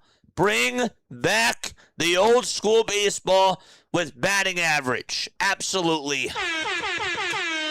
Bring back old school baseball. We care about batting average. We don't care about your calculations. We don't care about your calculators. Put the calculators down and watch the game. And bring back batting average. That would be my campaign if I was running for president for Major League Baseball. That would be my campaign. That would be in my speech. Put the calculators down and watch the baseball game. Let's go. Doubles and home runs with more RBIs. You need doubles, you need singles, you need guys to grind out at-bats. You need guys that can just work on and get on base. In basketball, they call it doing the dirty work. The guy that gets the rebounds, the guy that boxes out. People say that there's no value in boxing out anymore in basketball. That is wrong. Josh Hart, what made him such a great player for the New York Knicks is that he boxed out super, super well. The Knicks had really good guys that could play physical with you, that were also doing the little things, diving for loose balls, boxing out guys, getting rebounds, and that's what led to them doing really well. It's not about the points. It's not about the steals. It's not about the blocks. It's all about who does what in which role. The Philadelphia 76ers need those types of guys that can do those little things. And from a baseball perspective, that's how it works too. That's why batting average to me is really, really important. Because on-base percentage is basically, OPS is basically just walks, hits, home runs, and they don't really look over batting average as much. But then again, an OPS can be really high just because of somebody's batting average. Why is their OPS low? It's because their batting average is low. You're looking at the wrong numbers. You're looking at the wrong numbers. I will continue to say that. The dude, what's going on, buddy? How you doing? I just called you. I'm not taking phone calls right now. I am waiting to hear what else is being reported, and I'm just reading chats. What's up, Erica? How you doing, though? Is John Kruk still on the block? Is John Kruk still on the block, says Rising Rhino. You know, it's funny. I think that when we went to All-Star Village the other day, I think that I saw him going on into Reading Terminal Market. I really do. Maybe he was getting a cheesesteak, but I could have sworn that was him hopping on into Reading Terminal Market when we were at All-Star Village. And we got off. Phillies need players that can make opposing pitchers go 8 to 10 pitches deep to get to a team's bullpen, says Joe. To get to a team's bullpen, underbelly plus more players getting on base means many more RBIs for Schwarber and for Harper home runs. It's not rocket science, chat. It's not rocket science. You're putting a lot of faith on Raley. I am. If he delivers even a little bit, it would be huge. A bridge to Duran. That's why I like it. That's why I like it. Again, a guy that has a sub-2 ERA. Denbrew posted the stats earlier about how he's done against left-handed hitters throughout his career. A lot of these guys, a lot of times, like, he's getting them to bat like 175, 180, and if you're posting those types of numbers, and you have to go up against, I don't know, like the Milwaukee Brewers, Christian Yelich, Jake Bauers, Bryce Terang, like those are the types of numbers that you like to see against those types of hitters. The Braves, Matt Olson, Drake Baldwin, and I can't even think of other lefties that they have right now. Ozzie Albies for sure, Mike Yastrzemski. You know, you got to get a really good high-leverage left-handed pitcher, and the Philadelphia Phillies got that. The New York Mets are just in such a fire sale right now, and they are just rebuilding. What's up, Ryzen Rhino? How you doing, buddy? Sepultura? Nice. Yeah, I haven't listened to the song. I haven't listened to it just yet. I can't believe that Liam Hicks got dealt, though. And the Dodgers. The Dodgers. The only reason why it makes sense is if they're going to try to extend him after this year and just get him as a bullpen piece. They're probably not even going to have to give up much for him. You know? We at least got one bat who doesn't strike out a lot. Troy, that is true. Troy, that is true. We got a bat that doesn't strike out much, and he hits lefties very well. And he gets on base, and he finds a way to make solid contact with the baseball. And he knows where he's putting the ball, too. That's the other thing, chat. Luis Arraez sort of kind of reminds me of a throwback player like an Ichiro Suzuki. He just puts the ball in play. That's what he does. And that's cool. That's what this team has been missing.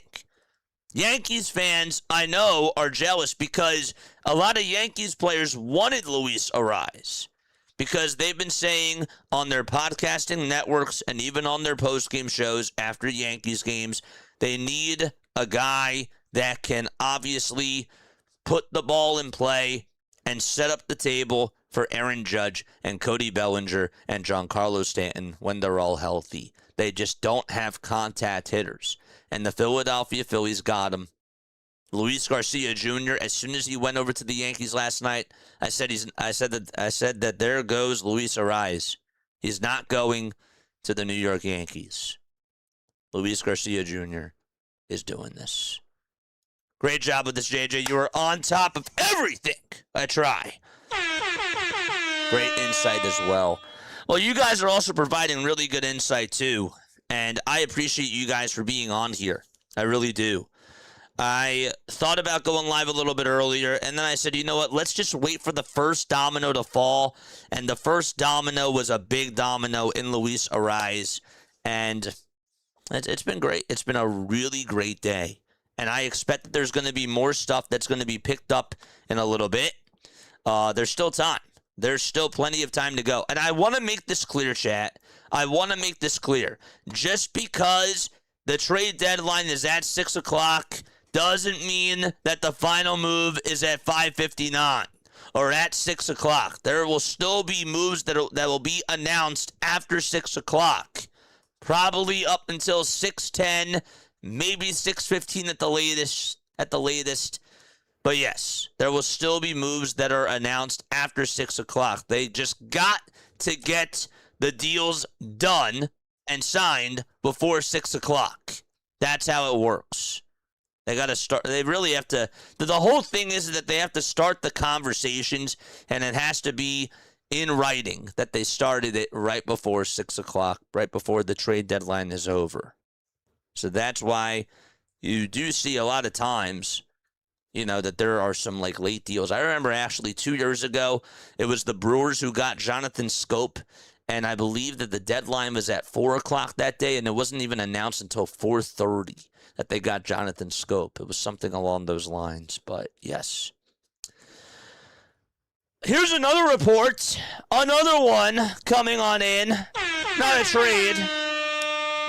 trade, but here's something that we just heard from Francis Romero. Hold up a second.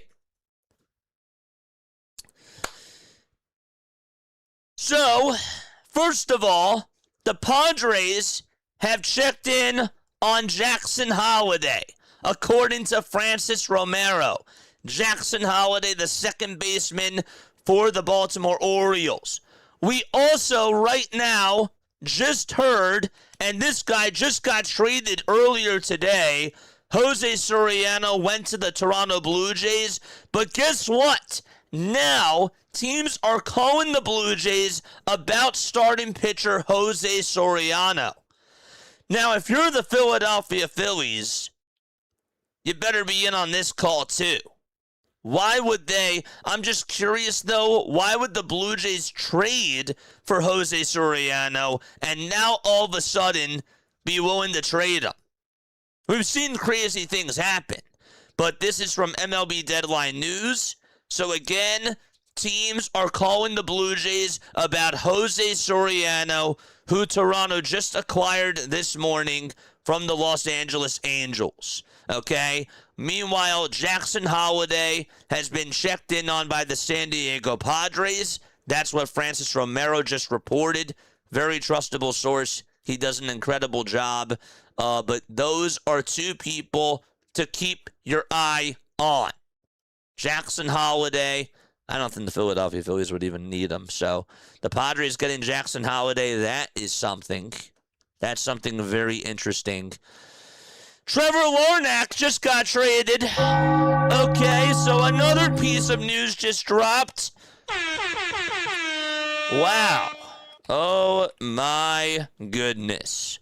Trevor Larnach is going It seems like the Astros, according to John Heyman, let me say this correctly, the Astros are in on Trevor Larnach. The Astros are in on Trevor Larnach. Doesn't mean that a deal has been done yet, but the Houston Astros are in on Trevor Larnach, who was on the Minnesota Twins. Larnach on the Twins. I will get you his stats in just a few moments, but he is now being looked upon by the Houston Astros. So the Astros are looking at Trevor Larnach. The Orioles are looking at trading Jackson Holliday to the Padres potentially. And also we heard Jose Soriano. The teams are calling the Blue Jays about starting pitcher Jose Soriano, who they just got this morning. Okay? All of that just happened within the span of about 5 minutes or so. Now, Trevor Larnach is a lefty. This year, he's batting .286. He has 10 home runs and a total of 41 RBIs as well. Let me show you his stats right here. If you can see on the bottom part of your screen, .286 average, 10 home runs. Look at where my cursor is. 41 RBIs and 38 walks on the season as well. He is being looked to be traded. The Astros are keeping their eye on him. He went 2 for 5 in his last game. Over the month of August, 3 for 8 so far with 2 runs scored. He's homered in each of his last 2 games, and he's also driven in 3 runs as well. In the month of July, he had a really good month of July. He was 18 for 64 with 3 home runs and 11 RBIs during the month, and he also got on with 7 walks too. This is a guy who has really done a good job throughout, I would say, his career so far, especially this year. He's been having a career year, I would say. And for him to be able to go to a team like Houston, I think that would actually be a really good fit for them. Imagine him getting paired up with Yordan Alvarez, Jeremy Pena, Jose Altuve, and Christian Walker. That might be something that I believe could actually make them an even better team. So the American League, it looks like that the American League is starting to get better. It really does. These teams feel like that they have a chance to go out there and win a World Series. The Mariners got better. They got themselves an outfielder in Taylor Ward. Trevor Larnach possibly going over to the Houston Astros. That could really help out their offense. The White Sox are getting better, right? The Guardians added themselves an outfielder in Joe Adell. So these teams are stacking up right now because they feel like that they have a legitimate chance to go out there and compete for a World Series. And the funny part is that the New York Yankees today have not gotten anything. It is official. It is official. All right. It is official. The Boston Red Sox are acquiring Adley Rutschman. It is official. Adley Rutschman is out of Baltimore. He's gone. And he is going to the Red Sox. It is officially happening, as you can see right here on your screen. Let's go!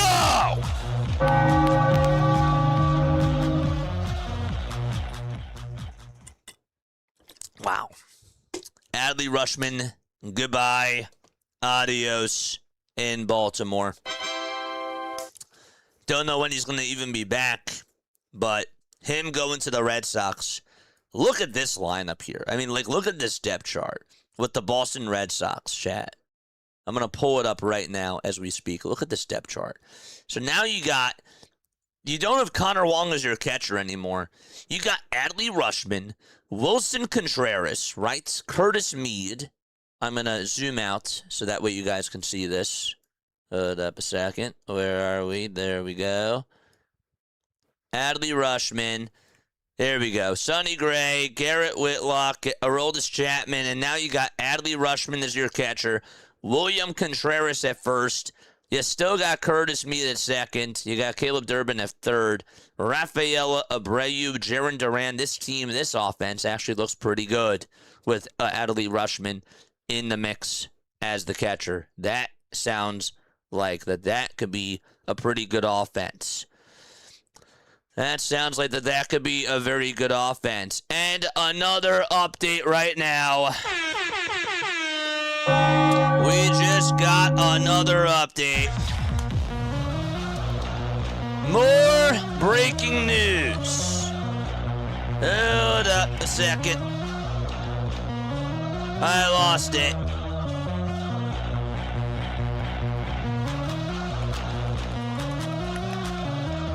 Is this it? Reed Detmers is going to the Cubs. From the Angels, Detmers is going to Chicago. Guzman and Detmers acquired at the deadline by the Chicago Cubs. Wow. Reed Detmers is gone from the Angels.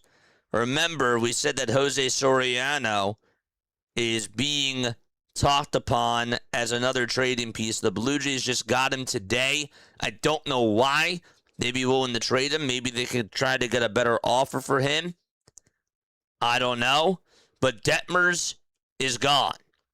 So Soriano left L.A., Detmers has left L.A. as well, and he is going to the Chicago Cubs.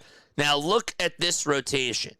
If we look at the potential rotation of the Chicago Cubs, you got Kevin Gausman, you got Matthew Boyd, Shota Imanaga, and Reed Detmers. That is a pretty good starting four, chat. That's actually a pretty good starting four, if I must say so myself. You can see it right here as I open things up. You got Gausman, Boyd, Imanaga, and Cabrera when he comes back is your number 5. But now you got Detmers as your number 4 pitcher. That's huge. Oh, that is huge for them. Joel Sherman just said, with Ray, the Padres still want another starting pitcher, but are also focused on a left-handed bat. Maybe from the Alec Burleson, Dalton Varsho type group. Have always liked Jarren Duran. At least talk to the Orioles about Jackson Holliday. At least talk to the Orioles about Jackson Holliday.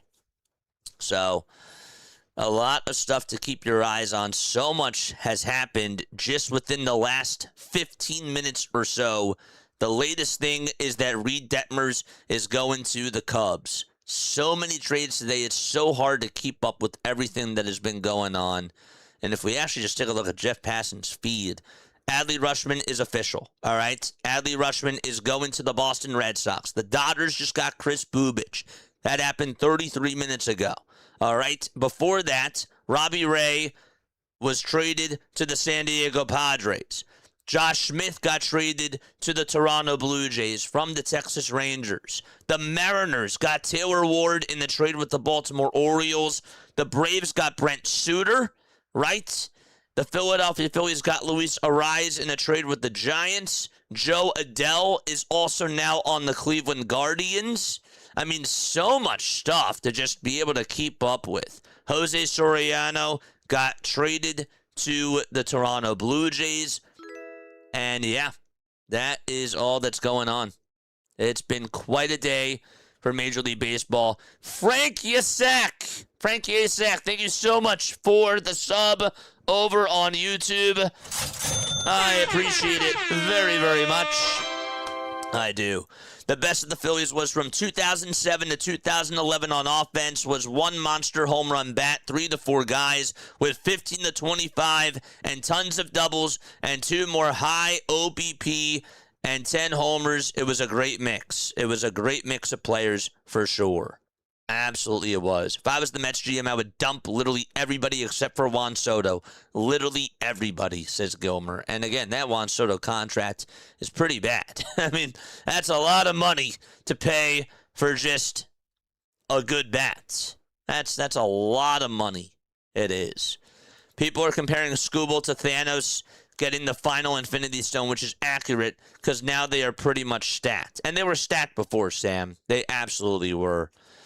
Ray to San Diego. Ugh. That's crazy. Sorry, I meant to say, like I said, 420 ABs, only 21 strikeouts. That production on Luis's part, dude, it's great. It's absolutely awesome. It's the Phillies are getting themselves a very good quality bat in this lineup, and I love it. I absolutely love it. Rays career stats at Petco Park: 4-3 record, a 3.43 ERA according to Aristo Stats. I'm gonna subscribe to them. I'll follow them. They do stuff for the San Diego Padres. That's pretty cool. But yeah, crazy. This is from Absolutely Hammered, who does a great job covering the Phillies. Bohm can still get traded during the game. Hug watching all of that. You can't get traded during the game. I mean, technically, I guess he could, because there could be a conversation that starts before 6 o'clock, and then right as they introduce the starting lineups, he could get traded for sure. Hours after trading Jose Soriano, the Angels continued to tear down by sending Reed Detmers to the Cubs. Detmers has elite secondaries and has executed at a high level this season. A move out into Chicago's pitching development pipeline could unlock another level. That's from Pitcher Profiler. So, what else do we got? Dodgers are reportedly acquiring Chris Bubich. Yeah. This is better coverage than WIP. Thank you so much, guys. I really appreciate you all from the bottom of my heart. This has been a lot of fun. This is so cool. We're just having a conversation, and you know what? At the end of the day, we're obviously looking at the Philadelphia Phillies. We're looking at how the rest of Major League Baseball pans out too, and we're just chatting. That's what this is. That's what makes this whole thing very cool, is that we interact with you guys as we give analysis as well, and I give you my own thoughts. You might not agree. You might agree. That's cool. But, yeah, it's fun. It's absolutely great. With Ray off the market, is Mize where they pivot? Also, any validity to the Rushman/Red Sox? And I know that you posted that before it became official from Jeff Passan, but yes. With Ray off the market, are they going to pivot to Casey Mize again? I don't like the fact that I'm not hearing much right now from the Casey Mize stuff. So, you know, we were hearing that they're in on Robbie Ray, and all of a sudden they stop talking, and you're not hearing anything from these beat reporters, and it was like a half hour to an hour, and usually something gets done. Now, after something like this, maybe Casey Mize, they're having back and forth conversations, the Tigers with the Diamondbacks and the Phillies, but you heard that the Philadelphia Phillies were in on the mix, and now you don't really hear anything. So again, there's 3 hours and 6 minutes left for this MLB trade deadline. A lot of stuff could still happen, especially as we get closer to the 6 o'clock hour, but I'm not really feeling good about the Casey Mize stuff, and I'm not really feeling as good now with Dave Dombrowski. I'm not. Don Mattingly had a quote, and he just said he's the modern-day Tony Gwynn when it comes to Luis Ariz. Don says the key is Bryce Harper moving to the outfield. Spoke to him, then Stott to third, and Bohm to first. Okay, let's take a look at this John Clark tweet. Okay, I just pulled it up on my phone, but this is what was said from John Clark, so that way you can see it yourself. He's the modern-day Tony Gwynn. Wade Boggs for me in regards to Luis Ariz. Don Mattingly said Luis Ariz will play second base. Don says the key is Bryce Harper moving to the outfield. Spoke to him, then Stott to third and Bohm at first. I don't like Harper going back to the outfield, chat. I don't like it. I'm sorry. I can't do it. I'm scared. I'm scared about that shoulder. I'm even more scared because I saw a guy in Adolis Garcia literally throw his shoulder out by trying to gun out a runner at the plate, and this guy has had problems. He has not played right field in quite a little bit of time, and we're just going to put him back in the outfield while expect him to hit. And now all of a sudden, again, this is going to be a guy now, and I know I'm a little bit all over the place, but now we can also hear more excuses about why he's not hitting the ball well. He was doing a great job over at first. If it's not broke, why are we fixing it? Bohm He has never played first base every day. Now we're just going to put him over at first? Come on, man. I don't like it. I don't like it from a defensive standpoint. I don't. And it really bothers me. It bothers me. He can't just turn back the clock from 7 years ago and just play right field. I mean, I hope that he proves me wrong. If he proves me wrong and if he gives me the double bird, that's great. And if Bohm plays good over at first base, that's fine. The lineup is better, but the defense, it has a lot of changes. I don't like it. I don't like it.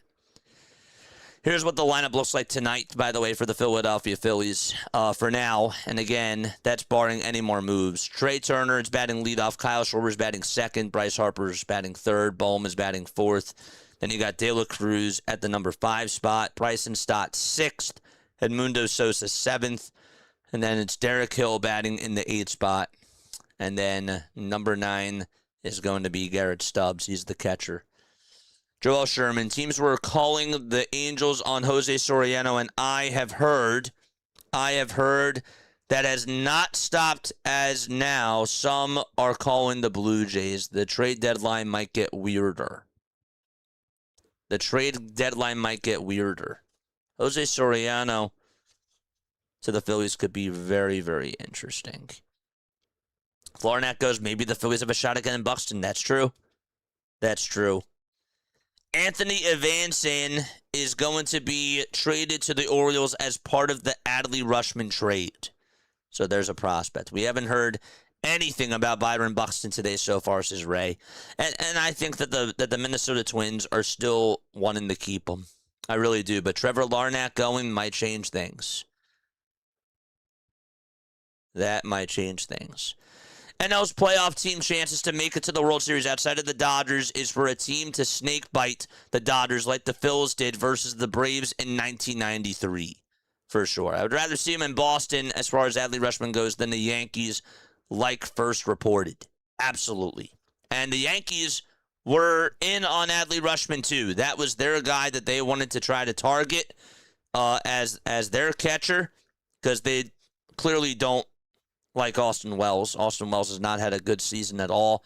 He is pretty much a liability at the plate, offensively speaking, but Adley goes over to Boston. Yes, he does. Is Connor Wong available now?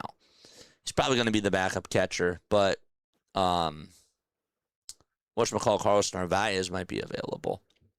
If you're the Philadelphia Phillies and if the Red Sox do let go of Narvaez, I'd pick him up as a backup. Why not? Why not? Cubbies are trying. Trout is just gonna be his own team real soon. Carlos Narvaez is in the deal for Adley Rutschman. So my prediction was absolutely incorrect. That is according to Ken Rosenthal. That Carlos Narvaez is in the deal. That was something that I'm not really surprised about that at all whatsoever. If it's coming from Ken Rosenthal, I believe it. Damn, the Cubs are picking up talent. That's a problem. Phillies and the Brewers should be concerned about that. Yeah, I agree. Their rotation is a lot better now. And if they were, the funny part is that if the Cubs were to be matched up against whoever's the number 5 seed, so that could be the Philadelphia Phillies, that's not going to be an easy series. That's a best of 3. That could be a really good wild card series. So, anyhow, my neighbor Colin Ray from Cascade, Iowa goes to the pen. I leave Colin in the 5th spot, says the Driftless Iowan. What's going on, buddy? How you doing? Phillies are going to screw up the Nationals tonight. Couldn't pull the trigger to place wager. Love listening to JJ when the Phillies are in play. What's up, buddy? How are you doing, my friend? How are you doing? It is so good to see you guys on here. Oh, man.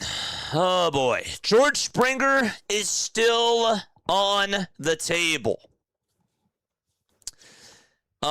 Explaining the Phillies. What did they just say? Let's look at this report here. Again, we're just getting all this info as we come, and we're just reacting to all of it, right?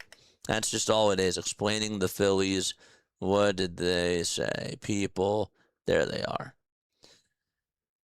Okay. This is what Jeff Passan said about the Philadelphia Phillies. You need bats in today's game if you're going to compete. Listen to this. I will play this out loud for you guys. You know, the Phillies could get an outfielder. There are a number of outfield bats on the market right now. They were looking to get, for sure, offense. And in Luis Arraez, that's what they got. The National League leader in batting average right now. A guy who you know is going to get on base 36% of the time. And when you have him ahead of the lineup of Bryce Harper and Kyle Schwarber and Brandon Marsh, it is a very lefty-heavy lineup. So the Phillies have been looking more for right-handed bats. But much like the Yankees yesterday, getting Luis Garcia Jr., who plays first base and DH when they already have an abundance of those. These are teams that just understand they want offense. You need bats in today's game if you're going to compete, and especially if you're going to compete with the Los Angeles Dodgers. And not only, again, do you need bats, but you need reliable bats that can actually get on base and make good contact with the baseball, that aren't just looking for the home run.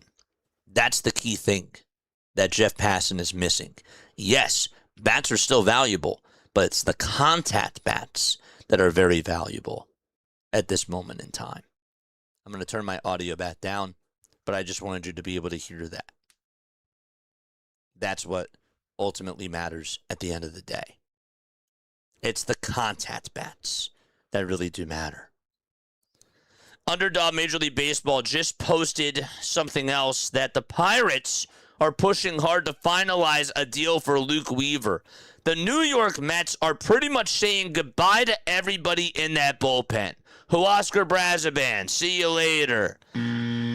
Right? The Phillies pitcher, Brooks Raley, adios. Wouldn't surprise me if Ronnie Stanek goes too, but yeah, they are just getting rid of everybody except for Devin Williams. Everybody else is goodbye. And that bullpen was doing a really good job for the New York Mets. And I was surprised that the Pirates weren't really making any moves. So the fact that they could actually go after Luke Weaver is big for them, because they do need bullpen help. They do need bullpen help for sure. And they've been pretty quiet. So hold up a second. Okay, hold up. So Just Baseball just posted this. We are on it right now. Where is Just Baseball? Read Detmers. Per Peter Appel, Angels and Cubs are not close on a trade for Reed Detmers. Sources tell Just Baseball that they are not acquired, that the Cubs have not acquired Reed Detmers from the Angels. So we said that he was going over to the Cubs. That, according to Just Baseball, has not been official yet, and the Cubs have not acquired Reed Detmers from the Angels. Phillies? Dave.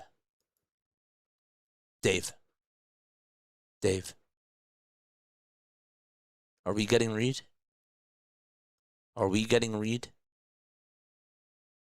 That was just posted 43 seconds ago.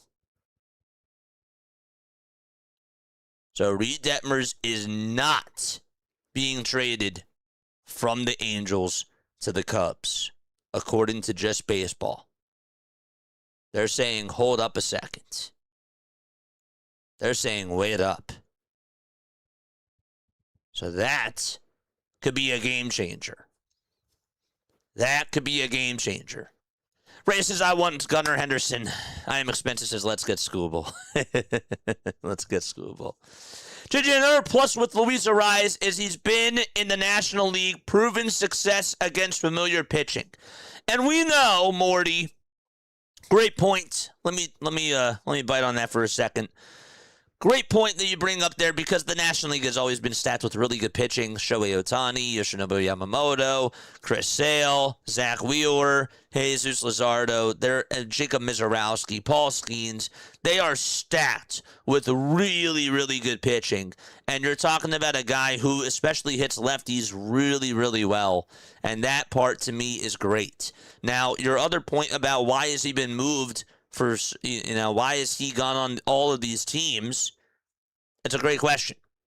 That's a great question. I don't know about his locker room stuff, and that part kind of worries me a little bit. But, you're absolutely right. That's another plus about Luis Arraez. He's definitely been in the National League, and he has definitely had a lot of success against familiar pitching, for sure. And that's great. And when you're in a division like the San Diego Padres, like the Los Angeles Dodgers, and even guys like Zach Gallen when they were in their prime, and Merrill Kelly, another lefty, by the way, Merrill Kelly, it's great. That definitely does matter. So there's no doubt about it, your offense got better. Your defense, though, is really a concern. Don Mattingly confirmed that Bryce Harper will be going back to right field. That is official. So my question to you, chat, is with Bryce Harper going back to the outfield, drop a 1 or a 2 if you like it or if you don't. And actually what I'm going to do right now is I'm going to make a poll. Okay? I'm going to make a poll right now at this moment in time, and you're going to vote in the poll. Hit the thumbs up button, hit the subscribe button as well, and turn on the bell icons. We got 135 people that are on here. I appreciate you all very, very much for tapping on in with us. We got 143 likes. The poll that I'm going to ask you is, are you okay with Bryce Harper going back to right field? Yes or no? Now, here's something that nobody else is talking about. Okay? Listen to this. Listen to this. We heard the other day that Dave Dombrowski, and maybe this is far-fetched, right? But we heard the other day from Matt Gelb that he saw Dave Dombrowski putting his shoulder around Bryce Harper.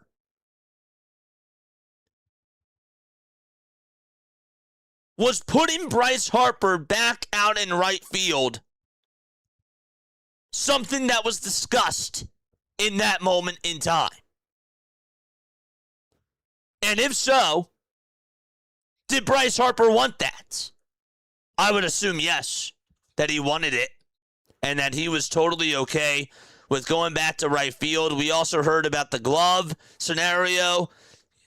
Him bringing his outfield glove with him when they were on the road. Was that conversation talked about when Bryce Harper and Dave Dombrowski were with each other and Dave had his arm around his shoulder? Or am I taking too much into this? I don't know. I don't know. Just something to think about. I don't know. So let me know what your thoughts are about Bryce Harper going back to the outfield for the Philadelphia Phillies, because I'm very intrigued with your thoughts. As you notice, I'm not posting as much right now on X. I'm just spitballing with you guys because this is definitely something that we gotta live in the moment, and we have to make sure that we talk about everything that's going on. We also don't want to miss anything. We did just get other breaking news. All right. What else do we have as breaking news? Yes. So Luke Weaver. We mentioned that the Pittsburgh Pirates were showing interest in Luke Weaver from the New York Mets. It is official. Luke Weaver has been added to the Pittsburgh Pirates bullpen. They got their guy. They got a high leverage pitcher out in their bullpen, and a guy that can definitely make them better and make the game shorter for them. That is important. That is important for them. So Luke Weaver is going to the Mets. We have not heard yet what the full trade details are, but Weaver is going to the Pirates. Did I say the Mets? He's going to the Pittsburgh Pirates. They could always put Schwarber back and left and leave Harper at first and put Stott at third and Bowman at DH. And they're not going to do that. Don Mattingly said that Bryce Harper is going to be out in right field. He is going to be playing out in right field. I don't know. Here's my hot take. The Phillies need better leadership. Not from the players, but from the coaches and the front office. There is no accountability. I'm expensive. Do9DN. Thank you so much for the 10 Jules. I appreciate it. Sorry I didn't get to that 3 minutes ago, but I really appreciate you. I appreciate you very, very much. Detmers is not getting traded. It's not getting traded. Not at all whatsoever. What's up, Jordan? How you doing, buddy? It is good to see you on here, dude. What's up, man? How are ya? How are you doing?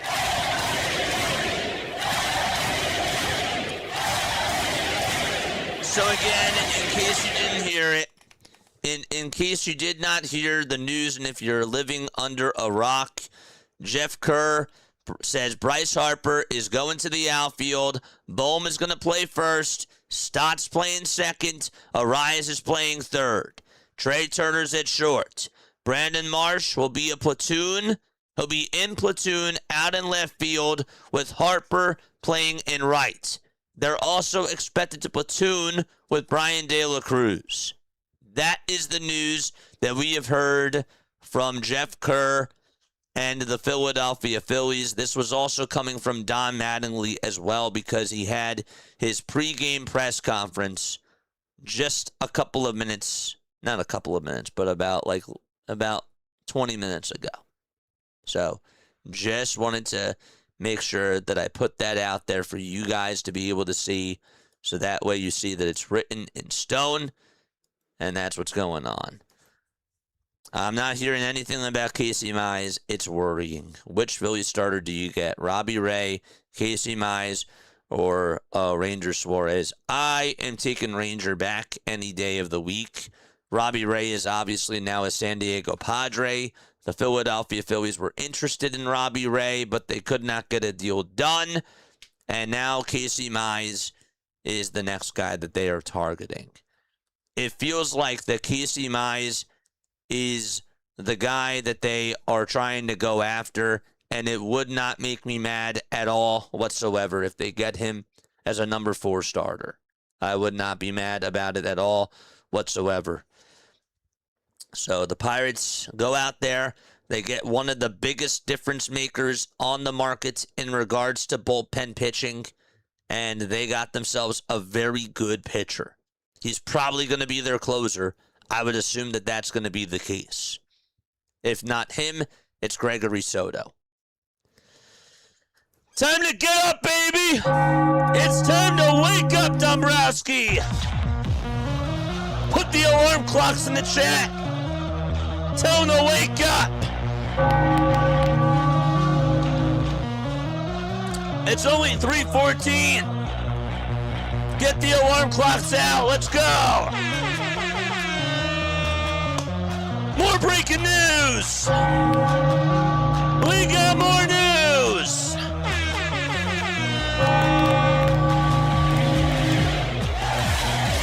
Hold up a second.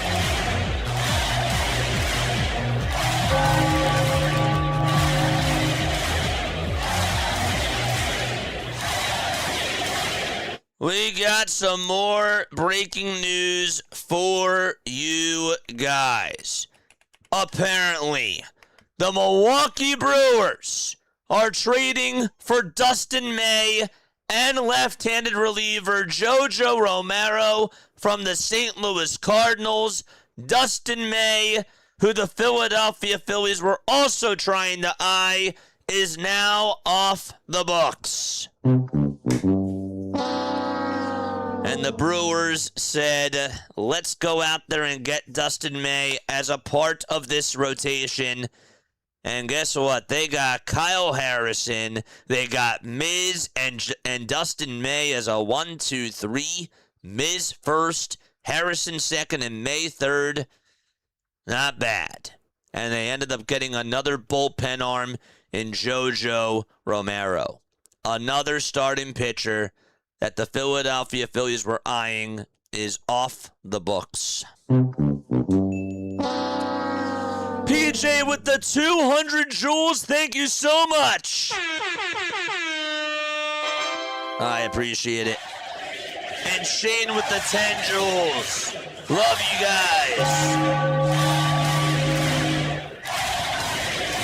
Wow.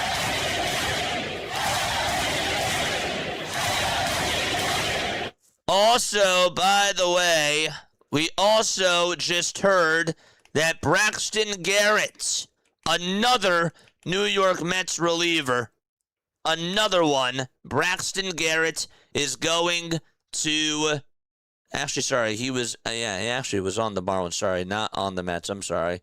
The Cubs are getting left-hander Braxton Garrett in a trade with the Miami Marlins. That was just reported a couple of minutes ago as well.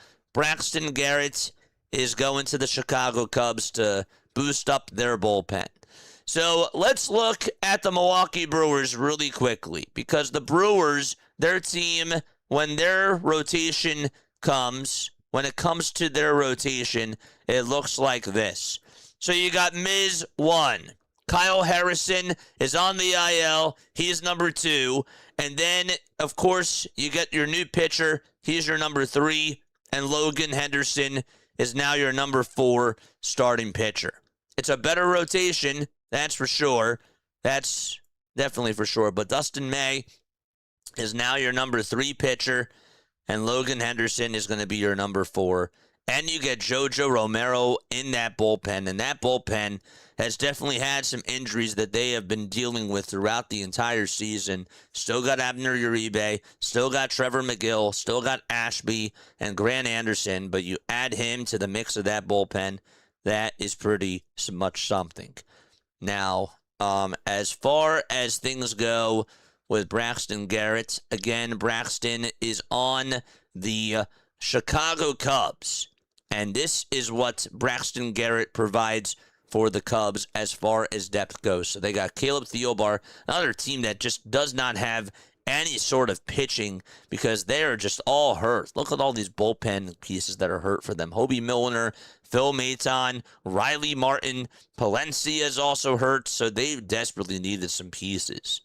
So, but yeah, JoJo Romero is a Milwaukee Brewer. It's a big piece for them. He adds more depth to that bullpen for sure.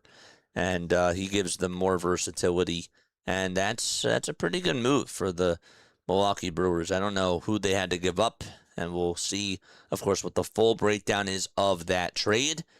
But yeah, that's it. That's it, man. Oh boy, still 2 hours and 40 minutes left to go for this trade deadline. There's still a lot of time left to go. Jordan, what's going on, man? What is going on, dude? Jordan says, just one more right-handed bat, and we may have a B-grade deadline. I'm so scared for Bryce in the outfield. He gets injured so easily out there. I was thinking maybe trade the center like his college days. We are making way too many defensive changes mid-season, and it's scaring me. We got to ship Bohm and get whatever we can for him.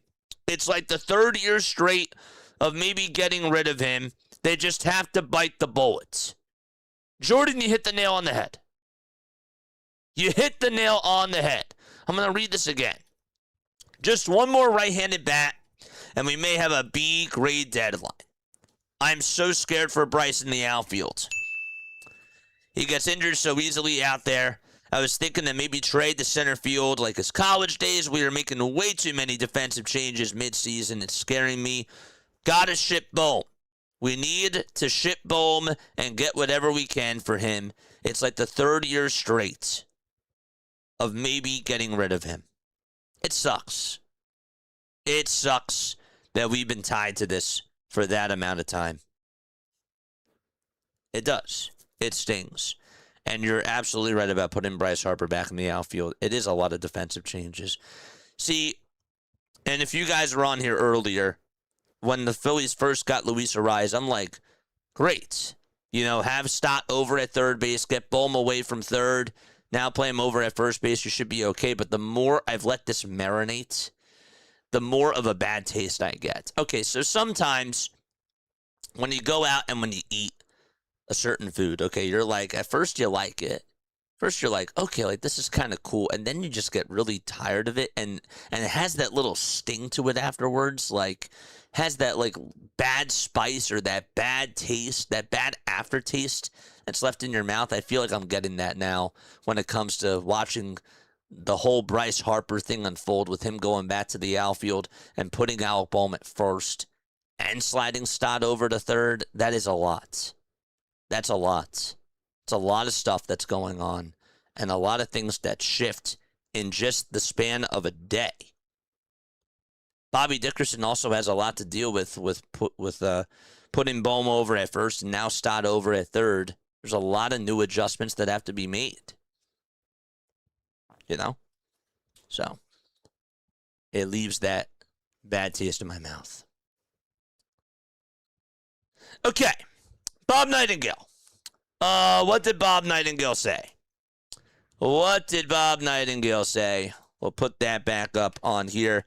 Bob Nightingale. What did Bob say? There it is. The Houston Astros have received trade talks with the Minnesota Twins about outfielder Trevor Larnach. Talks broke off last week when the Astros backed off at the last minute, including reliever Bryan Abreu. That is his most recent post. The Astros have revived trade talks with the Twins about outfielder Trevor Larnach. Talks broke off last week when the Astros backed off at the last minute, including reliever Bryan Abreu. Okay, so that was just reported from Bob Nightingale. I wouldn't be surprised if they end up going after Trevor Larnach. I feel like that he can make their offense better. He gives them more versatility. He is a good outfielder. He can hit. You put him in there with Taylor Trammell and some of the other guys that they have in the outfield, they could be a pretty good team. Now, again, the American League is getting better. The American League feels like that. It feels like that there are teams that are now willing to just put in the chips and go out there and do whatever it takes because they feel like that they could win a World Series. They feel like that the whole American League is wide open. That is how the whole landscape has changed. The Red Sox are buying. The Yankees haven't bought anything today, but they did get a second baseman, and they're still in the mix. The Rays got a really good catcher. They're buying. Everybody's buying. The Guardians are buying. It's like everybody in the American League is buying. So, there's something, though, that I did want to look at that just came up on my Twitter feed, and I think it went away. Where is it? Dave Dombrowski. This is what Bryce Harper had to say. This is from Bryce Harper 18 seconds ago. I want you to listen to this. I want you to listen to this. All right? Bryce Harper says he loves playing. Okay, you know what? We're just going to play it for you. We're just going to play it for you. I want you to hear this for yourselves. Yeah, obviously it's, a guy that won the batting title a couple years and, somebody that's going to put the bat on the ball and an exciting player. I think he just brings a lot to our lineup that, he's got that hit tool and it's somebody that can, be really good for us. So I think, definitely excited. Is it your preference to stay at first, but you want to win this bad that you're going to make the move? I mean, I've said in years past, I know everybody thinks it's crap when I say it, but it's not. I think any chance that we have an opportunity to win, I'd do anything for this organization, and they know that. So I texted Dave late last night and, told him, hey, if anything, pops up, make the move and, we'll see what happens. When you texted him, did you know Ariz was? Yeah. So you heard it right there. I texted Dave last night and said if there's anything, what did he say specifically? Did he have it? Bryce Harper says that he loves playing over at first base, but he will make the move to right field because he wants to win so bad, and he will do anything for the Phillies. He told Dave Dombrowski last night he would move to right field if a deal presents itself, and he texted him. He texted him that. That's what he just confirmed right now on this press conference conversation. I will put this in full screen so that way, you can't even see it in full screen. I'll just play it again. Obviously, it's a guy that won the batting title a couple years, and somebody that's going to put the bat on the ball, and an exciting player. I think he just brings a lot to our lineup. That he's got that hit tool, and it's somebody that can be really good for us. So I think definitely excited. Is it your preference to stay at first, but you want to win this bad that you're going to make the move? I mean, I've said in years past. I mean, I know everybody thinks it's crap when I say it, but it's not. I think any chance that we have an opportunity to win, I'd do anything for this organization, and they know that. So I texted Dave late last night and told him, hey, if anything pops up, make the move, and we'll see what happens. When you texted him, did you know it arrived? So there you go. That is all that Bryce Harper had to say. I just wanted you guys to see it. Sorry I didn't realize that that you couldn't see originally what he was saying, but yes, that's what he said. He loves playing at first base, but he's willing to move to right field because he wants to win so bad, and he will do anything to help the Phillies. And he texted Dave Dombrowski last night and told him that he'd be willing to move out to right field. Anthony Orr, thank you so much for the $2. I appreciate it.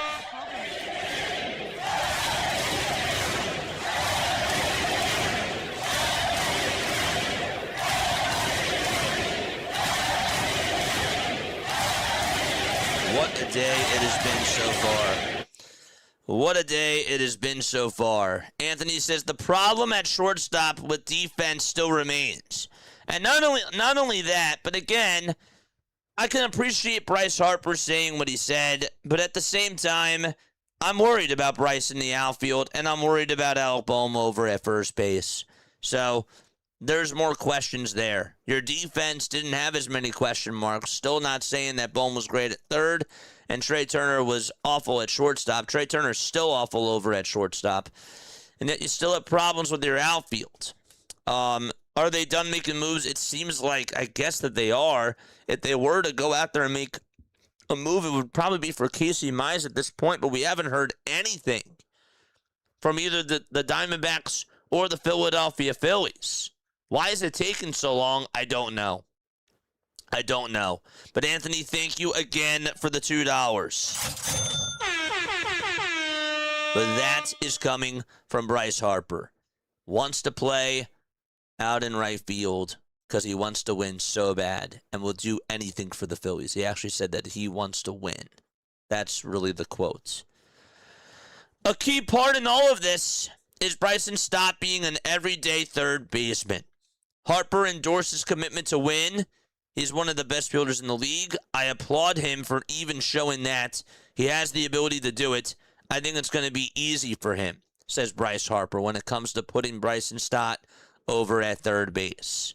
That was a quote that he just released right now, too, from Jeff Kerr. So, I don't know, man. I don't know. I'm a little bit iffy about it. Let me know what your thoughts are. Let's actually look at the poll right now as we speak at this moment in time. So, this is interesting. We got 65 votes. 65 votes right now. Are you okay with Bryce Harper going back to right field? Sorry about my spelling. 54% of you say yes. 46% of you say no. That is where the split is right now. 54% yes, 46% no. Very interesting. I expected this to be more of a 50-50 type of a divide, but the fact that it's showing right now in the poll, I think that that is fair. I can understand why people are excited, and I can understand why people are disappointed. I'm not looking forward to this. John Heyman just reported this. It's not a trade. If it's a trade, obviously we play the news. But John Heyman did say that the Mets are still expected to deal Clay Holmes, Luis Robert Jr., and Tyrone Taylor as well. That's according to Jorge Castillo, who's an ESPN baseball reporter. Let's follow. It's good. I'm following more people today. It's great. First on the Weaver deal. But yes, Mets are still expected to deal Clay Holmes, Luis Robert Jr., and Tyrone Taylor as well. Haley with the 2 months. Thank you so much. Appreciate you.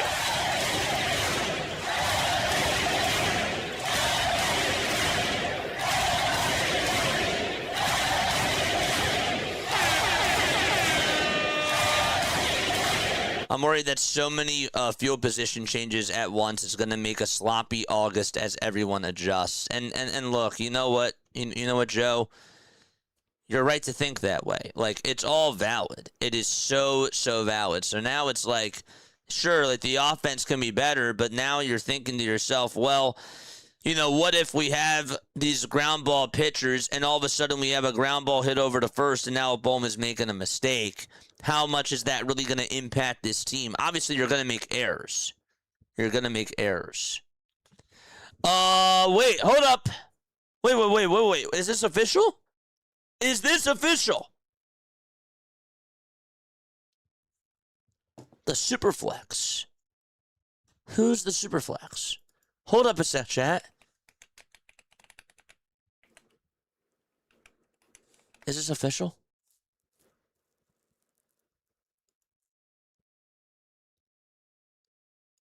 Do not rage bait me. Superflex. Why is that up there? Superflex. I saw a thing for Casey Mize going to the Phillies, but is it official? Is it really official?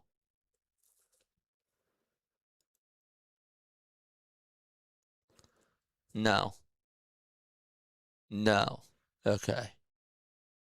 Nothing is official about it just yet. Okay. Keeping our eyes on Casey Mize. We are keeping our eyes on him. Okay. Nothing is official. I saw something that I was watching the TV and Superflex posted something on their Twitter page about Casey Mize, but nothing has been official yet. Haven't seen anything. Looks like our Phillies are done, and I hate that that Harper's going out to right field. Yeah, I don't like it either. I'm not in favor of it. I'm not a big fan of it. I don't want him to injure his shoulder, and I don't want that to affect his swinging, and I'm just nervous about it, man. I'm very nervous. Phillies are broke because Nola, Harper, and Turner are rats.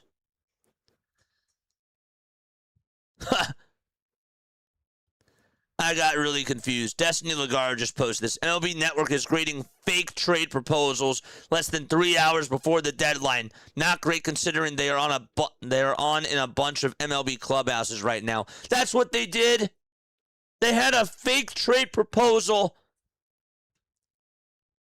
That's what it was. I was like, I don't see anything else.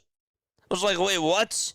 That's what it was. It was a fake trade proposal. Come on, man. Don't fool me like that. It's not April Fool's Day. It's not April Fool's Day, bro. Not saying that they made it official, but again, on MLB Network Trade Deadline Day, it's not a good look, dude. I want a borderline buyer team that doesn't want to look like they didn't really try to take Bohm off of our hands, says Joe.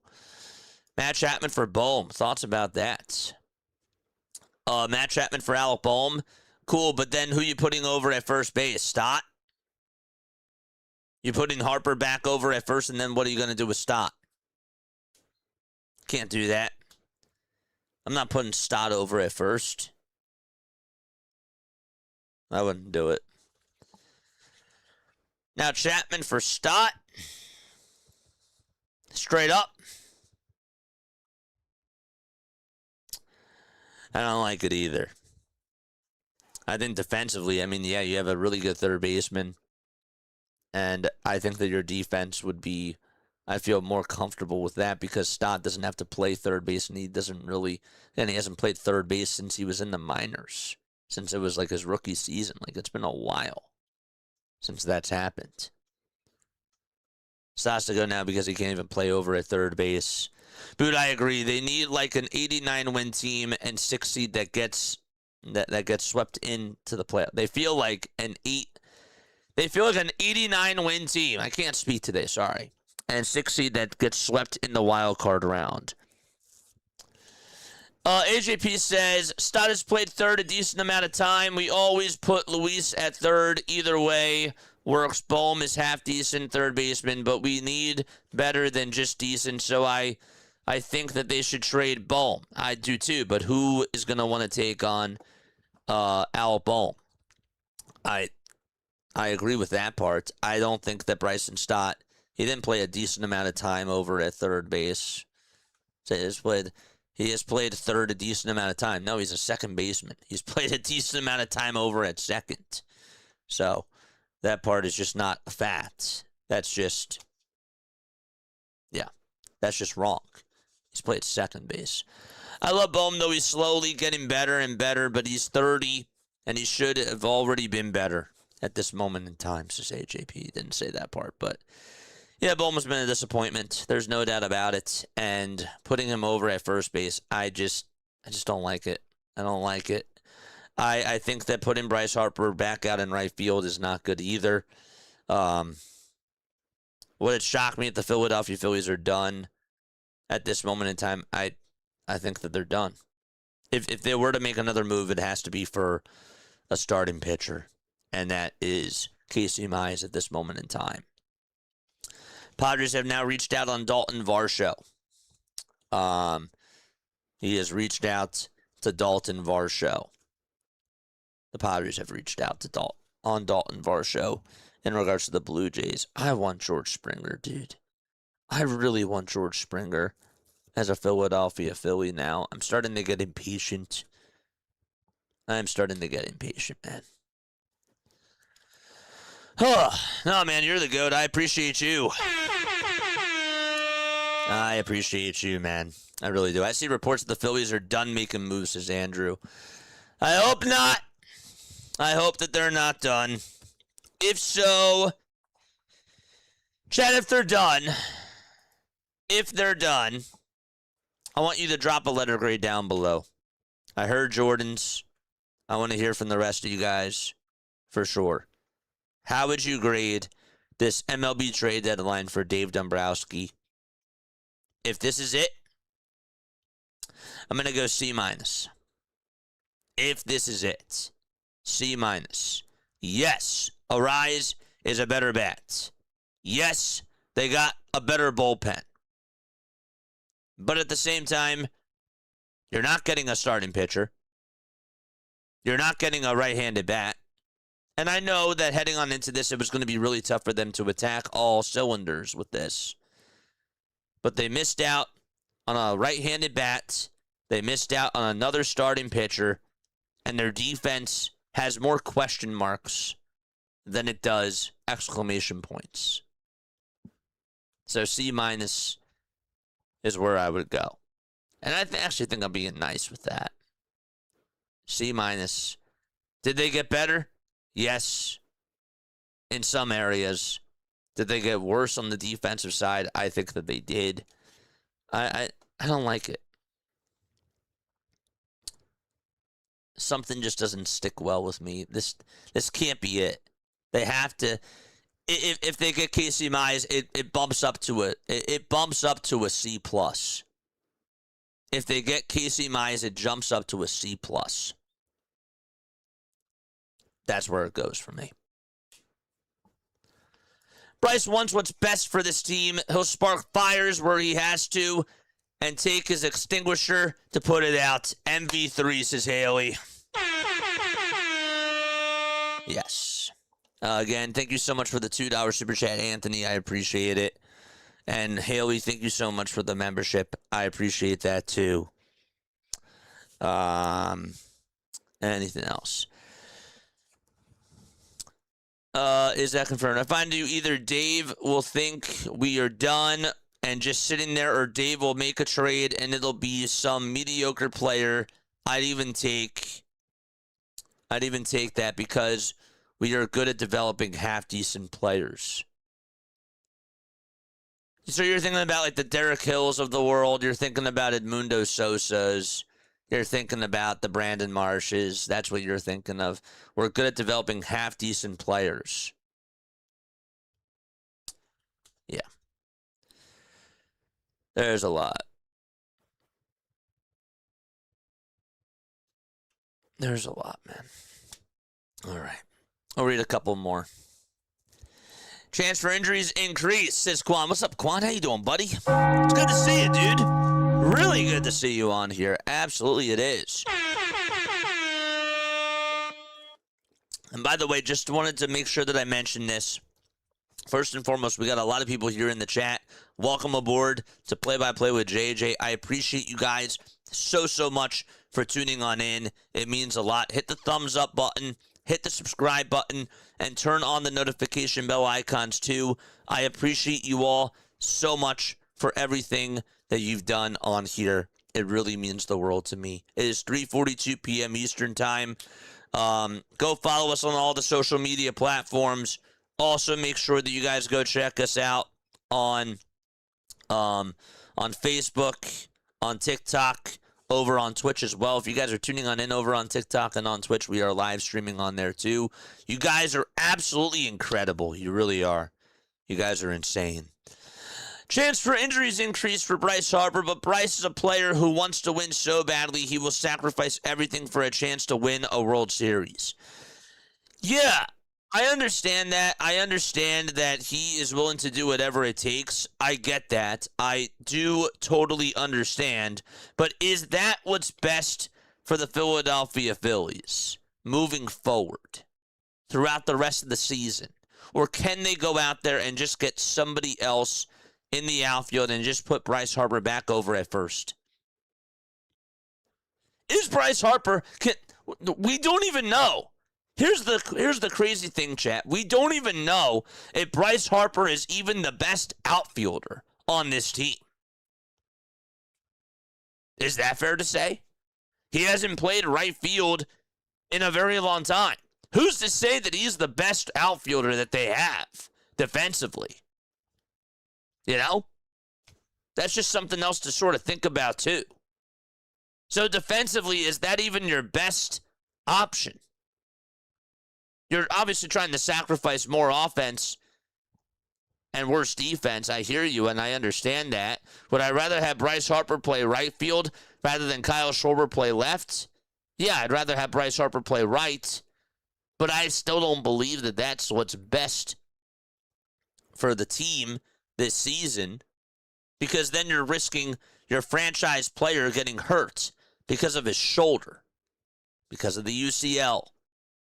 And it's just not something that, you know, is seamless for him. Plus, there's more of a risk for injury. If he's going out there making a ridiculous catch out in right field, especially with those electronic signs out in right field, I get more worried about that.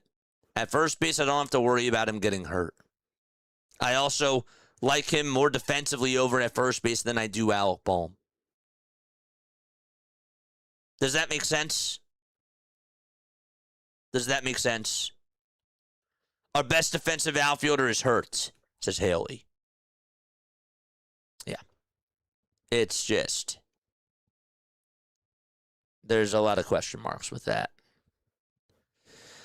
Okay, the following teams are interested in Clay Holmes. These are the teams: the Diamondbacks, the Brewers, the Padres, the White Sox, and the Braves. They're all interested in Clay Holmes. So Clay Holmes is still potentially on the move for the New York Mets. And he is probably, I would assume, is going to be dealt before the deadline is done. And the teams that are interested are the Snakes, the Brewers, the Padres, the White Sox, and the Braves. Clay Holmes. Clay Holmes this season, 4-4 is his record with a 2.39 ERA as well. Yes, a 4-4 record, a 2.39 ERA, and 45 strikeouts on the season so far. You can see it right here that he has a, where is it? There it is. 52 2/3 of an inning pitched, and a total of 45 strikeouts and 18 walks allowed to, and a 2.5 strikeouts to walk ratio. More breaking news. Sound the alarms. We got another trade. We got ourselves another trade going on in Major League Baseball. And this tells me that Reed Detmers is not going to go to the Cubs, because the Cubs are acquiring Ryan Zefferjan in a trade with the Angels. So that is the news. Zefferjan is another bullpen piece that the Chicago Cubs are getting from the Los Angeles Angels, sources tell Jeff Passan. So the Cubs are getting Ryan Zefferjan. And let's look at how he's done this season. Let's see. Ryan Zefferjan on the move for the Halos. A guy who has a 3.66 ERA, 45 games under his belt, 75 strikeouts, 32 walks allowed, 23 runs, 21 earned runs, and 9 holds for them on the season. Again, the Cubs really need back-end pitchers on this team. And they realize that if they want to compete with the Brewers, if they want to compete with the Braves and with the Dodgers, they got to boost up their bullpen. That's what they got to do. A lot of their guys are hurt. We went through the whole list of Palencia and so many others that are just on the shelf right now, and they got to do whatever it takes. They feel like that they have a shot of potentially trying to be in the mix as a contender, and that's what they're going to try to do. Zefferjan from the Angels, who continues to wheel and deal. Again, we haven't heard anything about the Texas Rangers in a little bit of time. Remember, Jacob deGrom, there were talks that the Braves were looking at getting Jacob deGrom, and that has marinated. That has subsided a little bit. And I'm curious as to what ends up happening at the end of the day with the Texas Rangers. But Mackenzie Gore is on the table. Jacob Latz is on the table. Nathan Eovaldi is on the table. I still think if you're the Philadelphia Phillies, you should definitely be intrigued with Wyatt Langford at the trade deadline as well. If Langford all of a sudden becomes available, you need to do whatever it takes to go out there and get him and put him in the outfield and put Alec Boehm over at first base. That's just what I believe that the Philadelphia Phillies should do. But I'm surprised that as of right now, the Texas Rangers have not made a move just yet. There's still 2 hours and 10 minutes left to go. And once again, I will continue to repeat this time and time again. Just because it's past 6 o'clock does not mean that the moves are done. There's going to be stuff that you hear that's announced after 6 o'clock that obviously got started right before the 6 o'clock deadline. The 6 o'clock deadline is for the conversations to begin and for the trades to actually be official. The trades have to be official before 6 o'clock, and then once it's reported afterwards, then that's fine. That's fine. I wonder if the Tigers are completely resetting. Skubal and Mize are in the same transfer window. That's insane. Yeah, it is. It's pretty wild to me, man. Stott at second has been one of the best defensive playoff infielders I've seen it in a very long time. He makes big-time plays constantly. And Arise is really good defensively at second base, too. I don't know if he's as good as Bryson Stott, but he has been, and this is from Giants fans, he has actually mastered second base very, very well. But now again, you're putting Stott over at third. He's going to play second base again tonight, so we're not even going to know until tomorrow. We're not even going to know until tomorrow what that's going to look like, because Arise is not playing tonight. He's expected to arrive in Philly tonight, but he's going to be playing tomorrow. He'll be playing tomorrow.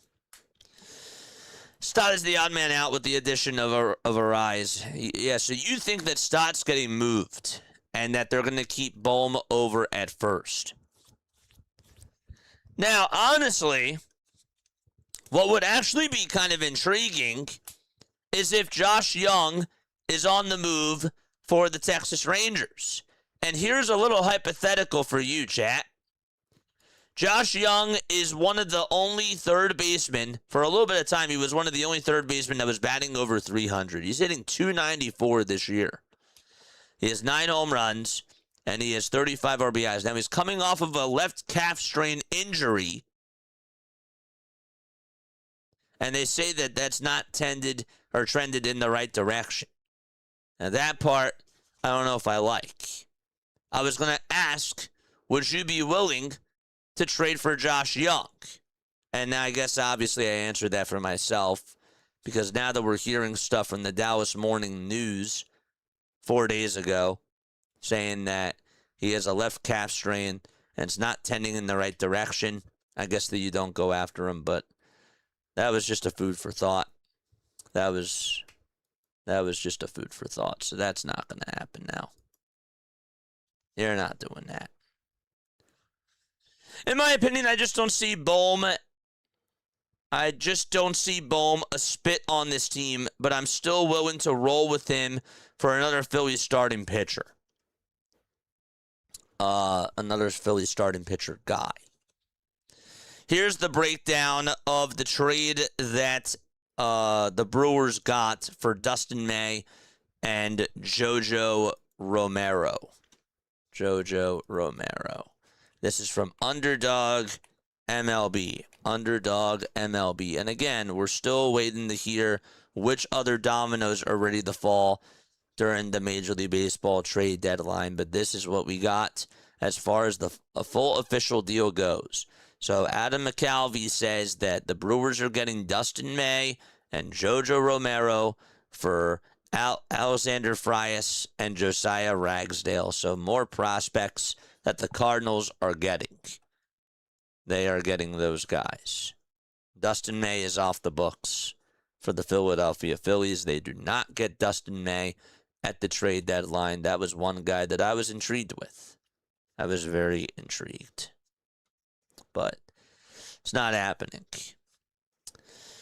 Another guy that's generating trade interest is left-handed pitcher Eric Miller from the San Francisco Giants. Murray notes the Red Sox are one of the teams that have checked in on Eric Miller so far. And so the Giants are just trying to they're just trying to retool. They're trying to rebuild this thing and get rid of every single valuable asset that they have and just try to develop young talent and start things over. They got swept by the San Diego Padres. And they actually lost 3 out of 4 against the San Diego Padres, But that's what they're doing. Seems like that they're just trying to get rid of as many people as possible and try to reset this thing. All right. We got 2 hours and 5 minutes left to go. There's still plenty of time. Dave, where are you at? Come on, Dave. Come on, Dave. Drop the clocks. Gotta yell at Dave and tell him to wake up. Get on the phones. Time to call more people. Who are we tapping on in from today? I got D+ if we're done. Sits down riding. You think Springer's staying? I got D, says Jacob. Let's go! Chloe tuning on in from New Jersey. Shout out to you.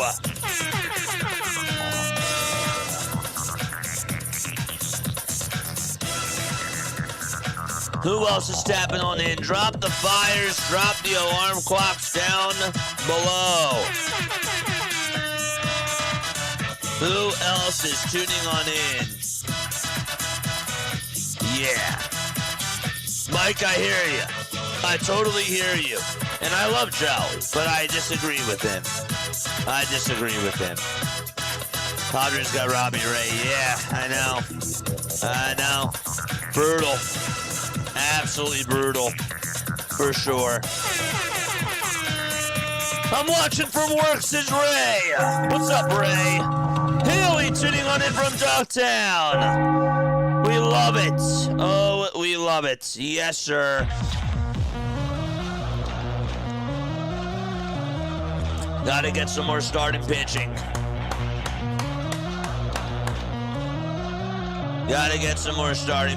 I agree. Mr. Happy says, I'm in Allentown, Pennsylvania today. Shout out to you. Buddy. Good to see you on here. I'm back. What happened? Nothing really much else has happened for the Philadelphia Phillies. As a matter of fact, nothing has happened at all.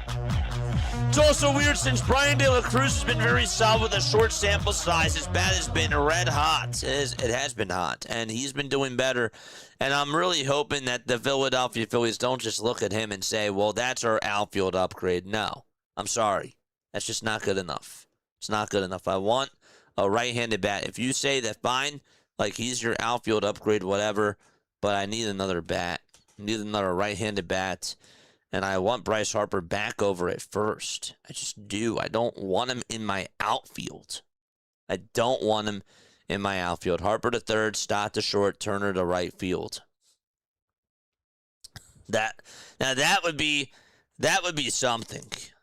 That would be like putting an AI generator and just saying, where are we going to play defense today? Put a rise over at catcher.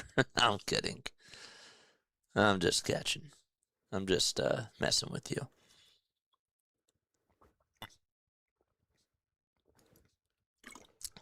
Wake up, Dave!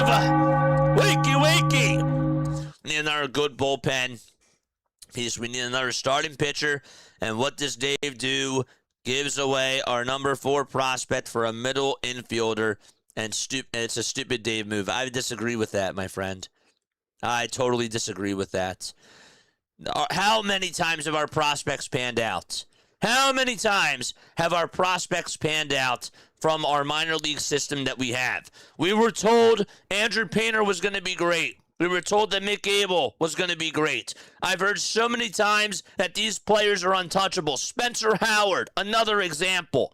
And when is the time that this team has actually developed really good talent in their minor league system? Sure, they've gotten Bryson. I like Bryson Stott. At all. But like, you take a look at Johan Rojas. You take a look at, so many other players that I can't even think of. These guys have failed. These guys have not lived up to their expectations, and they have not been playing really well. So you have to give up something. You didn't give up Aiden Miller. You didn't give up Francisco Renteria. You didn't give up Gage Wood.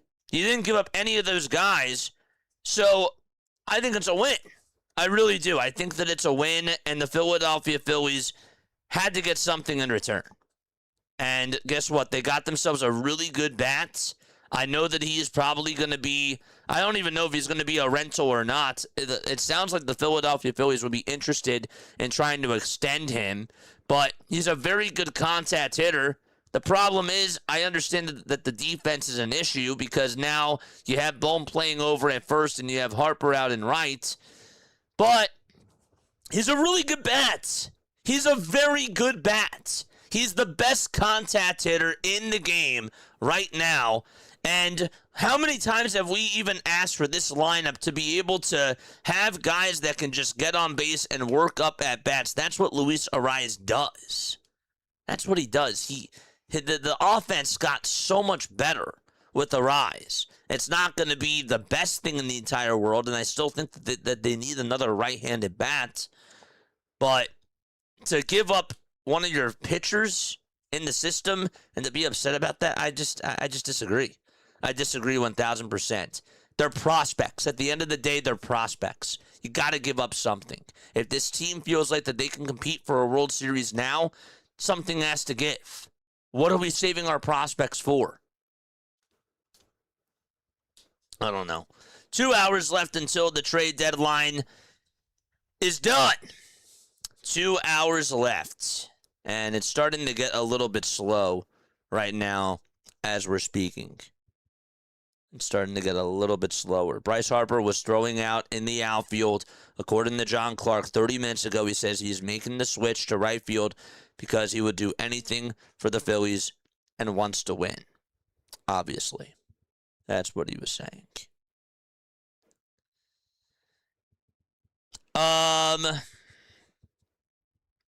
Let's see. This is the Phillies' plan as of 3:10 p.m. from Phillies tailgate. Don Mattingly is not going to be in the quote-unquote war room for the final 3 hours of the deadline. Let's see if they shake it up and move Bohm, says Phillies tailgate. That was posted about 40 minutes ago. But we got less than 2 hours left to go. We just need to get one more big splash, says Jordan. I need this team to make another move, and I need them to get better. Shifting your entire infield and having your future Hall of Fame star player completely change positions to accommodate Alec Bohm is generally a fireable offense, says Aaron. I don't like Harper back in the outfield. Jolly. What did Jolly say? Arise is okay. Arise is okay, but he doesn't walk. And is not a fast base runner. That part's true. That is why this singles machine has been on so many teams. Arise is okay, but he doesn't walk. Batting average is what matters, my friend. He has to find a way to make contact with the ball and grind out at bats. Grinding out at bats is huge, and I will continue to beat the same drum because when a pitcher throws a mistake out over the middle of the plate, they're more likely to do that if they throw 12 pitches in an at-bat, if they throw 10. So now you're seeing more pitches, and that's what Arise does. He's just a very good contact hitter. I do not want any more home run hero hitters on this team that are just trying to swing for the fences, and that's all they're trying to do. Get on base and have your home run hitter guys drive them on in. Make these guys deliver from the stretch. It's plain and simple. It's not rocket science. It doesn't take a mad scientist to figure this stuff out. I just don't get it. I don't get it at all whatsoever. We got 2 hours left until the MLB trade deadline is over. What do you think about the Harrison Bader situation? Dude, it sucks. That sucks. That's just awful for the Giants. To be able to deal with all of that, and it's a non-baseball related incident, that really blows. That really blows. Yeah. That's all I'm going to say about that. My question to you is, what's it matter if you bring in another bat if your pitching gives way away more runs? Well, I mean, the bullpen got better, right? I'm not telling you that the bullpen is the best thing now, but you got yourself a very good, high-quality left-handed pitcher out of your bullpen. You got yourself a good righty in the deal out of the bullpen, too, who is also under contract for about another 4 years or so. I don't have it on me, but I know that he's still under contract.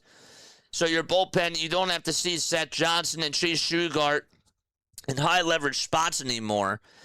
Now, the question that I do have, I want them to go out there and get Casey Mize. I want them to get a nice pitcher that can fill in the number 4/number 5 spots. And Casey Mize, I think, is a pretty good, solid number 3. But he would probably be your number 4. So I think that that's fine. If the bullpen stays like it is, and if they go out there and get another starter like Casey Mize, I think that that's the best that they could do. I still want them to get another bat, and I don't think as the day is moving on, I don't think it's going to happen. I don't even know if Casey Mize is going to happen. If there is one more trade that happens, it's for Casey Mize. But what's it matter to you if you bring in another bat if your pitching gives away more runs? I don't think that that's going to happen as much. I'm not telling you that the bullpen is all of a sudden like unstoppable and that Aaron Nola is going to turn back to his prime, but I think that they're in a better spot than they were yesterday, especially the bullpen. So, oh man, JJ, can you not ring the bell unless the Phillies do something trying to work here? Well, man, you got to turn your phone down. I don't know what else to tell you. I'm not just going to accommodate for you, my friend, with all due respect. It's my show. I run it. I run it the way that I want. So, but I appreciate you for being on here. I do. He should have went all pitching. It doesn't matter if you score 5 runs a game if you give up 6, says Doug. Well, my other thing too is that yes, when you look.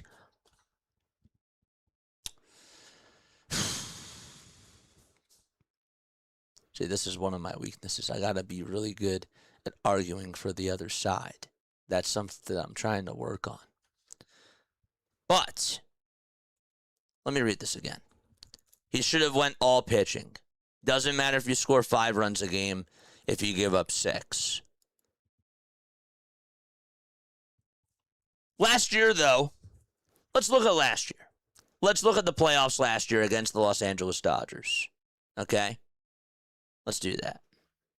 Against the Dodgers last year, the Philadelphia Phillies were taking a look at their 2025 postseason against the Dodgers right now.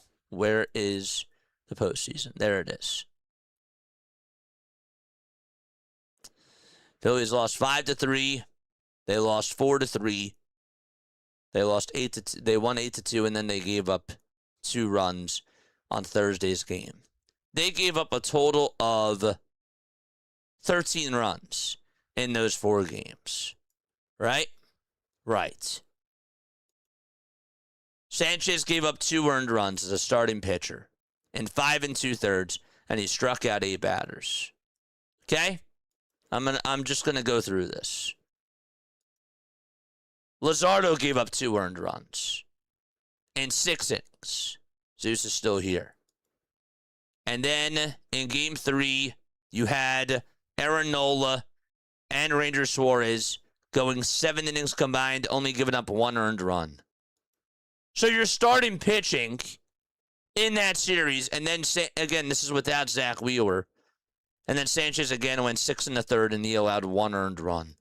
Your starting pitching pretty much gave up 2 runs or less in that series every single game. Your pitching wasn't the problem. Your pitching was not the problem. Your starting pitching was not the problem. Your bullpen had problems. We can all agree on that. But look at this offense. This Phillies offense in this series, the first game, 6 for 31 against the Dodgers. 6 for 31 is not going to cut it. 6 for 31 is terrible. In Game 2, 7 for 33. That's not good. It's not good. 6 for 31, 7 for 33. Now in Game 3, they won. They put up 8 runs. They went 8 for 34. Still not, 12 for 36. That's actually really good. Turner, Schwarber, Harper, and Bohm each had at least 2 hits in that ball game, and they did their job. They did very well in that game. And then we take a look at this game against the Dodgers. In Game 4, your offense went 4 for 37. That's just not good. That's not good at all whatsoever. That's terrible. So, He should have went all pitching. Doesn't matter if you score 5 runs in the game, if you give up 6. Well, they weren't even putting up like that many runs in the playoffs. They got one game that they put up 8 runs. And again, I understand that the Dodgers have a really good pitching staff. I understand. But this is what you have to do in the playoffs. That's what you're going to have to do. You have to be able to hit. And you have to be able to pitch too. It's a combination of both. And this is me just being very passionate, by the way. This is me just being very passionate. After the season, we lose Bohm and money. We were paying Castellanos and Taijuan Walker, so maybe they can afford to keep Arise. It's true. That's true. For sure. Okay, so this is the full report about Adley Rutschman, by the way. Just wanted to make sure that I posted this down below for you guys. And again, nothing much else major has been going on at this moment in time. Adley Rutschman is being dealt, and the Orioles get Anthony Ianson, Endy Azakar, right? Kyson Witherspoon, Harold Rivas, and Carlos Narvaez. And the Red Sox get Adley Rutschman. And apparently it said on MLB Network that Jake Rogers is also going to the Red Sox as well. Let me make sure. Jake Rogers is now in the Adley deal. O's catchers at the moment are Yoel Pozo and Carlos Narvaez. So Rogers is now in the deal according to Melanie Newman. That is the report, and that's the full deadline. More breaking news. We got some more breaking news to talk about, and this is another trade. So, Dalton Varsho. The Houston Astros are finalizing a deal to acquire center fielder Dalton Varsho from the Toronto Blue Jays, and that is according to Jeff Passan. The Astros are reportedly acquiring Dalton Varsho from the Blue Jays. This was another guy that was linked to the Philadelphia Phillies. I didn't want Dalton Varsho. I thought that he would be another platoon guy. But for him going to the Toronto from him going from the Toronto Blue Jays to the Houston Astros, I think that could actually really help them out too. I really do. The Astros right now, if we take a look at their depth chart at this current moment in time, this is what it looks like as we look at the full screen of things. So you got Hunter Brown in the rotation, Peter Lambert, Spencer Arrighetti when he's healthy, Ronel Blanco, and Hayden Wesneski. But right now, they have made some pretty big moves today. They have. So they bring him over to the team. Dalton Varsho is going to be in your outfield. Varsho is going to be probably your center fielder because Bryce Matthews is hurt. So Dalton Varsho is going to the Toronto Blue Jays. Is going to, the Houston Astros. And they're also getting Trevor Larnach as well. Larnach would then probably play left field, and then I guess that Trammell would come on off the bench. And then in center field, you probably would have Dalton Varsho and then Cam Smith out in right. That's a pretty good outfield when you really think about it. From left, center, and right field. That's pretty something. So they got themselves a pretty good outfield. They upgraded those left fielder and center fielder positions for sure. Trammell, honestly, I didn't think he was having a bad year. Let's look at the stats. 241 average, 5 home runs, and 16 RBIs. He was starting to hit the ball better over his last 4 games. But he, before that, was struggling. He wasn't doing as well. So, I don't know. But, yeah. Yeah, Dalton Varsho is going to the Houston Astros. That is the news. That is the news. Phillies play the Nationals tonight at 6:40 p.m. Eastern Time. Again, the pitcher for the Nationals tonight, you got Andrew Alvarez. Alvarez will be on the bump. He has a 2-3 record, a 4.06 ERA, and 58 strikeouts to go along with that as well. The last time that he pitched, it was actually against the Blue Jays. He went 4 1/3, gave up 1 earned run, 3 walks, also struck out 3 batters, and he had a total of 80 pitches. We'll see if the Philadelphia Phillies can hit off of him today, but he is going to be on the bump for the Washington Nationals. And for the Philadelphia Phillies, they got Aaron Nola on the bump. Aaron Nola is going to get the start for Philadelphia. So that is the news that is going on around the Major League Baseball trade deadline right now. I'm into the base hitters rather than the home run hitters. The Angels are in a fire sale.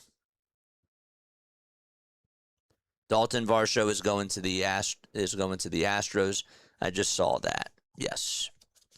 Keeping up with it all, chat. That's what I'm doing. I am keeping up with everything. So, I take Furman and Murphy to the Angels at this point. Yeah, Zach Neto didn't get traded. Zach Neto is not gone. So, he is still with the Angels at this moment in time. I'll make sure that I double check.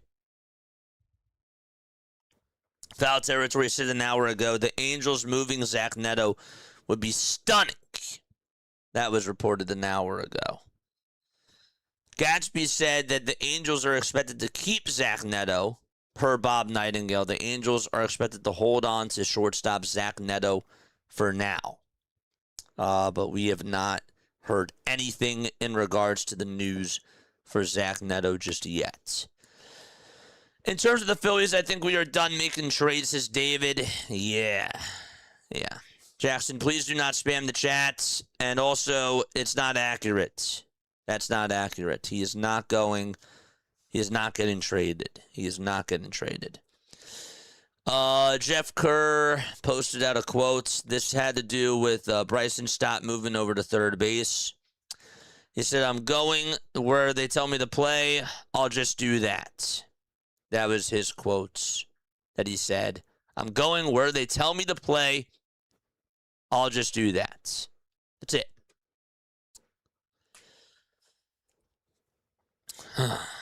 Wonder if George Springer is still on the table in Toronto, says explaining the Phillies. Not the biggest of upgrades, but has a playoff pedigree. I would love... Can the Philadelphia Phillies just go out there and get George Springer? Can they just get him? Get him and get Casey Mize and call it a deadline. And I'm good. I'm fine. I'm fine with that. I'm fine if they get Springer and Mize at this point in time. It's an upgrade. It's an upgrade. We still got an hour, 41 minutes left until the trade deadline is done. Still an hour, 41 minutes to go. Yes. By the way, Trevor Larnach didn't officially get traded to the Houston Astros. I apologize. But Spencer Arrighetti is being traded in the deal for Dalton Varsho. Wow. I am shocked about that. Dalton Varsho is being traded for Spencer Arrighetti. Wow. Oh, I am shocked. Arrighetti was having himself quite a good start to the season, and then he just got nicked up in the month of July. He had like a 7 ERA, but he started off the season very, very strong. He was like cruising in the month of May, and then he was just giving out a lot of pitches out over the middle of the plate, and he was not doing well with his command. But I thought that they were going to still keep him. I really did. But the fact that he's going to Toronto now in that deal for Dalton Varsho, that's pretty crazy. That is pretty crazy, and I did not see that coming. John Heyman did just say that the Padres are trying on Trevor Larnach, Alec Burleson, and Lars Nootbaar.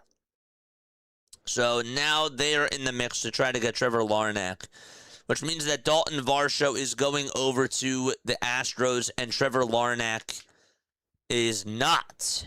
So I guess that means that they're not going to get Trevor Larnach. I thought that they got both. But nope, that is not the case. Springer is a DH at this stage of his career. Yeah, I'd still take him. I would have him play in the outfield. I think that would be fine. I would much rather have him play in the outfield than Kyle Schwarber. I don't think that that's a bad move. Joe Adell's off the books now. Taylor Ward's off the books now. You don't really have anybody else that you can go out there and get unless the Phillies make a shakeup and decide to go after a guy like Hunter Goodman, which I don't see him being moved by the Colorado Rockies. I just don't. I don't see that at all. I don't see that at all whatsoever. Here's what Bryson Stott had to say. John Clark has a video out, and I'm just going to play this for you guys in regards to what John Clark posted on his Twitter page. I'll pull it up right now. Here it is. This is what it is. So whatever's asked of us is going to happen, and it should be not lost that our superstar first baseman, two-time MVP, is willing to move. And when you're on a team and you see a guy do that, what are we going to say? No, we're not moving. So I think that just shows who we are as a team, that we're willing to move around and do certain things to win games. And like I said, we all want to win the World Series. So if this is the moves to do it, we're going to do it, and we're going to do it to the best of our abilities and not complain and just make the plays. Not really. I mean, we all want to win. So whatever's asked of us is going to happen, and it should be not lost that our superstar first baseman, two-time MVP, is willing to move. And when you're on a team and you see a guy do that, what are we going to say? No, we're not moving. So I think that just shows who we are as a team, that we're willing to move around and do certain things to win games. And like I said, we all want to win the World Series. So if this is the moves to do it, we're going to do it, and we're going to do it to the best of our abilities and not complain and just make the plays. See, that to me is what a player should be saying, right? All the Phillies want to do is win. He's switching from second base to third base, and he says, when you see your superstar Bryce Harper moving the right field, what else are you going to say? It shows that all they want to do is win. That's how you take it. That's how you take it. And again, I don't like the idea of putting Harper in right, and I don't like the idea of putting Al Bohm over at first base. But I do think that Bryson Stott can make the adjustments, and he is a gamer. I think that he'll do pretty good over at third. I liked him better over at second. He was playing the position really well, and he mastered the position. But if Arise also was having a really good season over at second base, I'm cool with it. I mean, it is what it is. I would much rather prefer to have Stott at second, Bohm at third, and Arise at first, with Bryce in the outfield. Even though I don't like Bryce in the outfield, I'd feel a little bit better. I would feel a little bit better. But I also know that Arise has struggled over at first, and is Bohm a better first baseman than a third baseman?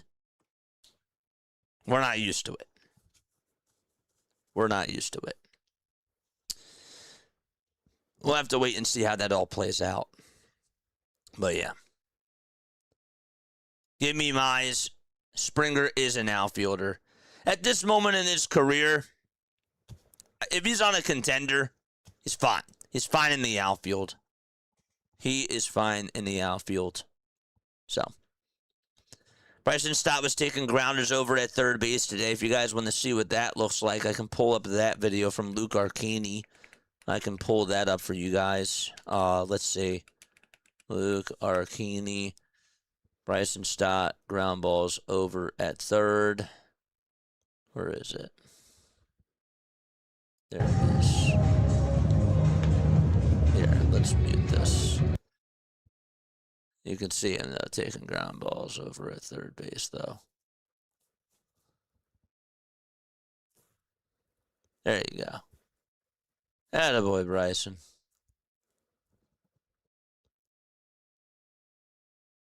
There you go.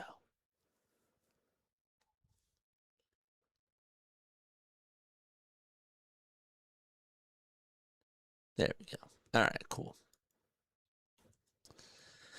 Oh, man. Is there anything else? Is there anything else that I wanted to add? I don't really know. Oh, just catching up on things.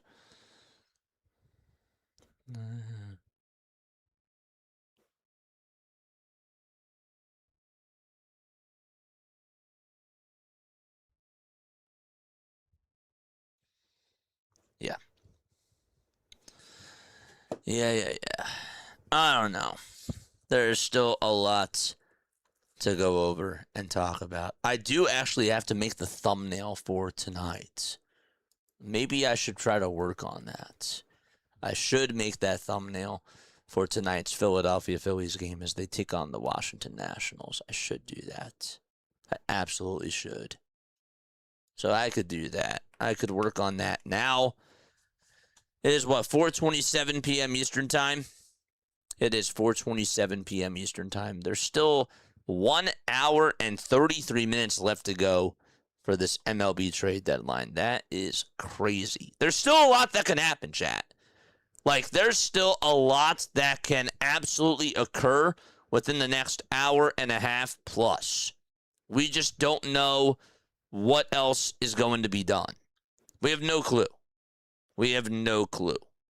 But, again, they got a bat in a rise. Very good contact hitter. I like the move. And they got a nice bullpen piece. They actually got two nice bullpen pieces. One of them I really do trust in high leverage spots, and that's Brooks Raley. Really nice, solid left-handed pitcher out of the bullpen that can get the job done and that can go up against the best, the Shohei Ohtanis of the world, and the really good, solid left-handed hitters. That is really awesome. Let's actually, you know what we'll do? We'll take a look a little bit more at Brooks Raley's stats. I don't really think that we realize who Brooks Raley or what Brooks Raley is going to provide with the Philadelphia Phillies. So let's actually look at some things right now. All right? Let's take a look at Brooks Raley. Did they actually say that he got moved now to the Philadelphia Phillies? Are they bracing him? Yep. Okay, he's on the Phillies now officially. Look at this, chat. Look at this. He's been in the league since 2012. A 1.96 ERA this year. He has a 1.96 ERA this year on the bottom half of your screen. And he has a 1.09 whip to go along with that. That's just good stuff. 41 1/3 of an inning. And he has struck out 40 batters. 30 hits allowed. 12 runs, just 9 earned runs. And this is not just over the last year. Over his last 5 years, since 2022, since he was on the Rays, his ERA was at a 2.68. Then he had a 2.8 in 2023. 2024, he only played 8 games. But in 2025, 2.45. And this year, it's at a 1.96. This guy has been solid.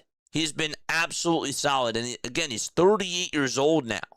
He's 38 years old, and he has been thriving as a reliever.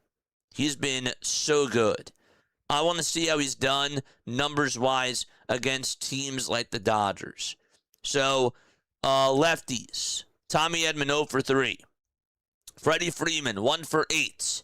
Max Muncy 1 for 4. Ohtani 1 for 7.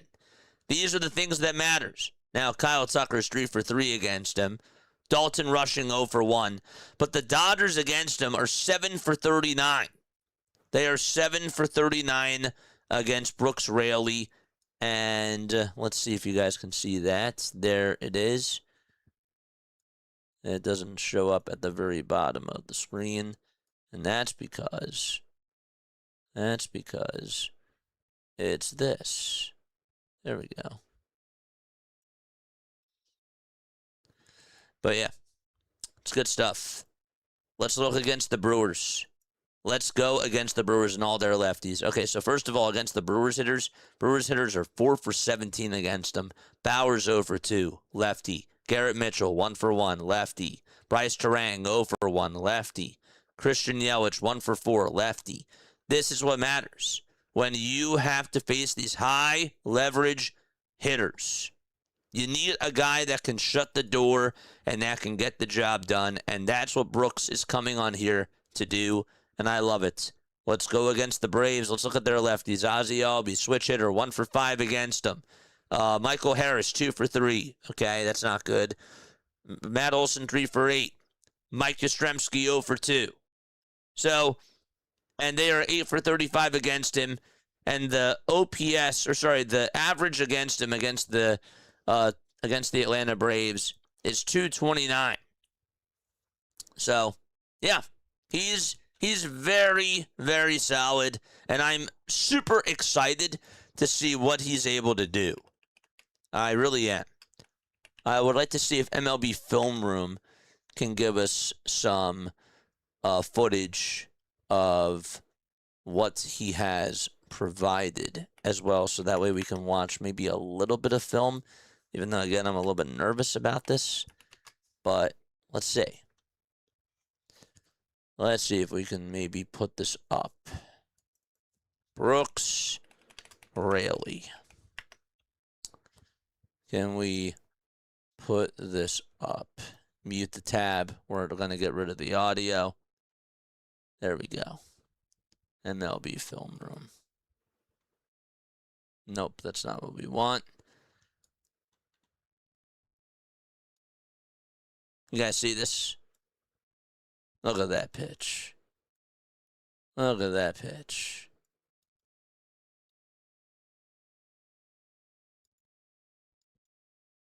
You guys can see this, right? Hold up.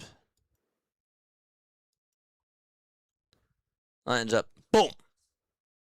Boom. Excellent stuff. Right there.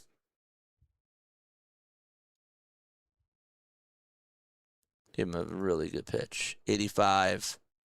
Yeah. Good stuff. Wish that they could show us like a whole entire pitch sequence. Here's Andy Pajes striking out against Raley here. If you guys can see this. There we go. Boom. Off-speed stuff. Looks really good. This is a strikeout that he got to Cooper Pratt right here. Gave him a pitch. Again, 88. He doesn't throw hard stuff. He doesn't really throw much hard stuff, but his command is just so good. Look at that slider. Dude, that is insane. 81. Got Brandon Marsh to chase on after that pitch. That's really good stuff. Azakar goes to the cutter, throws it up high. See you later. And we'll do one more. This is Eli White striking out right here. What's he going to throw him? Okay, so first of all, in this scenario, the count is 1-2. There's a runner over at first, and they're up by 2 runs, right? It's in the bottom of the 7th. So what's he going to throw him here? What's he going to do? Just going to go to an excellent pitch that he threw him right down the middle. Gets him to swing on after it and gets himself a nice little strikeout.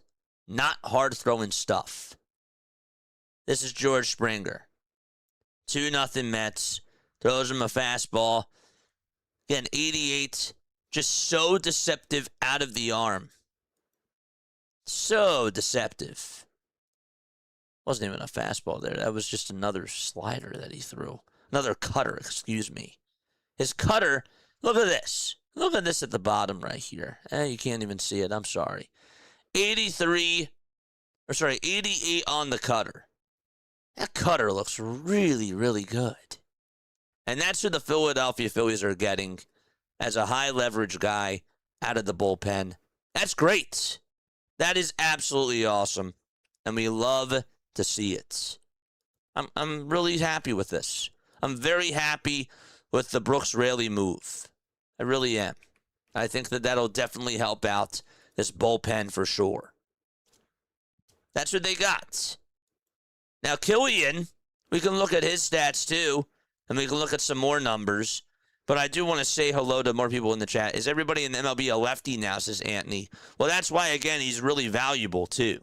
I think that he definitely gives you really, really good stuff. 4-game series with the Nationals. Phillies better come out with wheels. Better come out wheels ablazing. Yeah, they got to do really well. Trade Turner for a good, solid 4 guy. He's expendable now. You saw that, JJ, you saw that DeGrom blocked the trade? Yeah, I did. I saw that. I did. I saw that. That's for sure. But, dude, Rayleigh is going to be really awesome in a Philadelphia Phillies uniform, and I am very, very, very excited about that. So let's talk a little bit about Caleb Killian, right? Killian. How do I spell it? Caleb Killian. Did I spell it incorrectly? How do I spell it?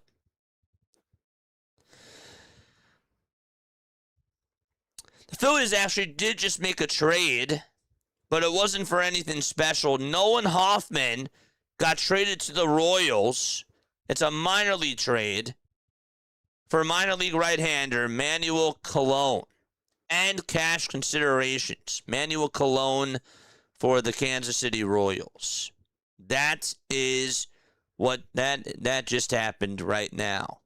Just happened. Manuel Colon and cash considerations in exchange for Kansas City Royals pitcher.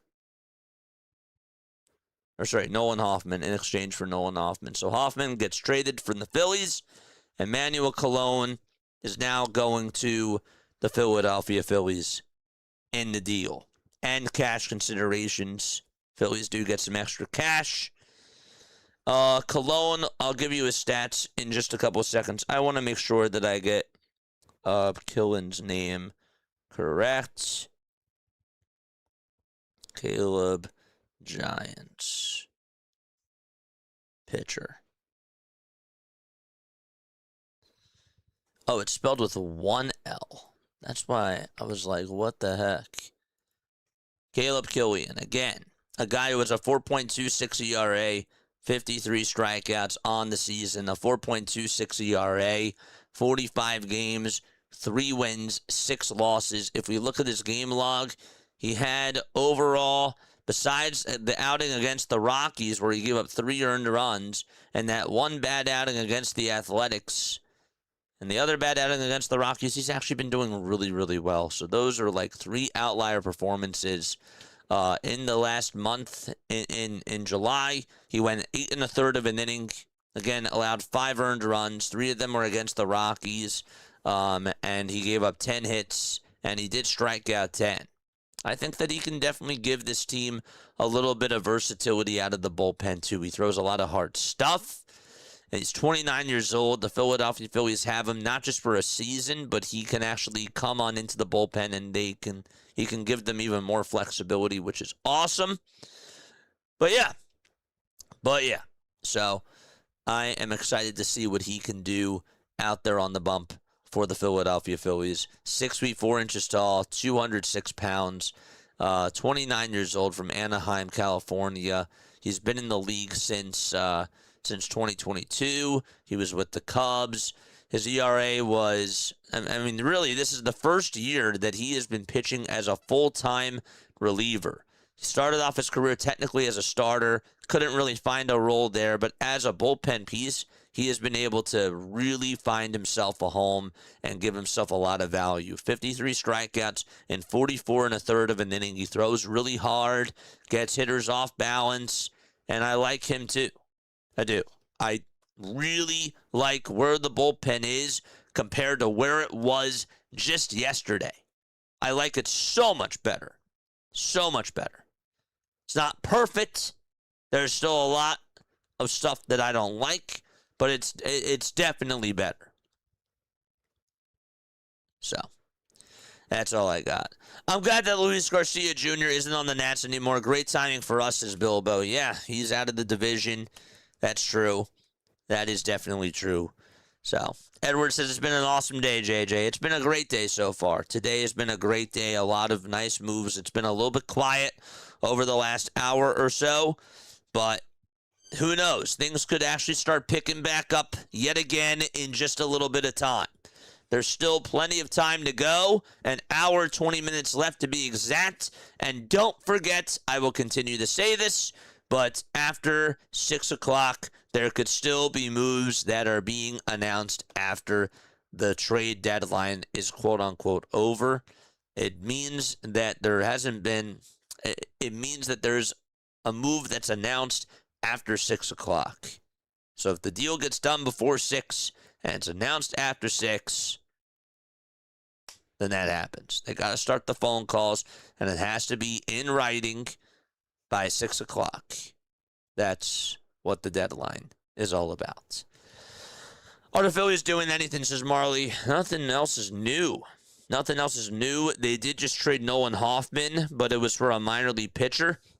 If you want, we can look at his stats. I don't really think that he gives you much of anything for now. It's not really a needle mover for somebody that can help them at this current moment in time. This is what Jacob deGrom had to say on the reports of him declining to waive his no-trade clause. He said, I want to be here. Let's look at this.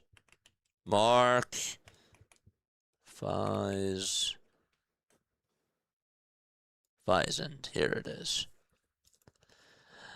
I want to be here. I believe in this group.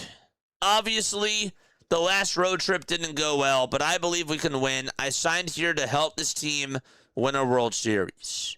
Well, unfortunately, Jacob, I highly doubt the Texas Rangers are going to go to the World Series. I mean, they're getting rid of a lot of their guys. They're listening to offers on Latz, on Mackenzie Gore, and they're listening to offers. And even in the American League West, what makes you think that you can compete with the Houston Astros or even with the Seattle Mariners, because they got better? The Texas Rangers have not gotten better. I mean, again, like, there's something to be said about, you staying and not trying to go anywhere else. Maybe you have family over here, but if you want to win, I'm sorry, the Texas Rangers, that's not the place for you, my friend. It's not the place for you.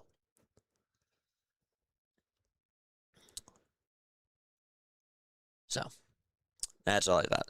I'm guessing they start right away after being drafted. I never paid attention to the drafts much before. I'm guessing that they start right away after being drafted. Yes, so they get signed to a deal. They play for the Gulf Coast League, and then they work their way up through the minor league system. That's usually how it works. And then we usually don't hear about these guys. A lot of them don't really make it to the majors unless you're like Paul Skeens, like after like the first 2 years. It's usually like the 3 to 4 year window is when you usually see these guys getting called up. That's usually when it would be. So, never thought a former Met would do the Phillies such a solid. I knew deGrom was a good dude. It's funny. That's absolutely hilarious. Phillies came out with 3 flat tires and 1 leaking, says Troy. Yeah. I don't feel good. I don't like how these conversations with the Tigers have gone stale on both the Diamondbacks and the Phillies end with Casey Mize. Get Casey Mize and get another bat. I don't like how there's nothing else that's being reported right now. That does bother me. But there's still time left. An hour, 15 minutes to go. We had such an adrenaline rush of so many different deals going on, and I think that the last big splash to occur was about 45 minutes to an hour ago. So, yeah, I wonder if he's related to Roberto Colon. Glad that they're cleaning up the low-end pitchers in the bullpen, says David. That's huge. Oh, it's so huge. It is really big. So, again, you got your 8th inning guy. Raley's your 8th inning guy. He is. Raley in the playoffs is your 8th inning guy. It's great. He is He knows how to train his body. He's older. He has experience, and he does really well against left-handed hitters. You need that. You desperately needed a solid lefty out of your bullpen. Because, again, Tim Mesa, terrible.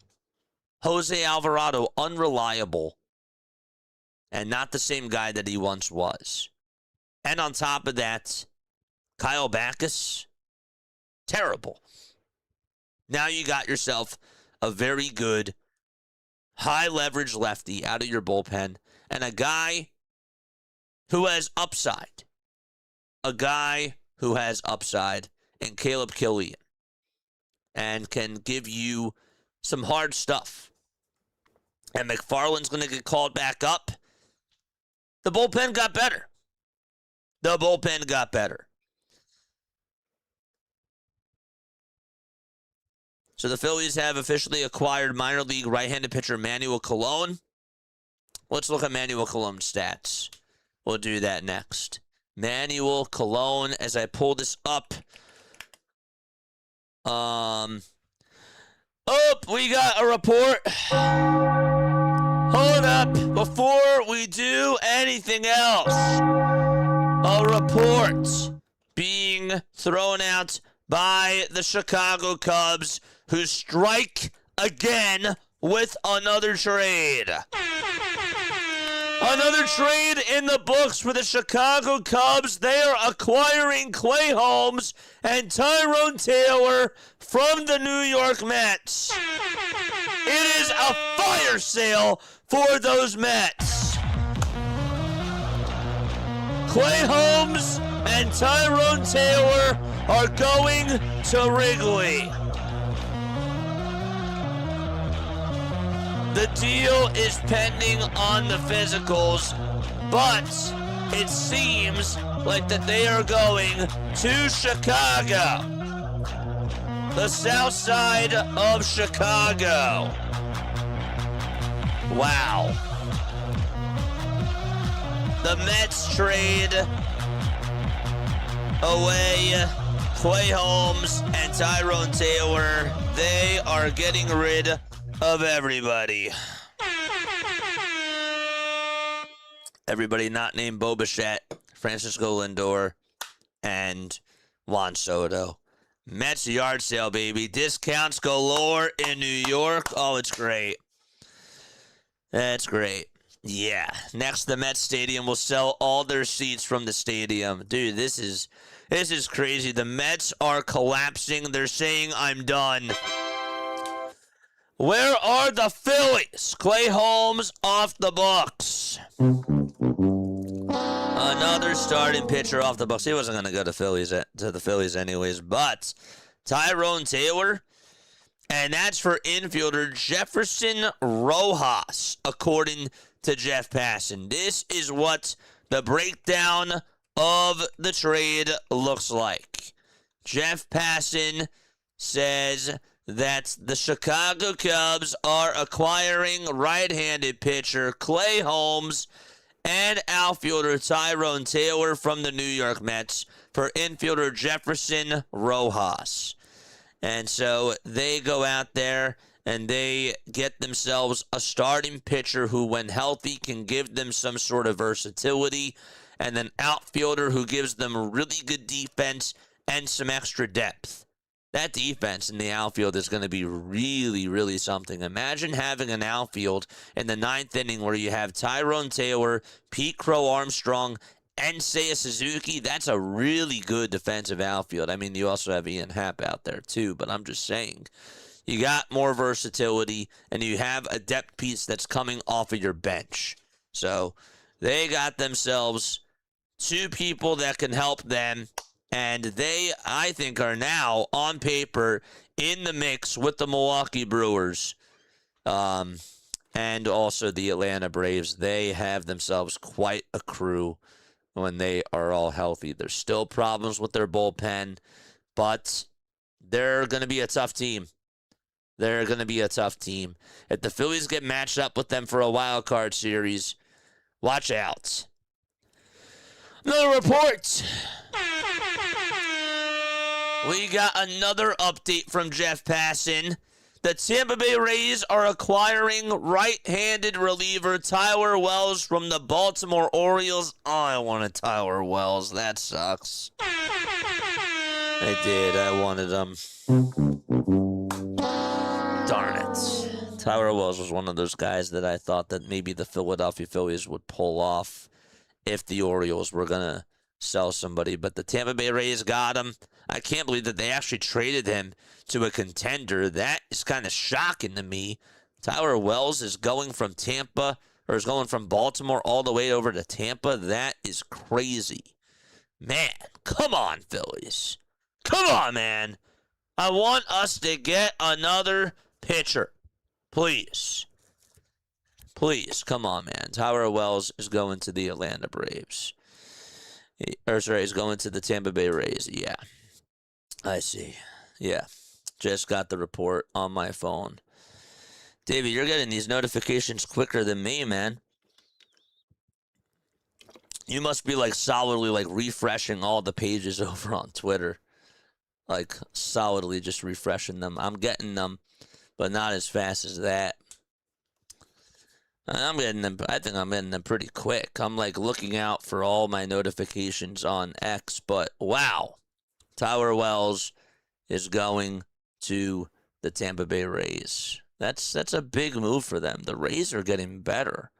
The Rays are really getting better, and they have really put themselves in the conversation of going to the World Series. I really think that AL East is stacked with some teams that are really trying to just stay in the mix, you know? They really are. So, they probably left the war room already. Yeah. At least the Mets will have a farm system. We still don't. It's just hardcore. We don't have a farm system. The New York Mets, did they even develop good talent over there?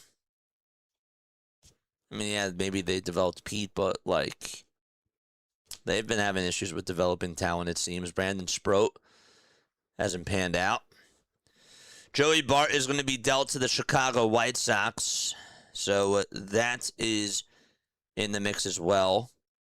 Joey Bart, everybody's going to the White Sox, dude. Who's on the White Sox now? They just continue to get better and better as well.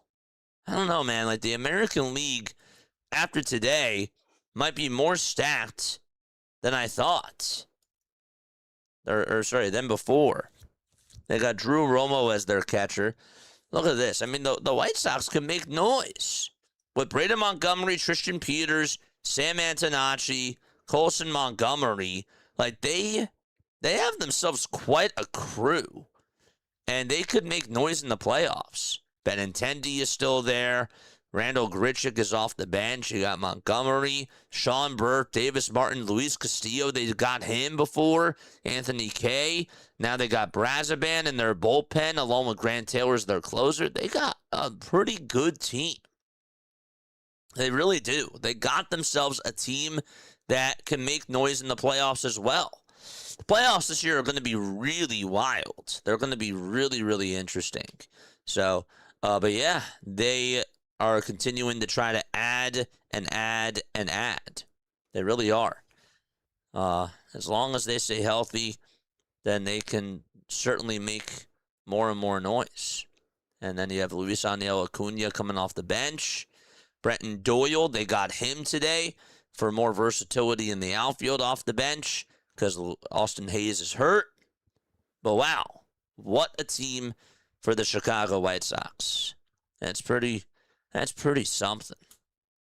I don't know, I'm pretty intrigued about them. I am. Folks, if you're just tuning on in, my name is Jason Joseph. This is Play by Play with JJ. How many people are still tuning on in over on YouTube? We still got ourselves a good amount of people, chat. We still got a good amount of people. 141 people watching. 163 of you have hit the thumbs up button. Let's go. Let's go, dude. That is unbelievable. Shout out to everybody that is tuning on in. You guys are the best. I love you all very, very much. No. Okay, I thought that was more breaking news. I thought that we just heard something else. Second major starter off the board. Yeah, and the Rays also got Freddie Peralta, too. So let's actually look at the Tampa Bay Rays right now at this current moment in time. The Tampa Bay Rays, again, got themselves a catcher. They got themselves another starting pitcher. And they have more depth to them. Like, Freddie Peralta is now your third guy in the rotation. He is. He's your third guy. You got Liam Hicks now catching. Hunter Federici is your backup catcher. And McClanahan, Rasmussen are still your top three pitchers. Rasmussen, McClanahan, Freddie Peralta, and Nick Martinez. It's pretty good. And your lineup with Liam Hicks at catcher, Jonathan Aranda at first, Palacios at second, Caminero at third, Taylor Walls out at short. Yeah, they got a pretty good team.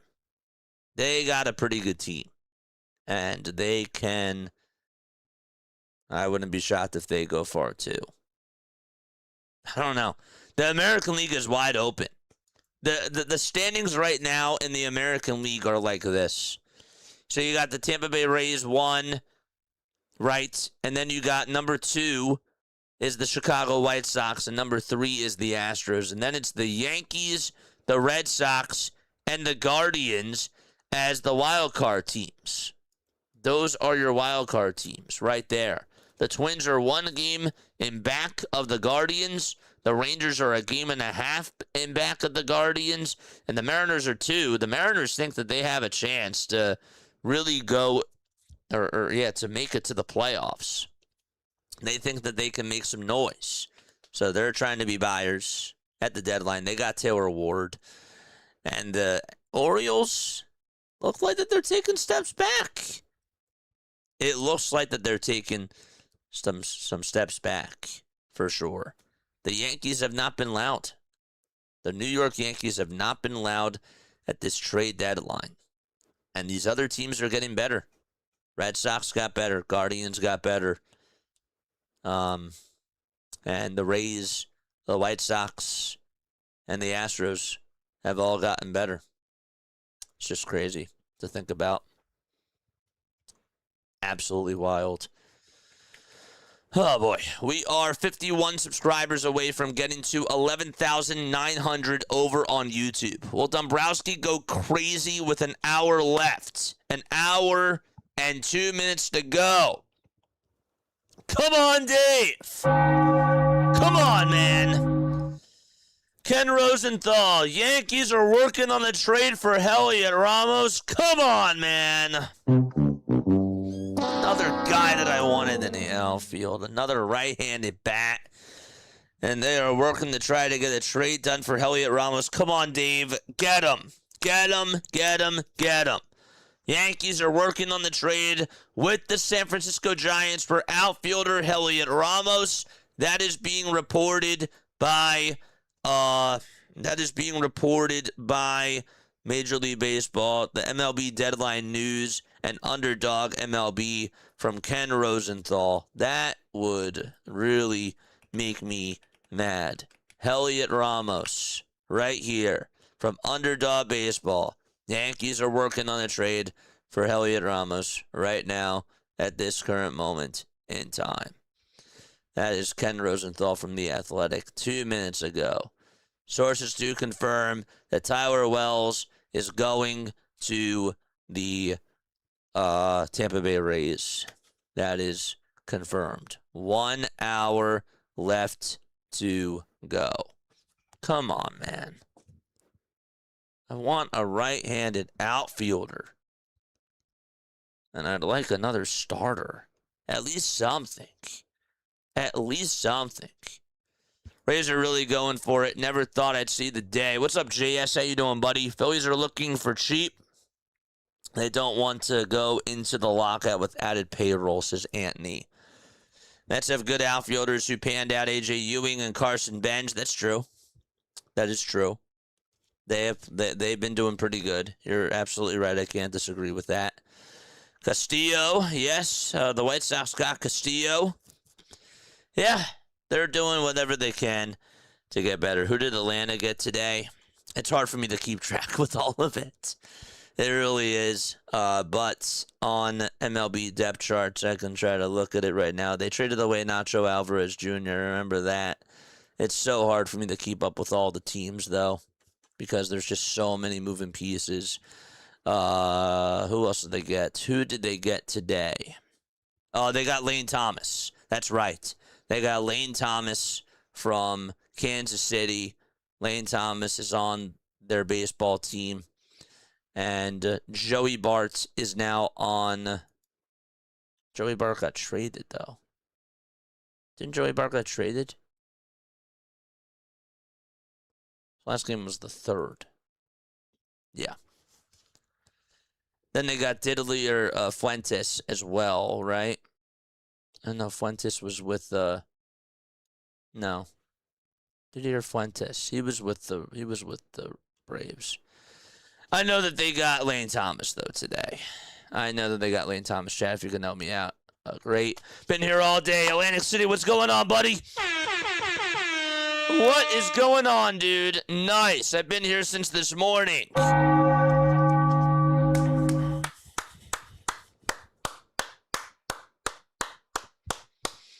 When's the last time JJ has had more likes than viewers? I mean, usually during the post-game show it happens, but when it comes to a stream like this, never. Never for baseball. Nothing like this for baseball, for something that's like Phillies related for MLB Trade Deadline. This is great because this is like Phillies community, but also baseball community at the same exact time. So it works out very, very well. It does. It works out very, very well. You're correct. The White Sox have a nice ball club. I'm also intrigued with the Nationals once they got some pitching. Lots of young speed and offense. Yeah, the American League is wide open. I do not see the Nationals giving up Foster Griffin. I think that if I'm the Washington Nationals, and I know that they got rid of Luis Garcia Jr., but you got to keep C.J. Abrams. You got to be able to keep some of these core guys, the James Woods of the world, the Nasim Nunez's of the world, the Dalen Lyles. Build around the young guys. I've heard for so many years from Pittsburgh Pirates fans that they've said, well, we got rid of Andrew McCutchen. We got rid of Xavier Nady. We got rid of like the Nate McClouse of the world, and we keep developing guys, the Neil Walkers, the Garrett Coles, all those types of really, really good players. And so now the Pirates have something that they're building from a foundation standpoint, and I still hear people, even in Dr. DeLay's chat, saying we got to rebuild. That's what they've been doing for years. At what point do you just say to yourself, we gotta build around a core? At what point do you say that? And I say that because I think from the Washington Nationals perspective, they got to do the same thing. From the Miami Marlins perspective, they got to do the same thing. They've developed great guys like Giancarlo Stanton, JT Realmuto, Christian Yelich, and so many other really good players. They've had some really good pieces. Jesus Luzardo, I know that he wasn't homegrown, and they got him from the A's, but I'm just saying they've had some really, really decent pieces. Christian Yelich, Marcell Ozuna, I can go on and on and on. Jazz Chisholm Jr. They've had all these guys. You got to hang on to these guys at some point in time. We just got something here. Phillies are still pushing. This is from MLB Marathon. Let's look at this. MLB Marathon. Hold up a second. Trying to keep up with everything. MLB Marathon says, and I'm going to follow them too. Yankees are working on a trade for whatchamacallit. What did they just said? They just said Phillies are still pushing to acquire a starting pitcher, had interest in Clay Holmes prior to him being dealt to the Cubs. Now, it wasn't reported by anybody else. But now it looks like that they got rid of their post. Unless I refresh the page and I see it right here. No. That's weird. They just got rid of their post. Oh, here it is. It's right here. Phillies still pushing to acquire a starting pitcher. They had interest in Clay Holmes prior to him being dealt. to the Chicago Cubs. I don't know what to do, man. Eric with 5 more gifted memberships. Let's go, baby. Eric, what's up, dude? He's gifted 10 memberships today. Cheers.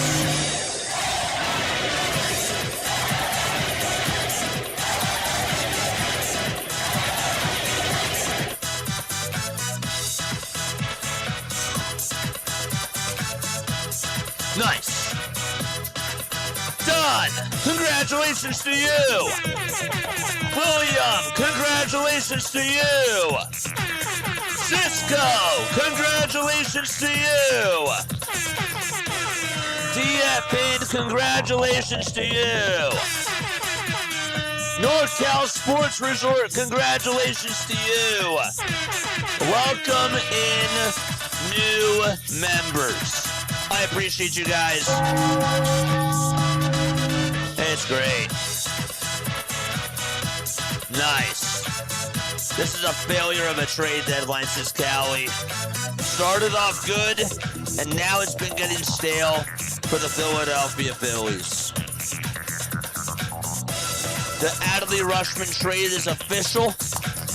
He is going to the Boston Red Sox.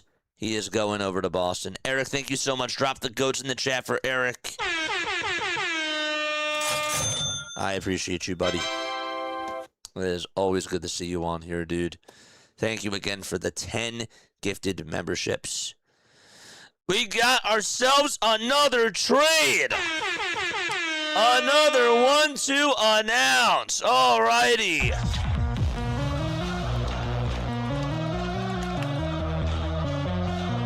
So, the Braves are trading Eli White to the Boston Red Sox for Tyler Uberstein. The Red Sox are stocking up on these catchers. Now, obviously, White is in the outfield, but he's technically listed as a catcher as well. So Eli White goes over to the Boston Red Sox, and the Braves say goodbye.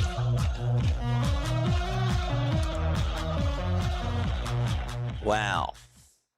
This is not insignificant because with no options, Eli White is going to end up in the Red Sox outfield, which makes me wonder if another Red Sox outfielder is about to move, says Matthew Gross.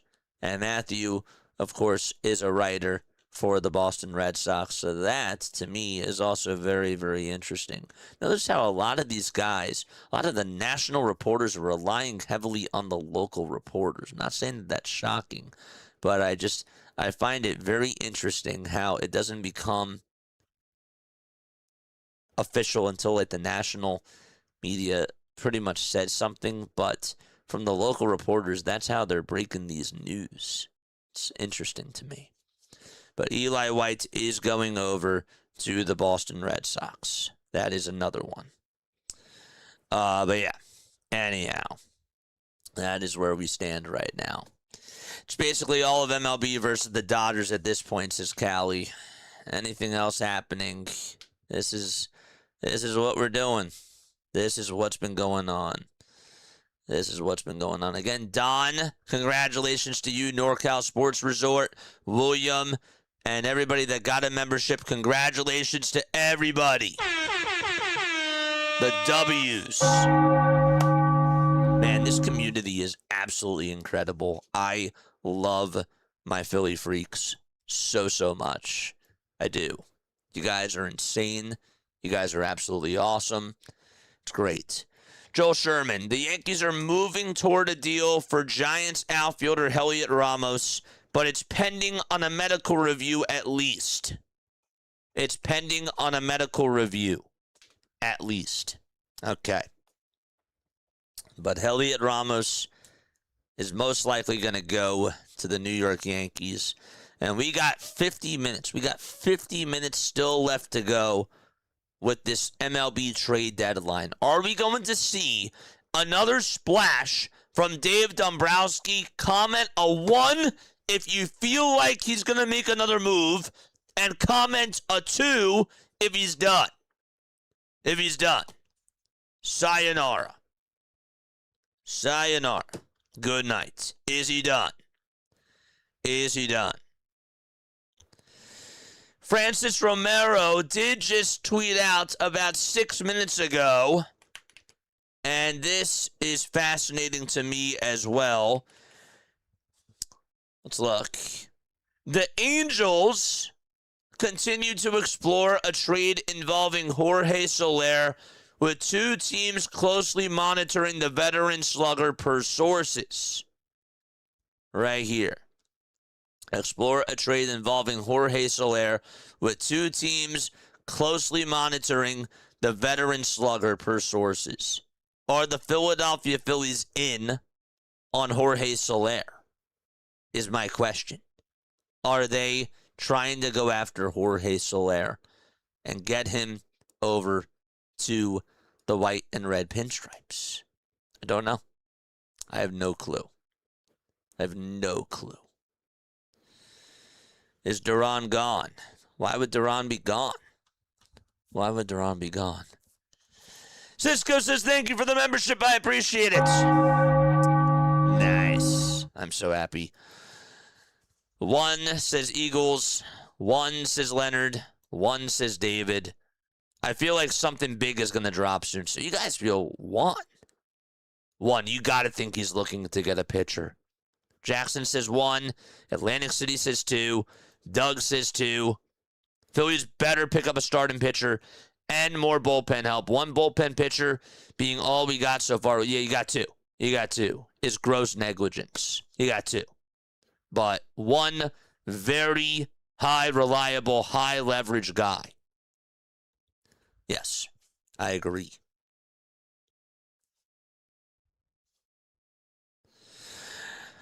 It's official. Heliot Ramos is going over to the Yankees.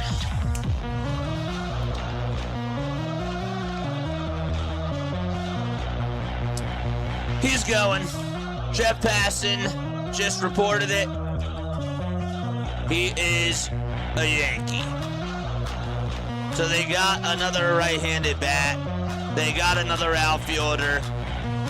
Yankees are finalizing a deal to acquire outfielder Heliot Ramos from the Giants, and another outfielder off the board for the Philadelphia Phillies. Yeah.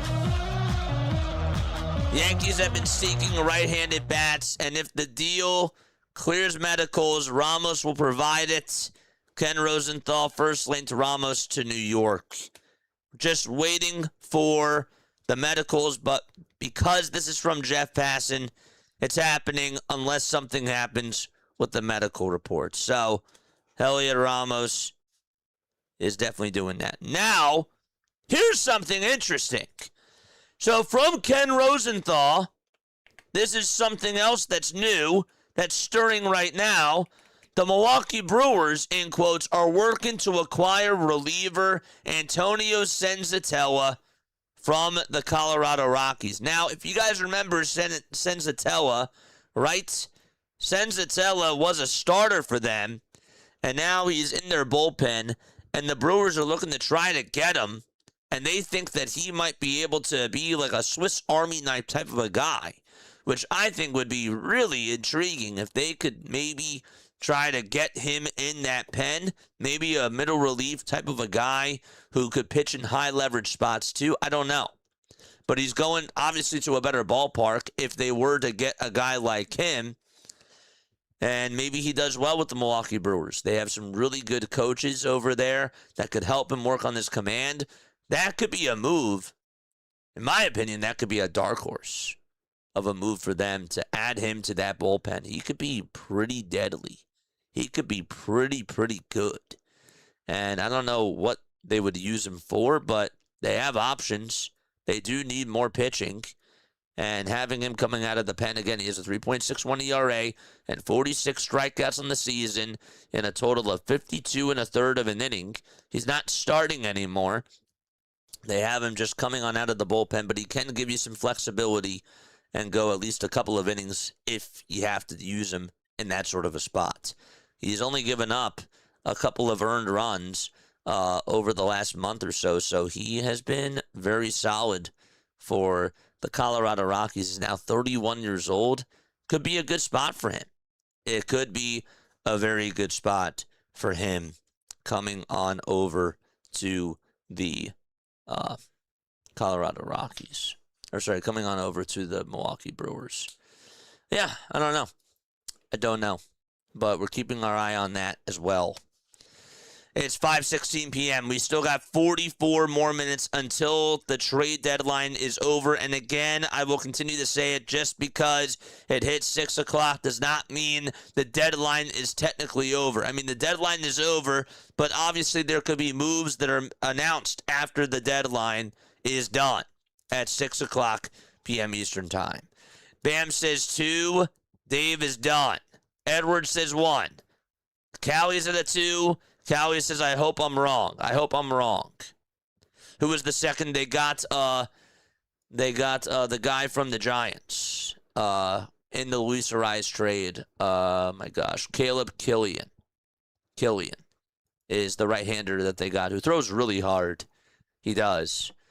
So they did get themselves a right-handed pitcher, and he is obviously better than Seth Johnson, which says a lot. But no, he's good.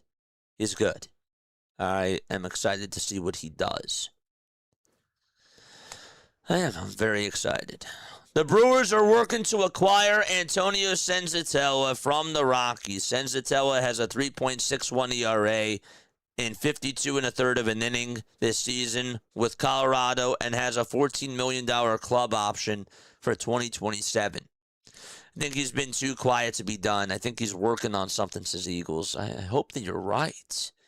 JJ, could you comment on what Jackson just said? What did Jackson say?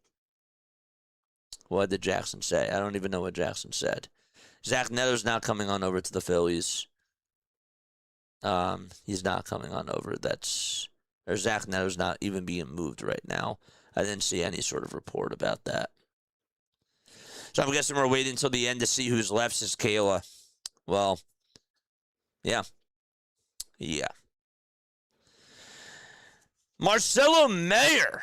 The Giants are close to acquiring Marcelo Mayer from the Boston Red Sox for reliever Eric Miller, sources tell Ken Rosenthal, and Andrew Baggerly. Wow. Trading Mayer for a reliever is a tough pill to swallow. Imagine if that goes through. The Giants are nearing a deal to acquire Marcelo Mayer from the Boston Red Sox for relief pitcher Eric Miller. Eric Miller was another guy that I was looking at in the bullpen that I thought could actually make sense to help out the Philadelphia Phillies. We also just got a trade that was actually announced before. Tyler Wells was traded, but the Orioles in return are acquiring Michael Ferret from Tampa Bay, who's their number 8 prospect from the Rays, in exchange for Tyler Wells.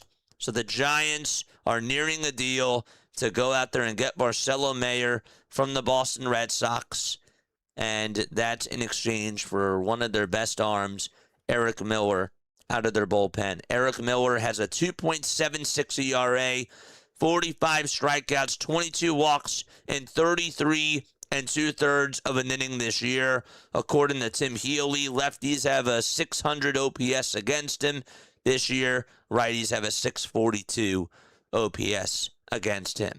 So another one that is off the books. Okay. If they get the deal done, of course. They'll be moving Harper to right, Stott to third, and Bohm over to first. That is correct. And Ariz is now at second, and Trey Turner's over at short. That is what's going on. They're still pursuing a starting pitcher. They gotta. Okay, 2 bullpen relievers. I feel a little bit better, but honestly, that's still not enough. No, I agree. I'm with you. The bullpen is better, but they have to be able to get themselves another really good starting pitcher. If they find a way to get McFarland to the team, or call him back up, I think that that's fine. I can live with the bullpen, but they have to get another starter. They have to get another starter. I would like them to get another bullpen piece, but they really need another starter. Dave, wake up! Come on! Come on, man. 39 more minutes. Come on, Dave. Drop those clocks in the chat. Tell Dave to wake up. I'm getting impatient.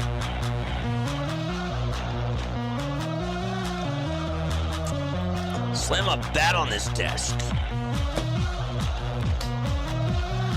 Come on. We gotta wake up.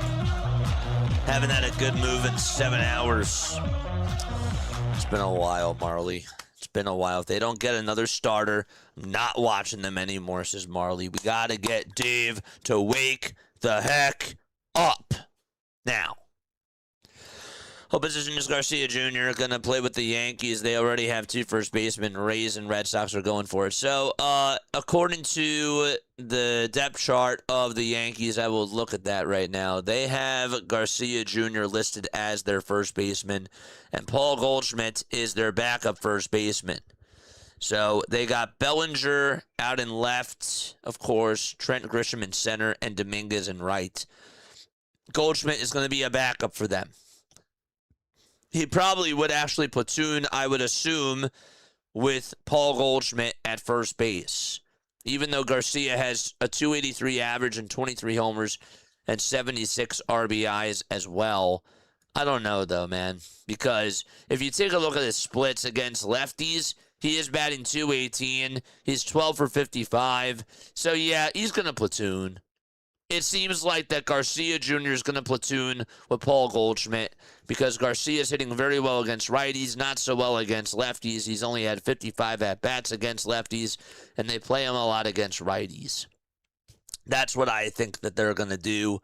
And the Yankees play the analytics a lot. They do. That's just the team that they have built themselves around. They're like the Phillies in that sort of sense where they just, again, stack up on power, but they have to platoon the righty versus the lefty. That's what they're going to do. I can just see it right now. I know how Yankees fans feel about Aaron Boone, and I know how they feel about Brian Cashman and their whole entire organization. They can't stand the whole platooning thing, but that's what's going to happen. I can see it from a mile away. I can see it, man.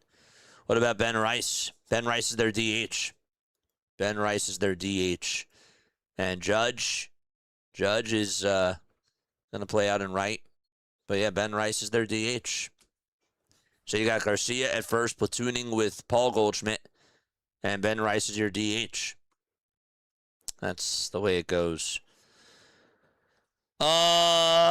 Anything else? Baseball America. Yeah, we got that report about Eli White being traded from the Atlanta Braves. I got that. Yes. Folks, if you are new to the channel, my name is Jason Joseph. This is Play by Play with JJ. Don't forget to like. Don't forget to subscribe. It is official. Bob Nightingale just tweeted out that the Brewers have acquired Antonio Senzatella from the Colorado Rockies. So the Milwaukee Brewers just got better. And Senzatella is coming on out of the bullpen for the Milwaukee Brewers.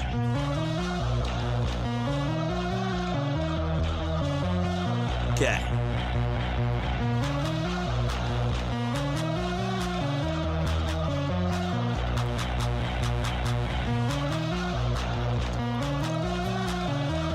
Marcelo Mayer is still being finalized because they're in the medicals right now. They are in the medicals. So still no official word on if that's going to go through, but Senzatella right now is a St. Louis Cardinal.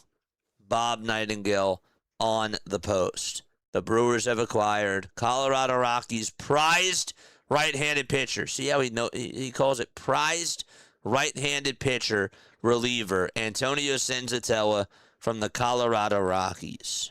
So that is their move that they make, and they get themselves another really good bullpen piece. And the Philadelphia Phillies, nothing.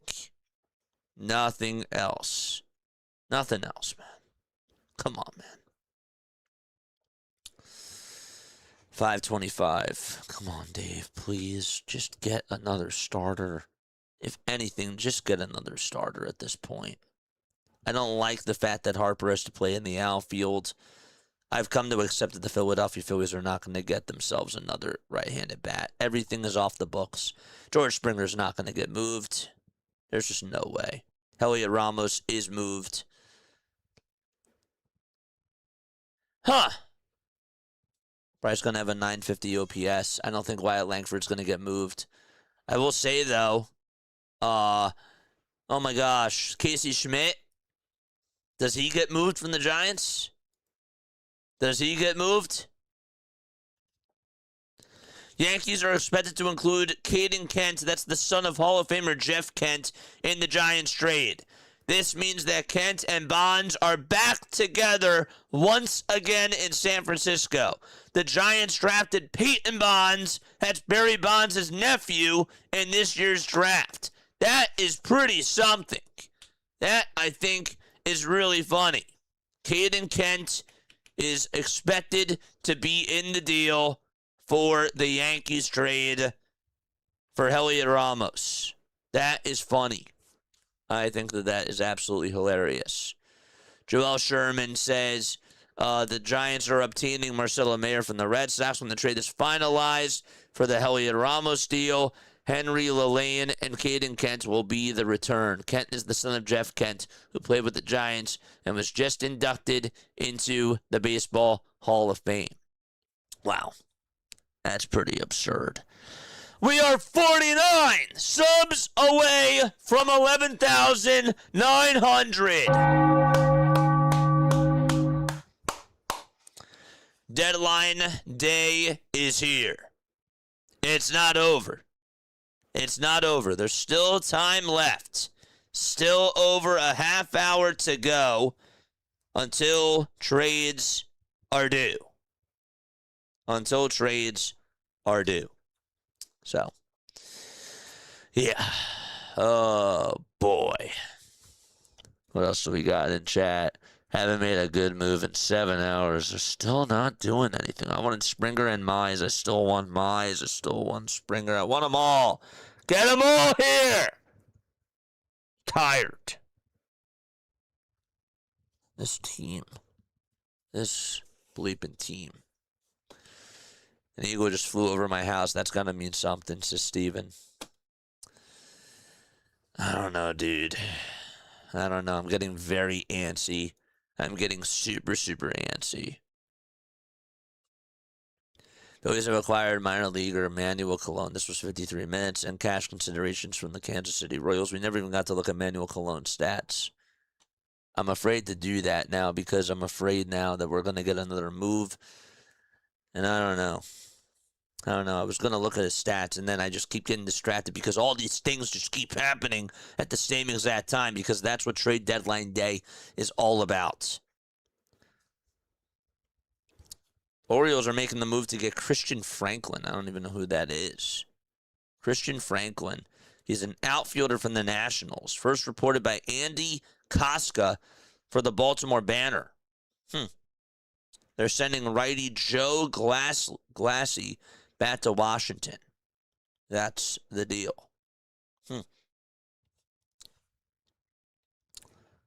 That's wild.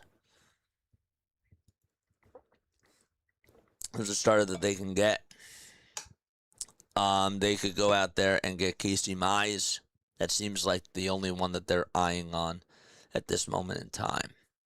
I would be shocked if anybody else at this moment in time is on the move for the Philadelphia Phillies. I think it's just going to be Casey Mize that they're eyeing at this point. At this point in time, that's what I think it's going to be. Maybe Mackenzie Gore.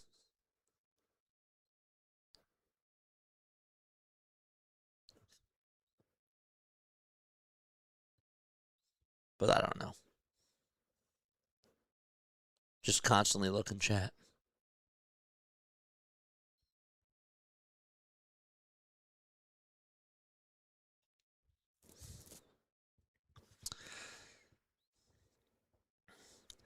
Dave Dombrowski's trade deadline, according to I follow this account. Fire Dave Dombrowski. I like this. Brooks Raley, B+. Here, let's just pull it up over here. Where is he? This guy is so funny. There he is. Dave Dombrowski's trade deadline. Here it is. Brooks Raley, B+. Caleb Killian, C-. Luis Arias, D+. Made the worst defense in baseball worse. Didn't get a right-handed bat. Didn't get a starting pitcher. The most overrated executive strikes again. He's so funny. He really is. Can someone wake Sleepy Dave up, dude? Go follow him over on X. He's a funny person. He really is. I love his content. I think that he's hilarious. I do. Oh, man. Harper is more worried about the fatigue and the hecklers. I'm tired of hearing other teams making splashes. Come on, Phillies. Oh, man, I know. I'm so tired of this, too. I hate groundhogs, says Steven. I hope the Eagles that just went by gets the one that's been ruining my lawn. Oh, there's one that's ruining their lawn? Oof. Man. Trade Turner to the Red Sox for a Ranger, and they need a shortstop. They do. Oh, we got breaking news. Oh, boy. I did not see this coming, chat. I did not see this coming. Oh, boy. Foster Griffin is going to the Guardians, another starting pitcher that the Philadelphia Phillies cannot get. And the Guardians continue to add on to their pitching. The Nationals say goodbye to Foster Griffin. He is out of D.C. Are you kidding me? Oh, my gosh. Foster Griffin is going to Cleveland, according to Mark Feisand. He is gone from Washington, D.C., and the Cleveland Guardians are getting themselves another pitcher in their rotation to pair with Gavin Williams. That is insane. Why would the Nationals even think about getting rid of him? I mean, we have to see what the return is, but they had something building. They really did. Foster Griffin is going to the Guardians. I didn't think he was going to be traded. I just said that like 5 minutes ago. I did not think that he was even going to be traded at this point in time. They shocked me. Talking Baseball says left-handed reliever Foster Griffin is going to Cleveland. He's not a reliever, dude. He's not a reliever, and I know that you guys do a lot of stuff, and you guys do amazing work, but he's not a reliever. He's a starting pitcher. Guardians get Foster Griffin, and that is from Robert Murray and also Mark Feisand as well. Foster Griffin is gone from the Washington Nationals. I cannot believe it. Foster had a 3.06 ERA this year, a 12-3 record. He was doing so well for them, and the Phillies don't even have to face him now in this series. Does that matter? I mean, they don't have to face him, but he's going to Cleveland. Cleveland is really trying to stack up on their pitching. Now that they got Foster Griffin, holy smokes. That team, the American League is getting better. The American League, I have to say, is getting better, and I am shocked. I'm super shocked about what has gone on throughout all of baseball today. The whole landscape just seems to be changing. It really does. Foster Griffin is now a Cleveland Guardian, and he is going to be their second guy, I guess. They got Gavin Williams 1, Tanner Bibby 2, Joey Cantillo is number 4, Messick is number 3, Slade is going to be number 5. They got themselves another piece. Tanner Bibby, 3.8 ERA. Who do you put? Do you put Foster Griffin at the 3 for them? I don't know, but their pitching definitely got better. So, wow. Ryan Spader, 5 hours ago. 5 hours ago, that doesn't mean anything. Foul territory. The Phillies should try to get Pete Alonso if they want to maximize their impact offensively. That would be something. Any other breaking news going on in Major League Baseball? I am refreshing my phone. Jeff Hoffman is going to the Twins. People thought that Jeff Hoffman was coming back to the Philadelphia Phillies, and Jeff Hoffman is now going to the Minnesota Twins, according to Ken Rosenthal. And there goes another arm. I just got to keep playing it because the Philadelphia Phillies fans were telling me, and people that were even beat reporters were saying that Jeff Hoffman is going back to the Philadelphia Phillies. Nope, he's going to the Minnesota Twins right now. The Twins are getting Jeff Hoffman. The Twins were the team that didn't keep Jeff Hoffman after spring training in 2023, paving the way for him to sign a minor league deal with the Philadelphia Phillies, and now he's going back to the Minnesota Twins at this moment in time. Hoffman broke the news himself to his teammates, according to Bob Nightingale, who traded reliever Lewis Varland to the Blue Jays at last year's trade deadline. They now get Blue Jays reliever Jeff Hoffman. So Hoffman is now a Minnesota Twin, and he is going to spend the rest of the season out in Minnesota. That is how it looks right now. Minnesota Twins are getting Jeff Hoffman in a trade with the Toronto Blue Jays. Sources do tell ESPN. We got more and more news just coming out, and it just keeps on firing and firing away. Wow. BW is here. What's going on, BW? How you doing, man? We had no trade pieces. Harper will complain no matter what. I've had Groundhog's Day for years. It is unbelievable. It is just absolutely insane. I can't believe that Foster Griffin is going to the Cleveland Guardians. You just said it about the Pirates and the Nationals. How in the heck could they give him up? I don't know. I don't know. At some point, you have to contend. And you got to stick to your guys. And they had such a really good thing going for them. Now, obviously, they didn't get rid of C.J. Abrams. They didn't get rid of James Wood. But I don't know. When do you go all in? When do you go all in? That's been my whole argument this whole entire time. You got to take a chance at some point. The Nationals haven't been good since they went to the World Series. And they were actually starting to build something. They were. So I'm shocked. I'm shocked. What did the Nationals get in return? It hasn't been disclosed yet. Has not been disclosed yet. It'll continue to come out, I'm sure, as it all unfolds. We've been on for 7.5 hours today so far. The grind does not stop. I need the Phillies to get another starting pitcher, please. Get Casey Mize. They have to. They have to get somebody else. Please make this rotation better. Oh, man. Please make this rotation better, please. 24 more minutes left to go. So I want to wake up Sleepy Dave right now and get him out.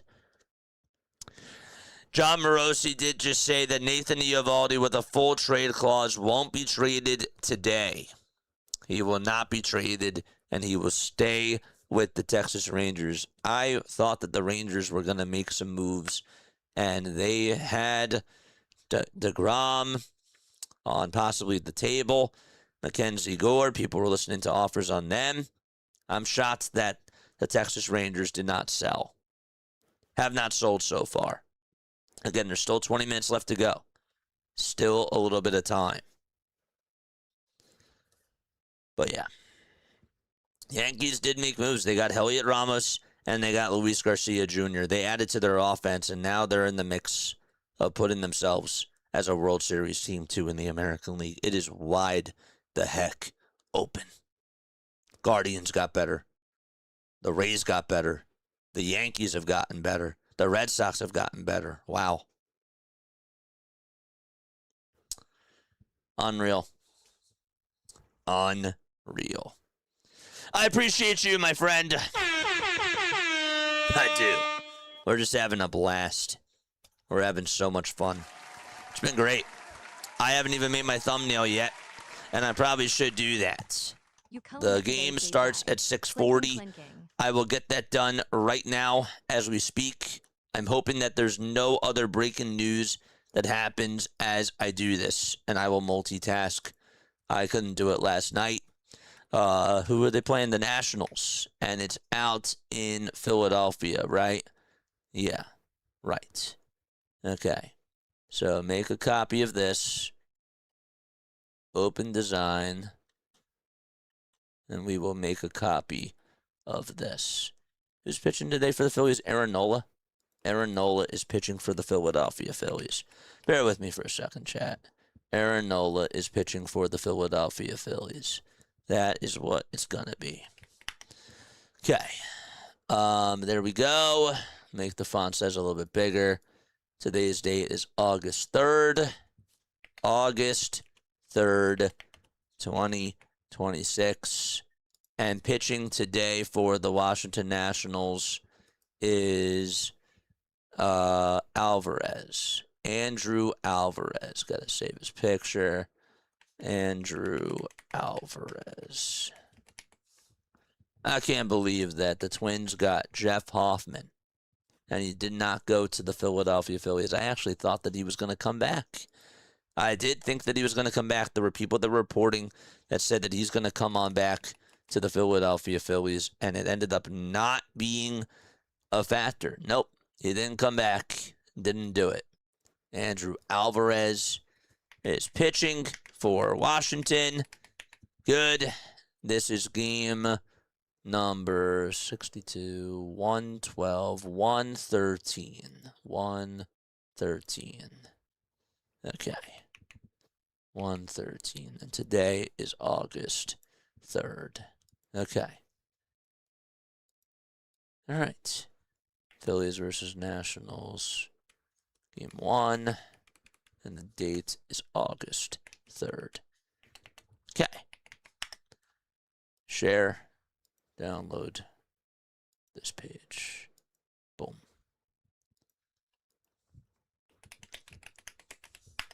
Yeah. Oh, man. So all these teams are getting better while Dave just sits there with his thumbs up as you know what. 15 more minutes to go, chat. It's just all a waiting game at this moment in time. It's all just a waiting game. And again, we're still going to be on after 6 o'clock. We are. Okay, so here's the breakdown of the trade for Foster Griffin. I just got it from Underdog Baseball, Underdog MLB. I'm going to pull it up right now as we speak. Here we go. So Foster Griffin gets dealt to the Guardians, and the Nationals get 4 prospects. Will Dion, Josh Hartle, Ken Douglas Viguez, I hope I said that correctly, Vergez, and Nick Mitchell. That is the deal. That is the deal. And the Jeff Hoffman trade, as you can see up here, it's Jeff Hoffman for Desan Hill, John Klein, and Murray Pena. So 3 prospects. And actually, that might be really good for the Toronto Blue Jays. That actually, it sounds like it's a pretty good deal for them to get 3 prospects in return for Jeff Hoffman. Kind of like the sound of that. But for the Nationals, they get 4 prospects. They do. But Foster was doing really well as a national. He was doing really well. John Heyman. What did he just say? I just saw it go by on my phone. I just saw it go by. Padres are trying to land Lars Nootbaar, Alec Burleson, or Trevor Larnett to fill a lefty need. That is what was just reported by John Heyman. That's it. So Foster Griffin gets dealt to the Guardians for 4 minor league players. That is the deal. I'm making my stream for this Phillies Nationals game as we speak at this moment in time right now. So just bear with me again for 1 second. I don't even have to. The nice part is that we had a stream like this earlier, so that's great in the season. So that's nice. That's nice. Here we go. And then I will look at more chats in just a little bit of time. Not even going to change the description. Just going to switch the thumbnail, of course, and then just make the stream. I will have it set for 6:30. 6:30 is when I will have the stream set for. And then that'll be it. Okay. TikTok. There we go. Why can't I stream it for 6:30? 6:30. It says that I can't stream it right now. Oh, because I have to limit my title. Got you. There we go. Save. Schedule. Okay. Excellent. Excellent stuff. Hold up a second. There we go. And one last thing. Sorry again. I know I'm like multitasking and doing a lot of different things at once. But I got to get this done. We got our stream set up. Let's make sure that we have everything else all good to go. Yes. Yes. Yes. And last but not least. Where is it? There it is. Copy. And paste. Any other news? Any more news? Jeff Hoffman is a Twin. Source: the Blue Jays received 3 players and $250,000 in international bonus pool space from the Twins for Jeff Hoffman. That's what they just said. They now have $1.6 million in international bonus pool space through December 15th. Through December 15th. That is what's being reported right now at this very moment in time. Okay. Copy, paste, boom. Good. All right, good. We're all set up for that stream. That stream is all good. All right, who else is here in the chat? Who else is here? JJ, hold it down. I gotta hold it. We gotta get somebody else. All right, another piece of breaking news. It does not involve the Philadelphia Phillies. Oh, come on. It does not. Come on, man. Lars Nootbaar is going to the Arizona Diamondbacks. They steal him. Lars Nootbaar was a person that the Padres were keeping their eye on, and Nootbaar goes from the Cardinals to the Arizona Diamondbacks, according to Jorge Castillo and Alden Gonzalez. Nootbaar is gone from St. Louis, and he is going to Chase Field. They are making a move. He had a 687 OPS in 48 games through this season, and he is under contract through 2027, according to Just Baseball. Another move made in the book. Still 10 more minutes to go. Let's go.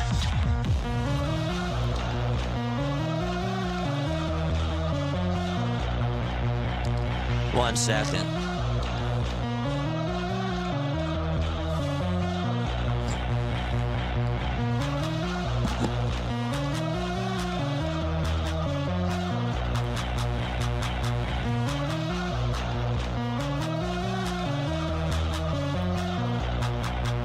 Let's go.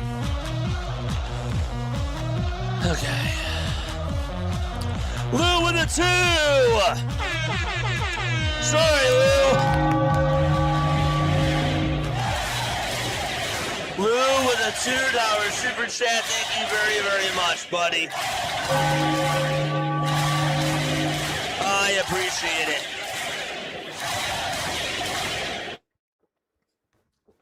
Thank you so much, buddy. I appreciate it.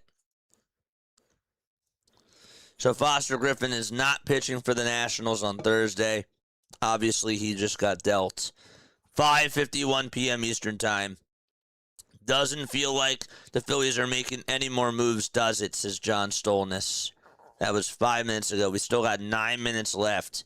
And after the 6 o'clock hour is done, we will still be on here because obviously there could still be some more moves that are done. Nola, so we need the emote, please, too. Yeah. Yeah. I will do that as well. I will do that. Let's do that now. Thought I had the Nola emote up. Nope, I did not. I did not.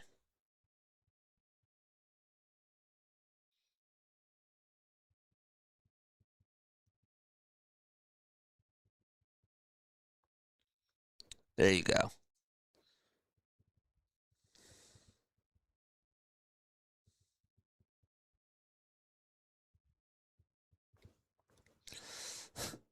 We got Andrew Painter back.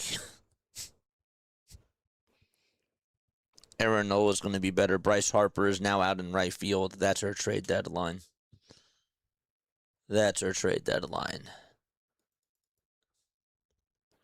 The Blue Jays. What just happened to the Blue Jays? I didn't see anything in the Phillies.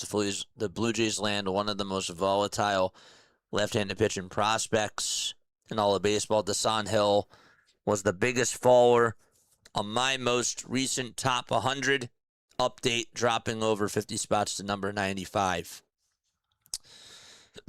Okay. Still 7 more minutes to go, chat. 21 days until I turn 40. Happy early birthday to you, buddy. Thank you again, Lou, for the $2 super chat. I appreciate it. I do. All we get is Luis Arias. Haley, apparently all in starts at 1 p.m. because it's in London. Oh, come on, man. Thank you again, Lou, for the $2 super chat, my friend. I appreciate it. What's up, Try? How are you doing? I am stressed the heck out. JJ pulled a disappearing act just like Dave Dombrowski just did with no moves. Oh, come on, please. Please tell me this is something good. I'm stressed. I'm stressed. Brian De La Cruz is now going to be playing on our outfield. Come on, man. One more. One more starting pitcher, please.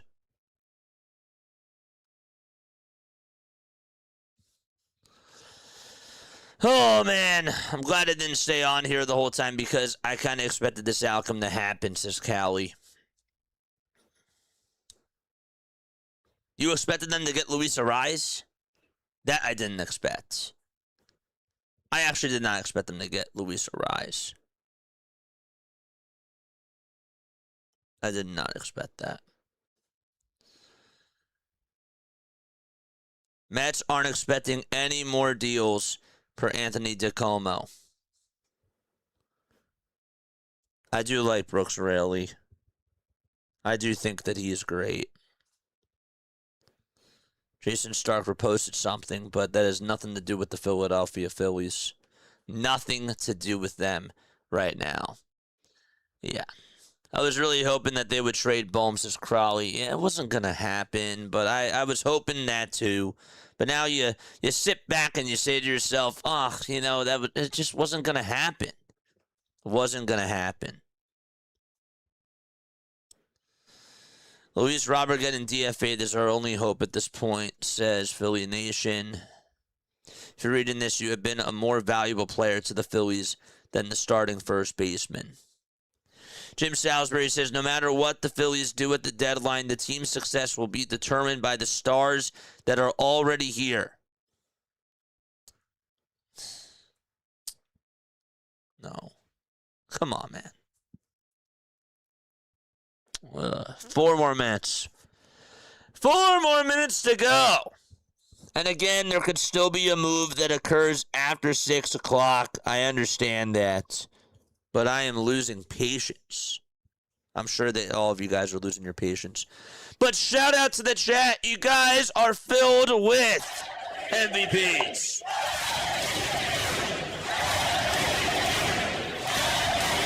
Another trade in the books. We got another trade. The Cleveland Guardians. The Cleveland Guardians are making another move.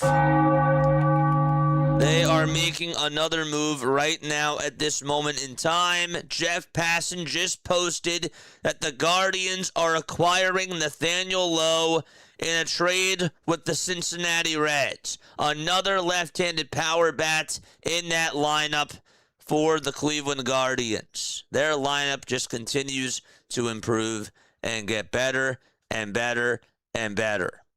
Nathaniel Lowe is going to the Guardians. They'll have him over at first base, and they get themselves another bat. It's them and the White Sox competing for that AL Central. Wow. That is insane. So they get Joe Adell, right? They get Foster Griffin, and they get their DH, or sorry, their first baseman in first baseman for the Cincinnati Reds, Nathaniel Lowe. Reds have made a move, and they get Nathaniel Lowe. 2 more minutes left to go. 2 more minutes.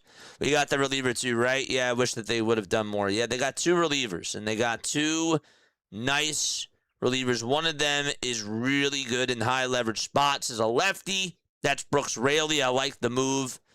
He will be really good for the Philadelphia Phillies when they have to go up against lefties. I like that move a lot. I do. But darn it. Another move, according to Jeff Passan, and this time it involves the Marlins and the Rockies. Another one in the books. Victor Vodnik is getting traded to the Marlins. Victor Vodnik is going on over to the Miami Marlins. He was the closer for the Rockies for a little bit of time. And the Rockies are getting Connor Norby and Aiden May in the deal. From Jeff Passan just 1 minute ago. The Marlins are getting right-handed reliever Victor Vodnik for Connor Norby and Aiden May. Another deal that has gone down in the books. I'm so stressed I'm eating a second dinner, says Steven. Yeah. It is stressful.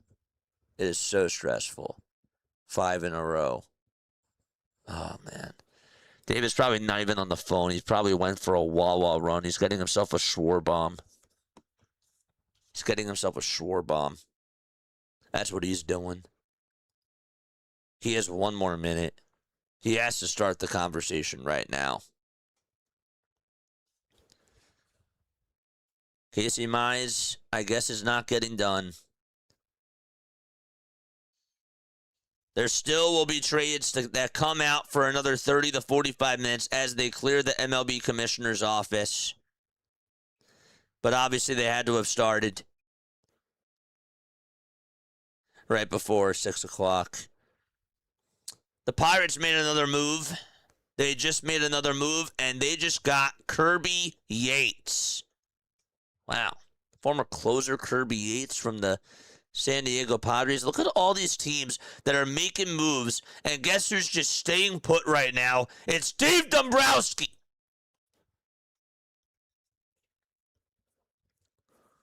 Kirby Yates is going to the Pirates. No!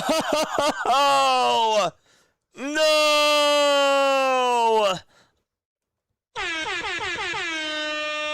No! Are you kidding me? Casey Mize is going to the San Diego Padres. Come on! Oh, come on. Casey Mize is a San Diego Padre. No. The Pirates are acquiring Kirby Yates from the Angels, and Casey Mize is going to San Diego. Screw that. Come on. Oh, that one hurts. Oh, that one hurts. Casey Mize is going to the San Diego Padres. Really? Game over, man. No! Oh.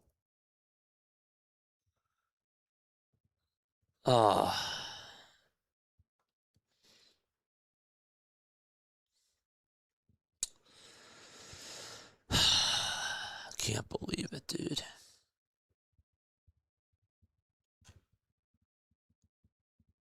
John Amon, Casey Mize is going to the Padres.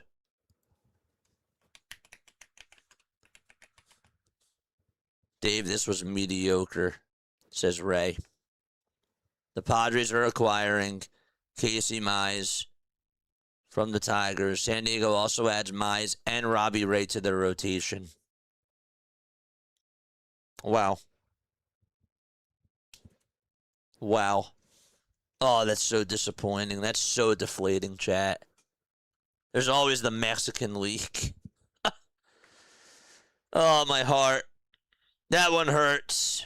Don't worry, Dave will sign Painter to a 10-year extension.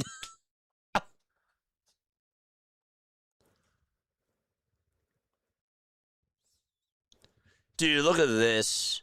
I just gotta pull this up.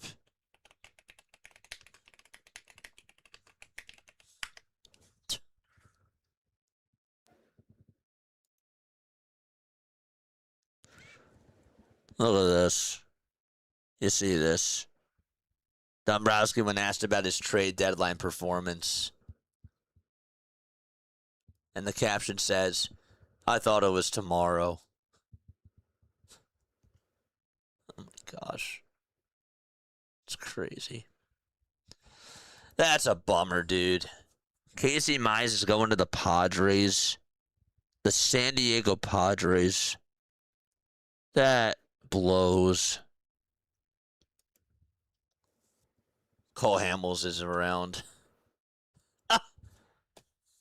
I'm stunned. They got Mize, Ray, Michael King, and Nick Pivetta in their rotation. The Dodgers just made another move. Come on! The Dodgers got a backup catcher, Hunter Feduccia, from the Tampa Bay Rays.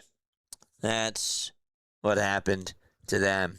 They got their backup catcher. They got Dalton Rushing and Hunter Feduccia because they needed more catchers. They needed everybody. Gosh. Dude, it's so deflating. It is so deflating, dude. We have NBA news. Caleb Houston is going to the Pelicans.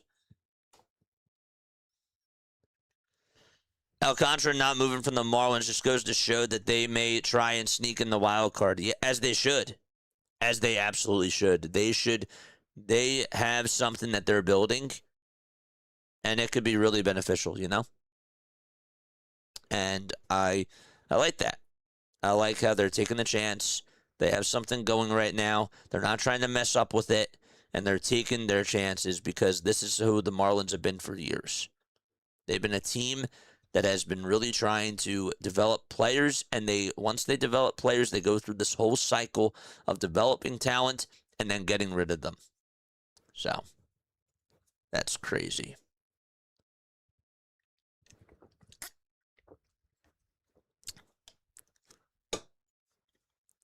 That's crazy.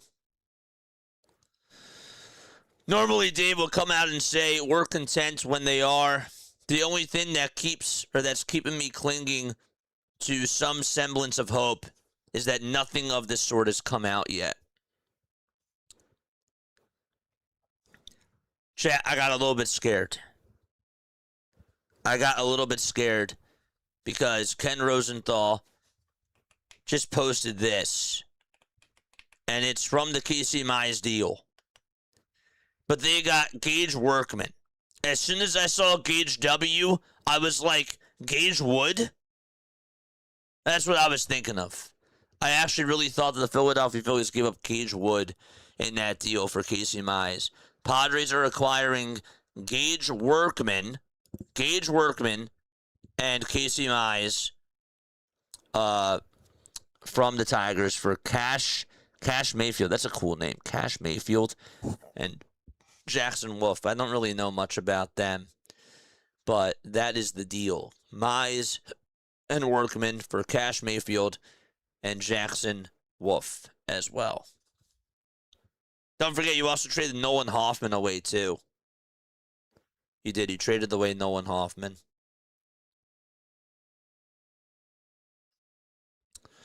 Wow. That is pretty something. Still got ourselves a couple of minutes. Still got ourselves a couple more minutes, and then we're going to sign off. But yeah, this trade deadline, how would you grade it? How would you grade it? They got better offensively. They got a better bullpen, but I'm still not happy.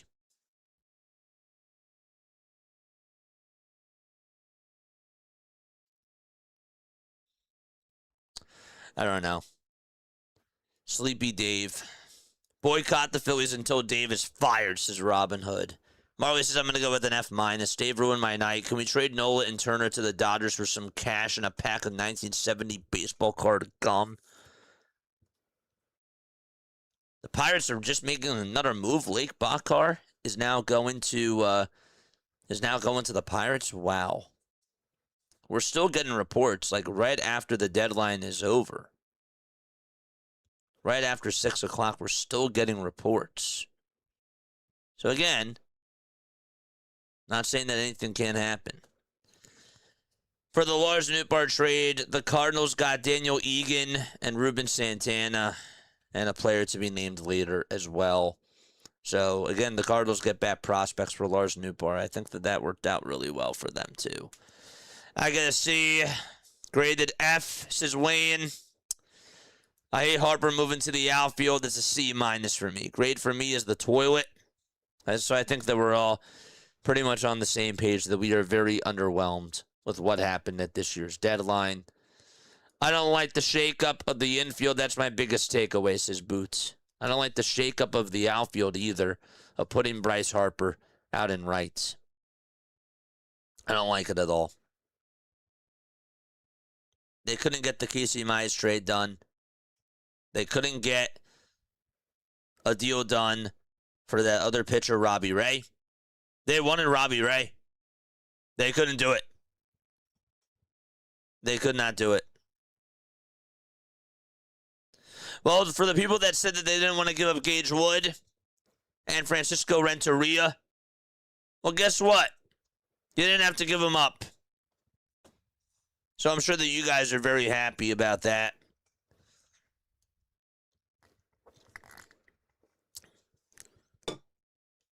The only trade for the Rangers today was Josh Smith to the Blue Jays. That, to me, is a big surprise.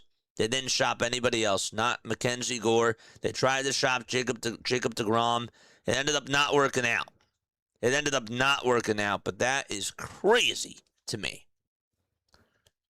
I'm happy I didn't invest my money in this team, says Serena, etc. There goes Dave getting everyone's hopes up, doing 2 deals in a matter of 15 minutes, and then the rest is nothing. Dombrowski started out strong this morning and then just went back to sleep. Relatable, to be honest with you, says John Foley. I'm going to retweet that. Yeah. And guess what, chat? They want to extend this guy.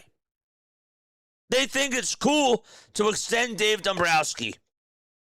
John Middleton thinks it's a great idea to extend Dave Dombrowski after the season is over. Pathetic.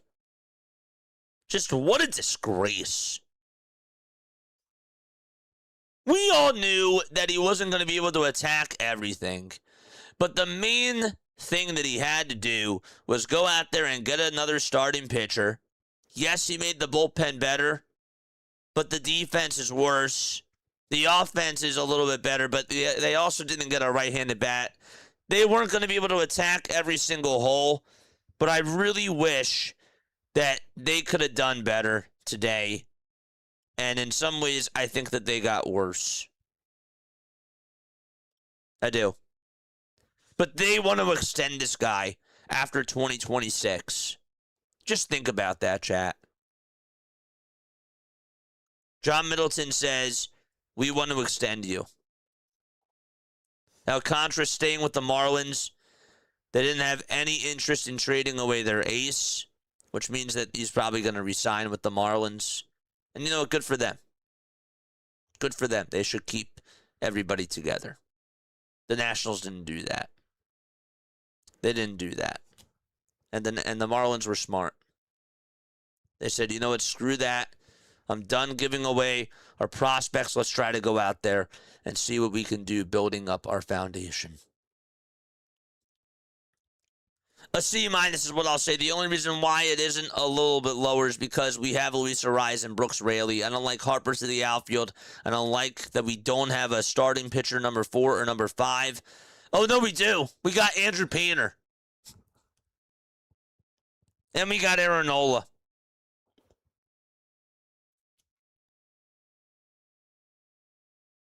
But yeah, I hear you. And we didn't get a right-handed bat either. No thanks. Yeah, it's just too bad. It's too bad. I would have given up Gage Wood for a win now player. We kept Andrew Painter. Look how that panned out. I'm with you. I'm with you. I'm with you. Yeah. Talk about sending Dave and putting Bryce Harper in right field. D-. It's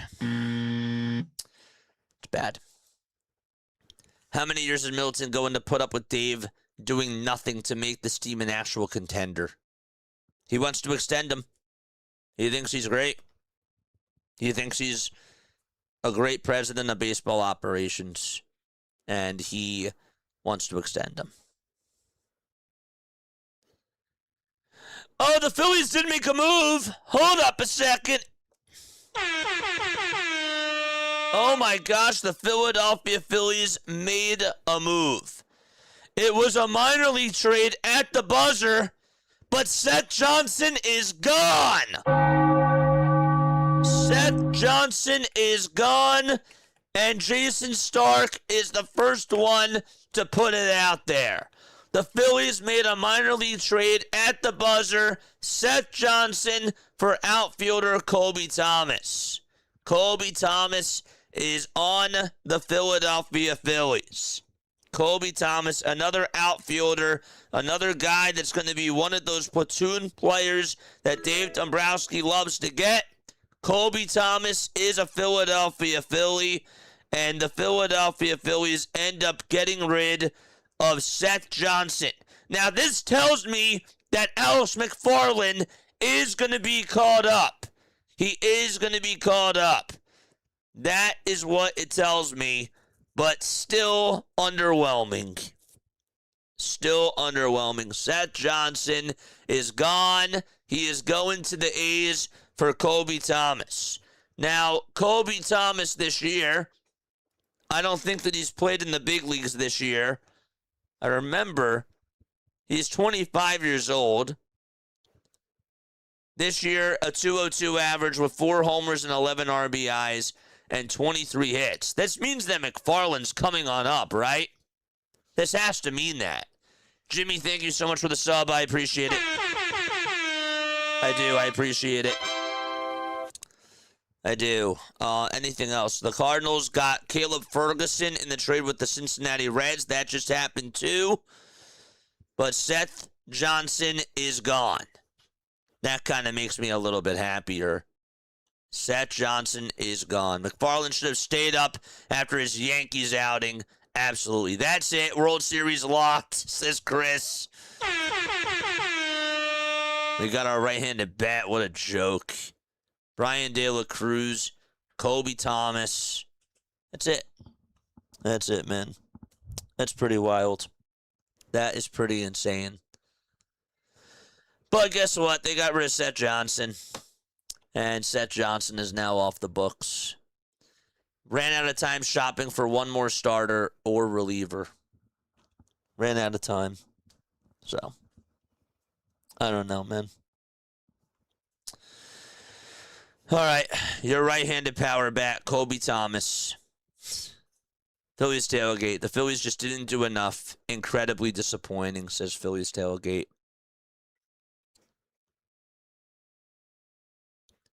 Phillies add Luis Arias, Caleb Killian, and Brooks Raley to the big league roster at the trade deadline. No starting pitching. A whole lot of questions about the roster that will see 3 regulars change positions mid-season. And that is what it is. Seth Johnson was recalled, like, what was it?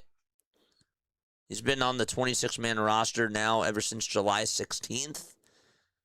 But wow. That is pathetic, man. We're going to the World Series with Kobe Thomas, who's batting a great 203.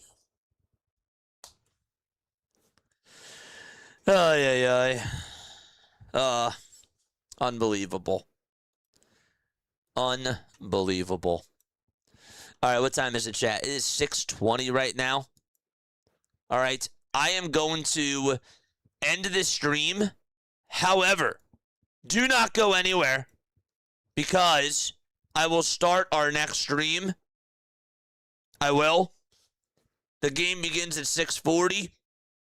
So this is going to redirect you over to the very next stream after we officially ended this. Ran out of time. You had all day, says Robin Hood. I know, Falco. I know, Falco. Incredibly disappointing. And it's so frustrating. It is so frustrating. But look, 8 hours and 13 minutes we were live. Thank you all so much for tapping on in with me. Again, stay on here. After the stream is over, you're going to be redirected to our next stream. I'm going to try to start it as soon as I possibly can. And I'm going to try to eat something really quickly. I love you all very, very much. I will see you all very, very soon. Do not go anywhere. I will see you soon. Love you all. Bye.